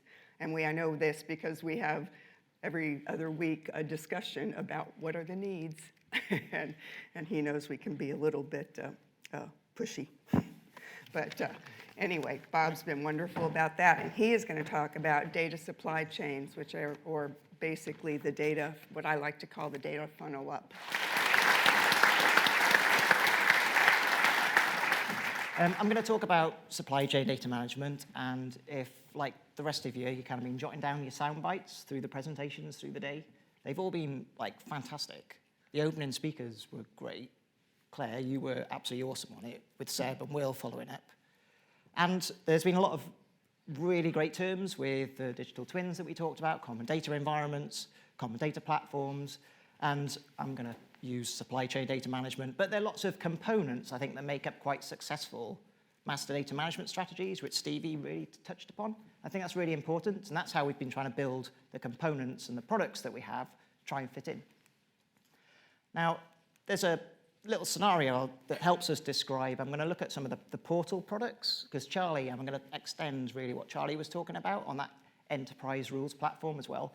And one of the, like a significant contract we win with HS2 really sets the scene there that we're thinking about. So Manesh heads up our transportation section in the UK. So a contract comes out and it says, we would like a data validation gateway. I'm like, hang on a minute. There's a bit of a product called One Data Gateway somewhere, which does validation. There might be a really nice fit there, which great, top-down view, this is something we're going after. Like Sheila said, when we're looking at user needs and what do we do, bottom ground up, almost from the bottom bullet points here, what is it that actually people need? Well, we're talking about a common data environment. That's been used a few times today, so we know where we're going. We've got a target. There's really a bit of a rule book. There's things and ways we need to check the data on the way around. Rule books were, John was waving that around before. So again, rules, that's quite a good tick. The amount of data you can imagine flowing around something like HS2 is huge. So we've got to make sure we sort this out at scale and everything can perform. Andy mentioned we've also got to give a great user experience to people to get the data flowing in the first place. So we've got to get that flow happening. Otherwise, we're going to get stuck. Maybe like Malcolm was touching upon, you're going to build all the great tech and it's not actually going to get adopted. And the last bit that I'd point out is this contract win was actually through G-Cloud as well. So given, Holger will back me up on this because he is the government for today, as we all discussed earlier on. But G-Cloud gives over like 30,000 suppliers, customers, the option to reach 30,000 different people for different cloud-based services. And it really is changing how we can access things and what we can do. So the cloud bit is really important. And it's important for us as well. So we've seen some One Data Gateway-based applications, so I don't have to spend too much time giving you an overview of these, and there's a demo coming up as well. But the One Data Gateway product, which was that perfect fit for a data validation gateway, gives you that self-service portal. We've been trying really hard to make the user experience for that really memorable. And coming back to something that Andy said, also do it in a way where we're being as unobtrusive as possible, so people will actually use it. We've been trying to also take away all the pain of all the other things that we think can help speed up some of these types of projects and deployments working. So we've got the rules that we can build using the application that Charlie showed, which we can do for you. We've got another great woman leader in tech in Emily, who runs our pro services business. So we can build some of the rules for you if you want. You can take the applications and build them yourself, but they're the intuitive workflows that sit behind a lot of the portal-based apps that we show. John pointed out how there's such a rich range of rules we can run. We might have simple portals we need to build just to validate key and critical data. So going back to the G-Cloud bit, that's something that we've been focusing a huge amount of in the products and the technology back at base. So we've been really trying to make sure we take all the advantages that come with cloud, all that almost unlimited compute power, all that scalability, and making sure all our products will do that. And if you get to chat to him, Michael Tanzini is here, who's looking after all the cloud stuff on our product side. And we want to make sure we can take all that pain away while you focus on the good stuff. It's a bit like Claire's questions at the start of the session. So are you interested in the data cleaning and maintenance bit? No. But lots of people are. But if we can get and start making that easier for everybody, you can start focusing on the insights and getting the value from it. So the advantages of cloud, this is where we've taken all our product sets, and the Streetworks example, NG911, they're examples of products and solutions we have running in the cloud for that scalability to take away all that issue you might have around data security and redundancy, and it allows you to focus on the good stuff. And I think we have to encourage each other to go along that buy-in journey as well, because some of the different vertical industries we've heard about are a bit behind some of the others. And we just need to encourage everyone to go in the right direction and build those continuous improvement programs that we know we can do.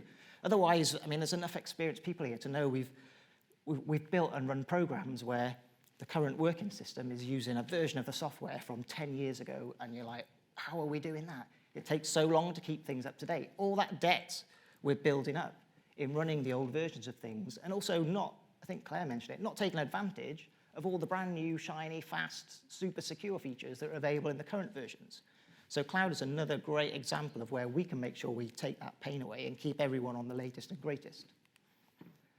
So we do try and do quite a lot of work really focusing on who we're trying to build the software for. And the reason I'm saying it is because Andy made the really valid point that we can build some great disruptive tech, but we've still got to deliver it to people who are going to use it in a nice, friendly way. And probably the rubbish example I've got is, went back home last weekend to see Mum and Dad. I did. It's not a lie. Oh, see, I was rehearsing it just there. That's totally throwing. No, so travel back home and talking about knowing your target audience and customers. So do I know Mum and Dad? What's going to happen when I get there? My first thing is I've got 2 visitors in the boot. We've just done a journey from Cambridge to Bridgend. One of them's a 7-year-old who's going to make sure Mum and Dad's 2 dogs are put in their place when we get out the back of the car. The other one's a 5-month-old visitor, Seren, who's going to tear everything up. So first thing, understanding what the conversation's going to go like with Mum and Dad. So do we understand the personas and the users? So it'll be, all right, Mum, we'll let the dogs out the back, no problem. Have you taken away your dog food for your dogs? Because the first thing they're going to do is go for that. Yeah, absolutely, 100%. Oh, brilliant. Let them off the leads. Straight in. They haven't taken the dog food away. Mum always says, I might just put a plate over the top. Fantastic. Knock the plates off, or they get stuck in, okay? That's how it goes. I knew that was going to happen. That's how I'm done. Before you even then got all the other stuff in, 2 questions always happen. First one, Dad says, speaking of a roads and transport example, what was the traffic like? And he's been watching it, right? He's been monitoring where the accidents are and the incidents, all that sort of stuff. Mum will say, do you want a sandwich? You're like, no, Mum, I've got dogs everywhere. We're trying to get stuff. That's fine. It's our last financial quarter at One Spatial. That's what I think. Mum's third question is always, is this going to be the Christmas visit? Are you coming back again? So I thought, right, great, we've got this one sorted out this time. We're going to book somewhere to go. We can all take our dogs, destroy someone else's house. I've planned that it's about 2 hours drive from Mum and Dad, 2 hours from where we are over in Cambridge. It's mainly because, actually, my goal is I don't want Dad driving more than about a couple of hours at the moment. So perfect place for us to meet up. So I start explaining this. Mum's like, fantastic, fantastic. I'll pay all that. I go, Mum, we've already paid for it, no problem. Dad, like clockwork, gets about his chair, walks to his computer, switches it on, checks the RAC site, the green flag site, the AA site, all for the routes, to walk back to his chair and go, that would be perfect. It's about 2 hours drive. I'm like, seriously, I've worked in the GIS industry for 20 odd years. That's why we picked it. But you have to go through and work out, that's who I'm trying to get the message to. I want him to get there safely, and I want them to have a good time. And Dad's now properly relaxed about, I can do that journey, it's 2 hours. The fact that he had to check the same information 3 or 4 times for all the sites to be roughly within 5-10 minutes. That's what you do. That's what you do to deliver a good quality product. Guarantee you though, this is the end of November, or start of December, whenever I booked it. He'll get his sat-nav in his Honda that's 7 years old, and he'll remember I'm a GIS person when the little dot is, there's no road underneath it, because he'll be driving on a new fast road. And he'll be like, how come you can't keep these like GIS systems up to date with all the navigation? He won't trust me that I actually did the 2-hour kind of magic commute to start with. So it's really about understanding your users and doing whatever you can in the most unobtrusive way that you can. So here, this is an example of a data gateway application in Oz.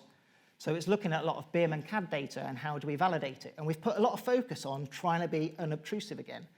So here, the user can log in, a bit like when you go to a lot of web systems. What did I do before? What happened last time? Oh, here's all the jobs that you've run. This is showing me a little bit of information about the jobs I push in. My work's getting better, that's great. But this is one of the important bits. Tom showed it earlier. So can we be really unobtrusive and say, give us your data. We'll then do the job of helping you map your world to the world that the system needs. That could be a common data environment, a common model. And we've put so much effort in, Ricardo and the data gateway team, in coming up with natural language ways or predefining what the mapping might be. Not telling the user and the customer, you have to give me this data in this exact way, but coming in with that interim where you can say, you have your data, let's map it to what the model needs, save that mapping away for next time, so next time you come in, you can repeat the same job in the same consistent way. That's what we've been driving at here. And then the users can come and say, great, I've pushed my data through. This is very classic to what some of the other presentations were showing earlier. We can group together the validation results. You can go and have a quick look at, oh, it's telling me there's some issues in my data. You're always going to want to have a little bit of a look at the data in the map. Maybe have a look, or this is what I've done for years anyway. You want to kind of check the first few examples. Did the rule really find the right problem? So you have a quick look, oh yeah, that's okay. So now you're building up a bit of trust and confidence in what the rules have done to make sure they've done the right thing. And then you kind of make sure you finish that submission. And again, thinking about it from lots of different perspectives, some people want that PDF artifact. They want that document to download, to put in their email, to sort of say, I did that job on that date, just in case they might need it. Everyone might have different opinions on whether that is the right or wrong thing to do, but if that's what people need to make sure the system is comfortable, that's what we can give them. A bit like John showed and Andy with the One Streetworks application. You could go in and do it digitally, right? Just log in again and have a look at the history. But if that's not how they work, if everyone wants to go and check 3 routing sites to get the same information, as long as we're delivering the right thing, that's what we should allow people to do. So this is what we've been doing with the portal application, and the same approach with how we're building out our mobile products. So Phil's here with all those, taking that same persona perspective and really focusing on building the right thing. And if we can do it and deliver it to everybody through the cloud and make sure you can then have all the time you need to focus on the collaboration bit. Have we built the right rule? There's a question earlier about if you change the data, are you going to change it in the right way? Well, spend the time working out if you can come up with a rule book to define that. The classic one I always think of is, when is an overlap an overlap? Who knows, right? You check people's data to see, do things overlap? There's going to be some things that overlap. The real important bit is, when is it big enough that it makes a difference? And so you start to build those things in. If we can take all that pain away by delivering the products through the cloud, so you get all the performance that you need, and all the scalability and all the security, and we keep all the products up to date, you're going to have more time, and everyone hasn't got enough time at the moment. Everyone's probably very much like us, big recruitment drives, because we've got lots of work to do. So you can kind of focus on that. So doing everything in that flexible way with all the performances is what we're focused on. So the products we've put into the cloud, so One Integrate, One Data Gateway we've talked about. Tom showed some examples of those working. The One Integrate engine behind One Streetworks that we're using. The NG911 application is another great example of what we've been pushing out through the cloud, just like the GDV hub I showed. So Sheila, I know, and Kevin can talk to you about those products. And we've got some great customers in the room and partners who are using all this as well. And they've been on, everyone's pretty friendly, actually, in the whole group. So just look out the name badges and ask people how they're going and what the experience is all about and how they feel about that. So that was it. I have no idea if I was 10 minutes, but I'm done.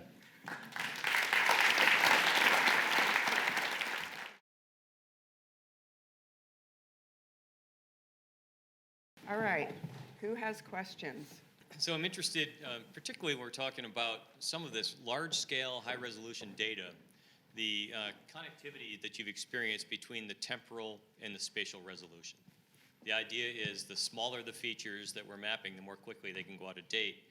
And is that something that you're seeing in your work in the industry, digital twins and this high-resolution transportation data in particular?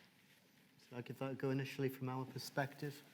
So on the Streetworks side, because we're consuming services from the data providers, they're pretty much live. So the changes could be actually populated almost overnight. So it's, from our perspective, that's a really good way of consuming base mapping.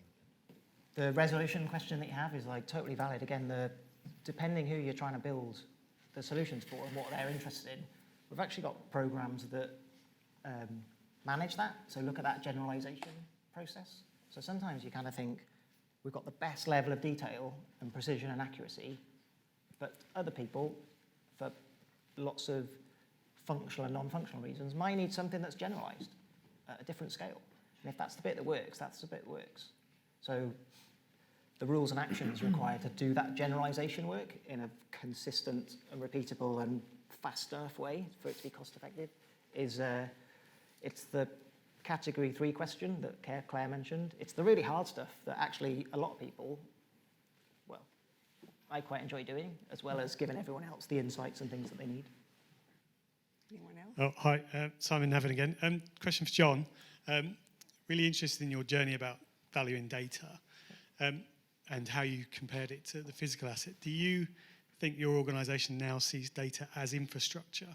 And do you ever see a time when you would value the data infrastructure higher than the physical infrastructure? So I think we probably value them differently. So I'm not sure we'd ever value data more than we value our pavement or our bridges, for example. But it allows us to kind of have a much more grown-up conversation when we're making investment decisions. So previously, I don't think there was necessarily a way of kind of thinking, do we invest in this physical asset or do we invest in this data asset? But now actually we understand what value they both drive, and we can compare them on an even playing surface. And that's probably the value that it brings. So related to the question, would you ever seek to monetize the data assets? Monetize in terms of make commercial benefit? No, absolutely not. So what we want to do is make sure that we drive the appropriate benefits for our road users. So I'm not necessarily sure that we do that through monetizing our data. I think what's more important to us is we open up our data and we're able to work with relevant people in the commercial sector. So how do we build relationships with the likes of Google, here, TomTom and others to be able to drive better outcomes for our customers? I think that's much more important to us than monetizing. And sorry, I should say that means free data, that means open data. Well, I have one I want to add also to you.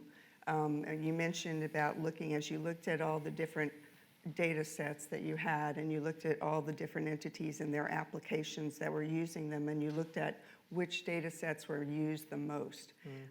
Did you take into account also which are the most critical applications as well? Because even if it's only that one application that uses a certain data set, if it's a very critical application. Yeah, so we looked at the use cases. So we looked at the data sources. We looked at which stakeholder groups use them and what kind of activities they use the data for. Mm-hmm. So yeah, that helped us build that rich picture rather than just this specific data set's got this value. Right. So we were able to work right back from stakeholder groups, what stakeholder groups do on the network, what activities they undertake, and what data is used to drive that. So yeah, so real nice clean line of sight. Interesting. And another, just an add-on, did you find any data that wasn't being used, and did you find any data that was missing that you needed to? So I think we found, there's loads of data that's not being used. We really focused on the most valuable, so we focused on those top, I think it was 26 or 27, and that opened up lots of different problems for us. The biggest problem was, going back to my presentation, which was we reckon that the physical where our network is the most important thing to us. and we haven't really got a clue as to where that is because we've got 3 or 4 different views on where it is. So it was that kind of problem that opened up and made us think, actually, how do we solve those problems? We've got loads of data problems. We're trying to focus on the big ones, I think. Yeah. Yeah. Yeah, definitely. Anybody else have questions? This is a highways question again. When I was looking at your diagram when you were doing the swipe across and you were like, all the roads are all over the place, and all of that, I thought, that's our NSG. You know, it's well out of date and it doesn't make sense. And it got me thinking, well, we're talking about single sources of truth in certain areas, in certain industries. Yours is your highways assets, but then there's OS highways and there's the NSG and there's other highways data sets. So are you working collaboratively and in combination with those other data sets, or are you saying, well, ours is the best and we're going to only use ours ever? No, and therefore, do you cross over like USRNs and things like that? We work really closely with Ordnance Survey to build our initial view, and we'll work out how that partnership works in the future as well. So where's the change intelligence and how does that work? So for example, when we know in 6 months' time we've got a scheme that's going to change the geometry, how do we feed that back into people like OS and so on? Feedback we had from some people, I think it was Google, for example, is the companies have been desperate to work with National Highways over the years, but haven't necessarily known how to or where to go, which is a problem for us. So yeah, it's something we're really looking to solve. Yeah, hello. I'm Junaid Abdul Jabbar. I have a background in GIS and currently working at the University of Cambridge. So I have a question about the street works. So a few years back, I was doing a freelance project for a client who had the aim to do something similar to this. And the approach that we were following at the time was because of the finite resources, we were using OpenStreetMap roads, right? So we were segmenting the road sections into small segments so that we are able to follow the rules. And then we were using the routing, PG routing extension to go around the curves of the roads and everything. So I think we got pretty decent results for the system. But one thing that was really not giving us the confidence was that it was failing at certain road segments where the quality of data was not good. Sometimes the road segment in between was digitized in the wrong direction, or it had a wrong direction tag added into it. So it was not giving us the confidence to roll it out to the client and say with 100% confidence that you can just follow this. So was this a challenge for you, or how did you deal with it? So you were using OpenStreetMap, Yes. free and open source. I think the clue's in the word free. You get what you pay for. With the Ordnance Survey, obviously it's gold standard data, and it includes a much richer set of attribute information that we can consume. For example, things like directionality, and even the directionality that it was captured in by the person who entered the data. So we haven't really hit any issues with the data, the challenges with the British road network. You know, this book here shows idealized road layout. It's really straight, it's a consistent width, and that's not usually the reality. And actually, probably for many years to come, we will be adding more and more logic to handle the different sections of road across Britain as we encounter all sorts of different topographical and geometrical challenges, not in the data, but in the actual shape of the roads. But in terms of the data that we're using in there, there's a very rich data set in the highways data, and we also have the speed limits data. So in that respect, we have all the data we need. The challenge will become when we come to do other countries, because I think we're particularly lucky in this country that our topographic data set is so rich. We couldn't rely on OpenStreetMap because you don't know where has been surveyed fully and where has not. I think just to add to that as well, so when we first built the product, we got failures a lot.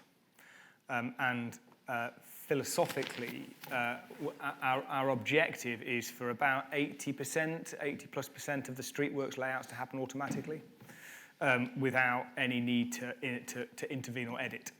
But invariably, when you're in very complex infrastructure environments, so if you're in the middle of a city where you've got tramways, overhead electrification, lots of street furniture, all of those sort of assets, then whether you like it or not, it's very difficult to encode a rule set that will deal with every single eventuality. So the way we got around that is we sort of adopted a Pareto sort of way of looking at it and said, right, if we can get to 80% of it, that'd be great. And then the other 20%, we'll just make a really, really simple, very powerful edit tool that allows you to drop the layout out. And that gets us to 100%. The rules engine will do it in a couple of minutes, between 1 and 1:45 normally, consistently. You can do it manually in about 5 minutes. I mean, there's a certain richness we would like in addition in the data. So for example, you know, it'll set the streetworks out based on the underlying data, but we don't know things like, are there trees there, are there railings? We don't always know where there's pedestrian crossings, that sort of thing. Hence having to ask some of those questions. As more data sets are identified, and we're only really interested in national data sets, there's no point us just saying we've got Coventry or we've got Birmingham or whatever. We need national data sets, but the more data sets we can bring in, there's more things we can take into the logic to take into consideration. Yeah, that is what, oh sorry, that's why what 3 words is so important to us. It means that we can, once we've created the work zone, we get the reference, we can drop an avatar straight on that site and have a really good look at it, and that tells us very quickly whether or not it's a go or edit. I just had a quick question for Malcolm. Obviously, you heard today we are helping HS2 to create their common data environment. I just wonder if there's any lessons learned from the Crossrail involvement that you had, obviously now the Elizabeth line, that you can share, sort of top of key Well, lessons. yeah, I mean, HS2 seem to have things from, certainly the perspective I've seen in discussions I've had with them, pretty much under control. I mean, lessons learned, really, the establishing of the common data environment as early as possible.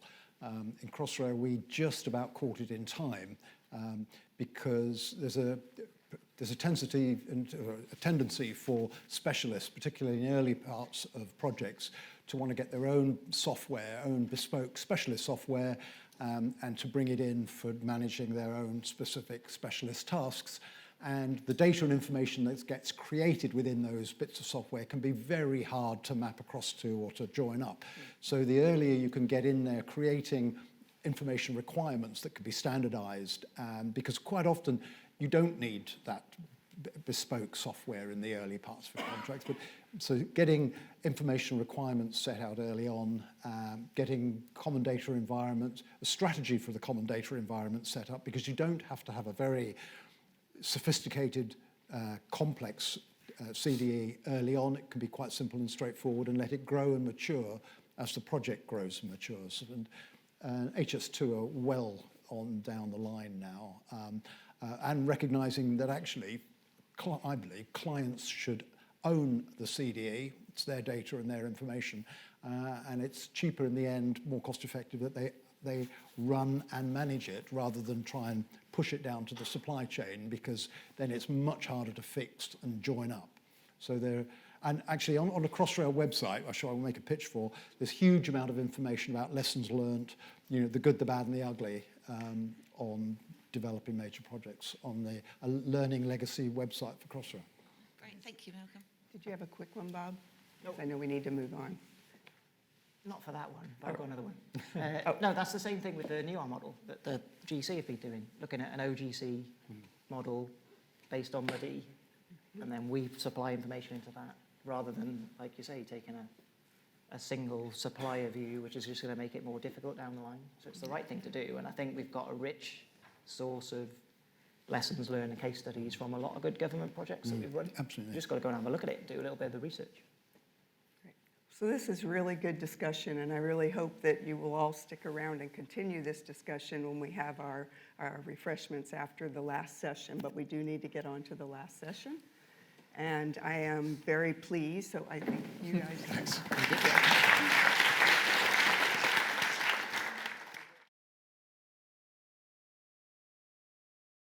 So I'm very pleased to introduce our last speaker, who is my colleague, but also my very good friend, and Frank Winters, who is the former GIO for the state of New York, but he has done so much, not just in that role, to improve things for others in so many other roles.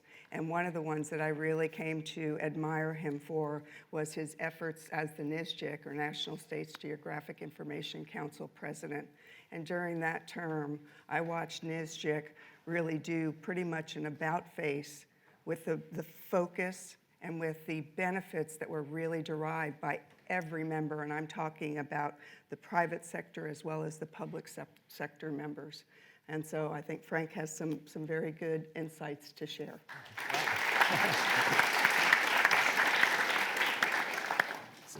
One of the many reasons I love to hang out with Sheila. It's good for my ego. So, very good. So at the bottom of my name tag, it doesn't say anything because I'm newly retired from New York State and I've just left my term as the NSGIC officer. So the thoughts and opinions expressed here are purely my own. So with that out of the way, let's have some fun. Everybody feeling all right? Yeah. Good. Not that I could do anything about it. I just want you to know that I care. All right. So let's have some fun. I really want to start with a bit of philosophical question and something we'll pause and ponder for just a moment. And that question is this: is the world a better place because you are part of it? Right? So I heard some confidence. Got an absolutely right off the bat. Way to go. I agree. I agree with that absolutely because everyone in this room has come together in a conference, and we'll take that word apart in a minute. We've come together to work on something in the service of others on some problem that happens on the surface of the earth. So yes, we have a biased group here that yes, the world is better because we're all part of it. Now here's the next challenge. What do we do today? What do we do this week? What do we do this year to maximize the extent to which that can be true? Who do we talk to? Who do we collaborate with? Do we try to do more with less? That's nonsense. We can do more with more. We can do more with more help from each other. We can do more with more technology. We can do more with more innovation. We can do more with more resources. We can do more with more empathy and more compassion and more insight so that we really solve the problems that the people we serve really need solved, right? So that's the more with more. I'd like this day to be an inflection point. I'd like to continue the conversations with any of you that want to participate with each other and with me, and we can continue the conversation over some drinks, and we'll continue it into the future, and I think we'll be in good shape for doing that. So why not have it be an inflection point? We talked about some frustrations and some grand challenges and some opportunities. Let's let it rip. Everybody good with that? All right, come with me on a little journey through time and space. We'll start in the 70s. We'll take you through from 1609 through the Industrial Revolution and then back to current times here. And maybe this will be relevant to some of the stuff we've just talked about today. Let's go to the 70s. In my family, we didn't have a whole lot of money to take vacations in hotels, but we did camp. And this was car camping. And we learned a lot about each other in car camping. Sometimes it was just our family, sometimes it was our extended family. The picture on the right, I'm the second one in line there, at 5 or 6 years old, pushing on my cousin. This was the ice cream parade. My grandfather, being an orderly man, had us line up in height order. We sang songs on the way to the ice cream shop after dinner at the top of the hill in the campground. That structure allowed us to have something remarkable. It allowed us to not have chaos. It allowed us to sing together and allowed us to have something that was pretty memorable. That was pretty great. An orderly man. My parents on the left there, my mother died about this time last year. My father died about this time 2 years ago. Each of the weeks following their deaths, I got together with my sisters, who are just wonderful people, and we talked about everything from what do you want on your taco to our parents' legacy. So that question I asked you directly related to my mother's legacy. She insisted that we leave the campsite better than we found it. It just became part of what we did. But she'd take it a step further, and she would tell a story about the next people who would come to that campsite. She would tell a story about, she'd give them names, people that she's making this stuff up, right? She'd give them names and say that, oh, they got lost or they had car trouble on the way, but they had planned to have hot dogs, bangers, for dinner, and they had planned to cook it over the fire. So because we collected some extra firewood and left a courtesy pile of wood, their trip was off to a good start. So in that, she instilled two things in my sisters and I, and we didn't realize it until we really talked about that in her passing. She instilled a sense of service and stewardship, and she instilled a sense of empathy because she made us feel what those people felt when they came across that simple thing, an extra little pile of wood that we got together before we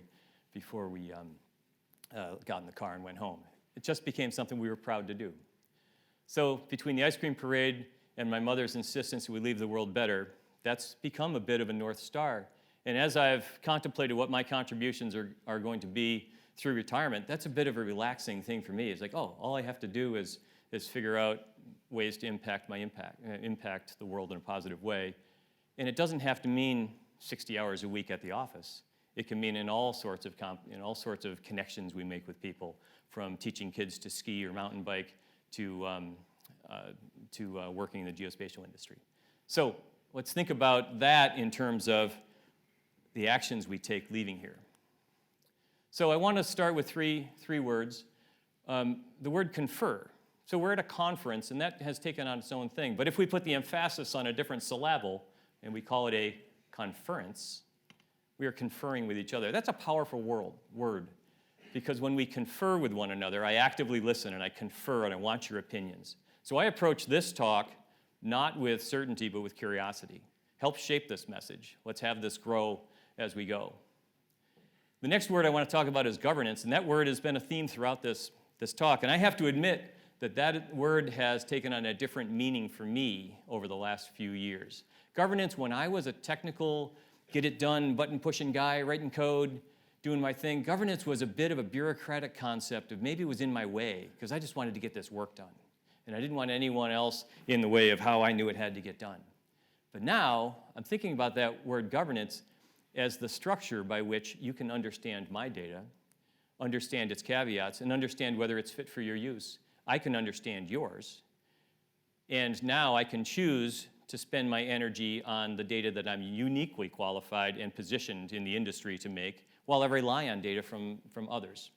So I'd throw it out there. If clients are in a situation where they own and maintain all of the data that they need to get their GIS work done, I'd say they're doing something wrong, right? Because maybe some of that data is really the purview of someone else.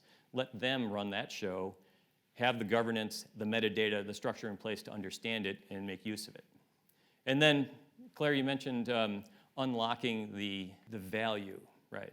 And I threw in unlock before I heard that, but unlocking the data in jail is not happy data, right? So that's the other thread that I want to bring in here. So I do want to touch for a moment, and part of that unlocking is really the distinction we make between a program and a project. I had the opportunity to name the office when we created the GIS program office. And I worked with my team, and we settled on the word program, because projects can begin and end. And we needed to have framework data, those data layers that everyone needed, no matter what you're doing in GIS. We needed those to be things that people relied on. It's a scary proposition. We'll get into why that's scary maybe in the question and answer. But we specifically said these are data programs. They don't end like projects end. So let me take it back to 1609 when the English explorer Henry Hudson first pulled into Manhattan Harbor. Here's a satellite image of Manhattan Harbor from 1609. Oh, so many people don't get that one. Way to go, everybody. Yes, this actually was a reconstruction by Eric Sanderson, the Manhattan Project, and through lots of archaeological and map research, recreated images of what Manhattan looked like when it was a chestnut forest. Let me take it from there to roughly the beginning of the Industrial Revolution, 1767. And the economy was bounded by and constrained by the size and the complexity of the physical infrastructure, because this was an industrial economy. Sectors got together and built infrastructure. And I say some of this infrastructure was built by private industry, some by the government, some by education, some by healthcare, and it was loosely coordinated. You wouldn't build a hospital if there wasn't a road going to it, right? So through the 1800s, notice that the piers and the size of the ships that can come into Manhattan are growing and growing. We're building out the island. We're building not just the piers, we're building the island, right? We're making man-made real estate and building out infrastructure on it. And then 1924, not long after the Wright brothers' flight, we had the first aerial photography of New York City that approached approximated current ortho imagery. So in 1924, a whole bunch of physical infrastructure is evident in this image. Let's jump forward to 2006. A lot of that infrastructure is now gone. A lot of what were piers, shipping piers, and commercial infrastructure is now housing. The Lower East Side, on the left side of the map, is man-made real estate that's pretty high-end real estate for residential. Jump ahead to 2020, most of those piers are gone. What happened to that physical infrastructure? Well, the ships now all go to New Jersey, right, across the bay. But I propose to you that this is what happened. The economy of Manhattan shifted from an industrial economy to an information economy. So learning from the past, with the physical infrastructure being the thing that was the limiting factor and the thing that could bolster the economy, what are we doing together with all the sectors lining up to play their coordinated, loosely coordinated role to bolster the information economy? What information assets are we making publicly available? So I want to take a quick step back and a quick aside. 1767, 250 years ago, somebody used the best available technology, sat down seriously, and made that image. Are we today using the best available technology, and in 250 years, is someone going to use your work to understand what your area was to enlighten the future again? So maybe, maybe not, but just thinking that way and just approaching our work that way, that yes, for posterity, we're going to do the best work we can do, is one of those inflection points. You know, we kind of take pride in that. So back to the economy issue. That picture is Kate Kianitsa, and she runs the parcel program for New York State. There's 5.5 million property parcels, and it's generally the purview of counties. The orange on this map is all of the counties whose parcel data is publicly available. So in New York, centered on the map there in black, we have a pretty nice use case because about half of the counties, about half the parcels, because New York City does share, there's 1 million buildings in New York City, by the way. So lots of the parcels are available in New York City. So about half of the parcels in New York are publicly available, and the other half are only available for sale or through our office to state agencies and whatnot. So we start from a position of respect. The people that are making those policies on whether to make that data publicly available or not are not just doing that willy-nilly. They are trying to be good stewards of their assets. I'd like to offer a little bit of a modern view to that because the economy is changing. And first, I would challenge, when the parcel policy was first initiated, what was the price of a loaf of bread, and what was the bottom of your pant legs look like, and what did your cell phone look like, or was there one yet? Right? Some of these are fairly outdated policies that are just chugging along. So Bill Johnson, the first state GIO in New York, talked about our national spatial data infrastructure as a jigsaw puzzle, and we all come to the table and put our piece down. Now, I wasn't much of a jigsaw puzzle guy. I think I made one once when I was a kid. There was a piece missing. It pissed me off, and I never made one again, you know? But my wife and my mother-in-law like to get together and make a jigsaw puzzle before dinner. My niece brought a new boyfriend over for dinner, and he thought it would be just a hoot if he took a piece and put it away in his pocket and made off with it. That young man is no longer with us. Oh, he's not dead. There's no skeletons, right? But it was a bit of a heartbreak for him. He's no longer with us. That story got me thinking, and I came out with a little quote for one of the NISJIC conferences when I first told this story.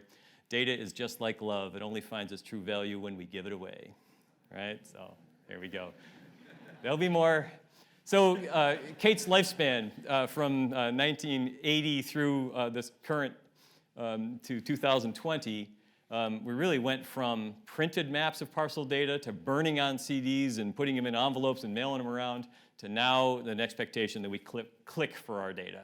So from print, burn, click to click, get happy, right? So people are now able to have an expectation that they can get their answer without a phone call. My kids don't call for a pizza, right? Yet they get pizza, right? They're new in the workforce, and they've got other ways of doing business. We have to expect that, and they're more efficient with getting a pizza than I am. It's pretty great, especially when they're using my credit card, right? So we took a quick look, and Kate took a quick look at, and I'm really interested in the metadata talk we were talking about earlier. Rensselaer County is one of those counties that makes parcel data publicly available. We looked at all of the web logs for who was connecting to web services and downloading data, and we determined from IP addresses that 854 of those IP addresses were from business. Then we took a deeper dive, and we tried to figure out which companies those were and tried to find economic activity that might have been as a result. One of the companies that downloaded that data we determined was Amazon. And 6 months after they downloaded Rensselaer County data, they put in applications to build this distribution facility, creating 800 jobs and lots of tax revenue. Right? So they did the same thing in Orange County, another county that makes data publicly available. We talked to the economic development folks and asked them, is this pretty common? He said, oh yeah, municipalities have been left out of consideration for some economic development activities simply because their data wasn't available. And it's so competitive and it's such a private thing that no longer are some of these companies making phone calls to come buy data. They're making their decisions, and if you don't play, you don't win. So this punchline here was a coincidence, maybe. We talk to the real property tax directors and say, did Amazon call you? Oh, no? Oh, no, they just placed their facilities where the data was available. If your data is behind a password, in this case, you've left your constituents out of a segment of the economy. Right, so a poor service now. Now, not everyone liked the idea of this distribution center being here. This used to be a beautiful farm field, right?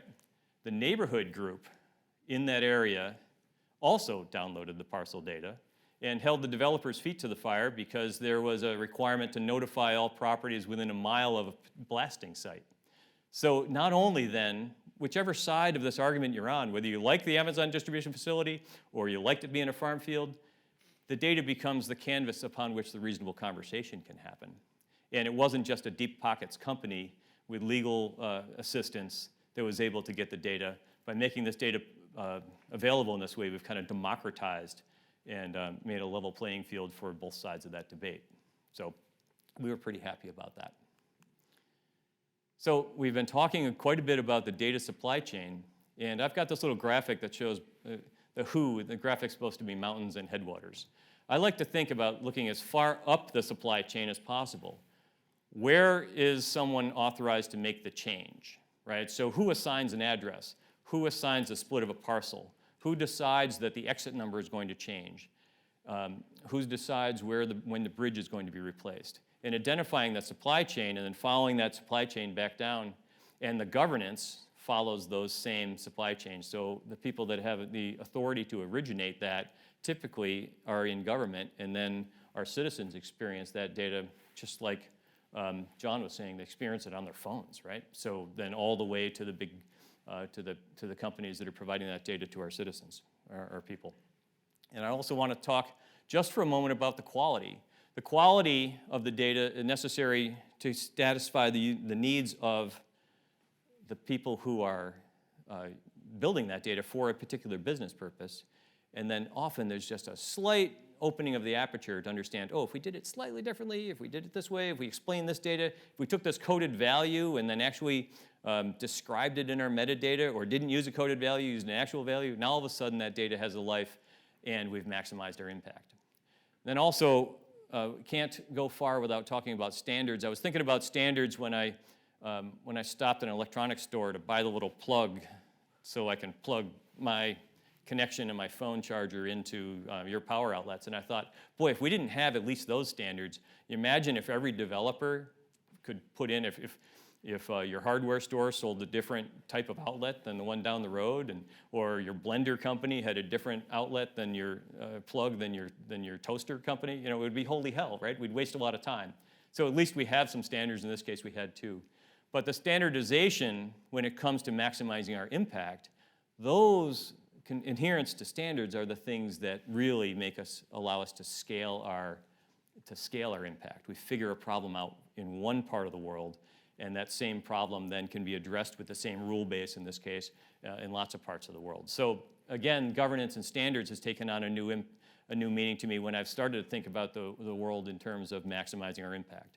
Scaling our impact horizontally to lots of people, scaling our impact into the future, leaving things in place. And I've just retired from a situation where I've left it in pretty good hands. I don't know how people coast into retirement. The last 6 weeks of my job with New York State was the most intense because there was so many things that I did not want to have ratchet back and want to scale into the future. So standards help with both impacting lots of people right now and lots of people into the future.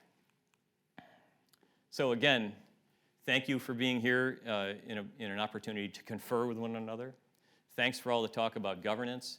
And I'll leave you with this one last, somebody last night said, are you going to end with a geo hug? And I said, yeah, if you love your data, give it away. All right, next question's for me. Great.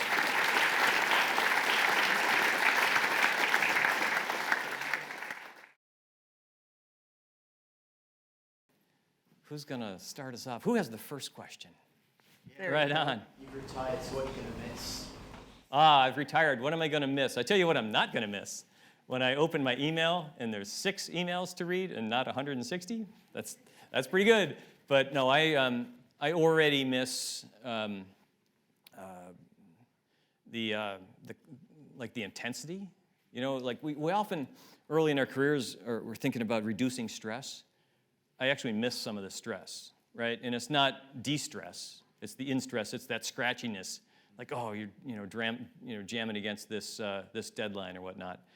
Because I think that's part of what keeps us young is that little bit of pressure on our schedule. So I do already miss that. I threw myself into a commercial construction job for a short period of time here, just to make sure I had some stress. And there is stress. Yeah, there is. Yeah. Great question, though. What was the biggest challenge you had while you were GIO? What's the biggest challenge as GIO? That is a great question. It clearly wasn't technology. It wasn't data. The biggest challenge is leading leaders, hiring and managing people who are fired up and passionate, but creating a structure.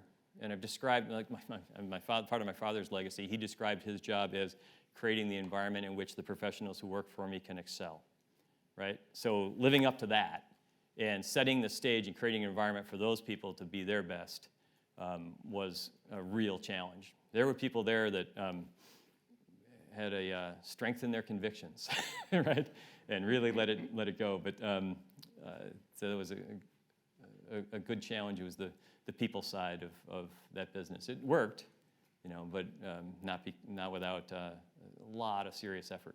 I'm surprised you didn't say contracts. Oh, well, I think I've blocked that memory since I've retired, yeah. Oh, my God. Contracting with New York State. Holy hell. Yep, as Sheila can attest. I had a big head of bushy hair when I started. Yep. All right, other comments? Why? Oh, go ahead. Thanks. Just going on your final comment there, which is if you love your data, set it free sort of thing, which I hate saying aloud. And I wholeheartedly agree with that statement, but that's not the world we live in. Capitalism doesn't work like that. You don't make money by letting data go.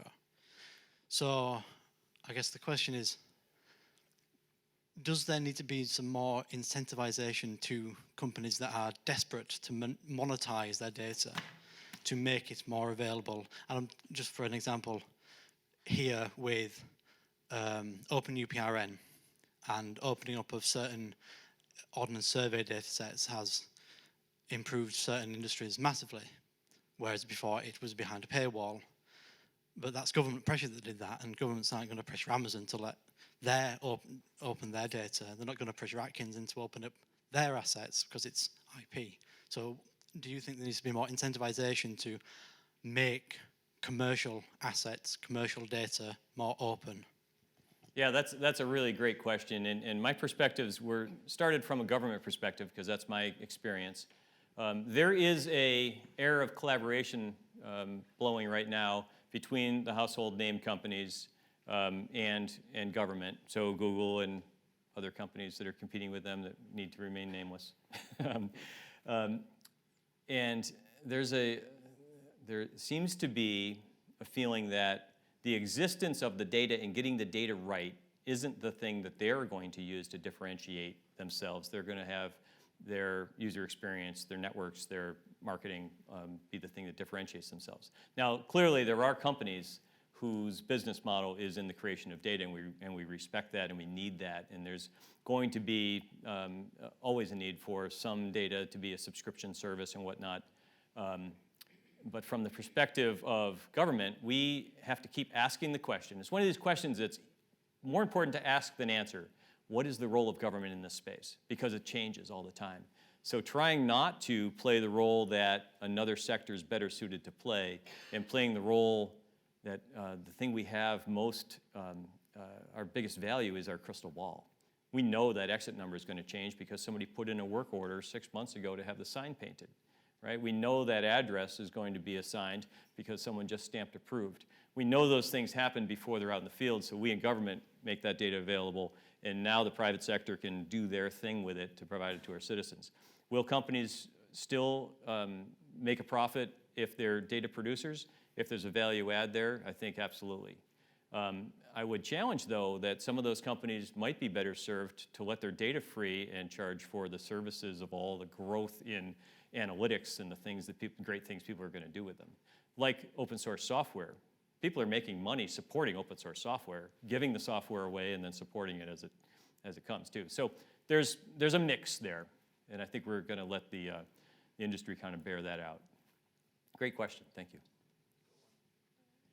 Can I ask a quick question? Because I Why know not? we're running out of time. So we met during the pandemics. We did. When location was all of a sudden very important for contact tracing, for disease spread, and so on.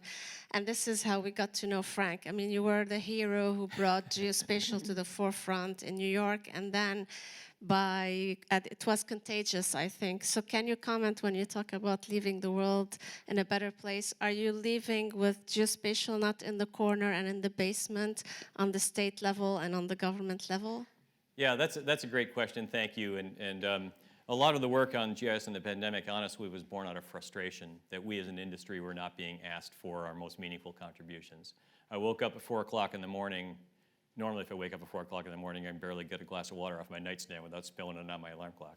But I woke up at 4 o'clock in the morning one day, and it's rare that I lose sleep over work. But I had this outline in my head. Like, it was every detail of an outline. I had to jump up at the computer and just start typing. And that became the one-pager that a bunch of agencies and organizations like yours kind of did a joint statement. It's still on the NISJIC website. And that became the genesis of the National Pandemic GIS Task Force. And we're working through and going to leave our preparation for a pandemic better than we found it. We have an increased understanding of the nuanced difference between privacy and anonymity. Data that is protected by law because it's a health record about an individual no longer is protected when it's aggregated to something like a census tract, right? Those are the kinds of things that people are starting to get like, okay, yeah, we can, without harm to our reputation or to our people, aggregate data and make it available and make it available to researchers. Actually, we have to take a little side trip, and right down the road, Broad Street, Dr. John Snow's well here, I want to take a look at that. I've been using a photograph of that pump because I posed the question to lots of forums. Dr. John Snow was an unexpected contributor to solving the cholera outbreak. He didn't do it with test tubes or microscopes. He did it using a map.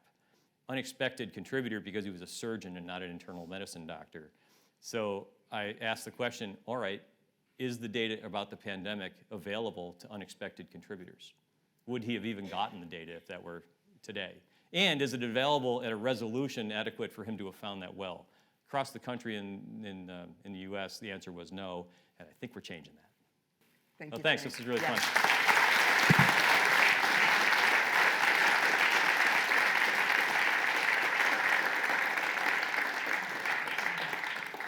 Well, that wraps it up for us, but I do want to say again, thank you all for being here. And I'll tell you, one of the things that I think it's every year here we have the discussion about what we really get out of this, and it's the sharing. And it's not about us talking at you, it's the sharing of ideas between us, that then we can all go away with ideas about things we can do better or things we can take back to other people that we know they need it. And so I would encourage continuing those discussions at the reception. And again, thank you.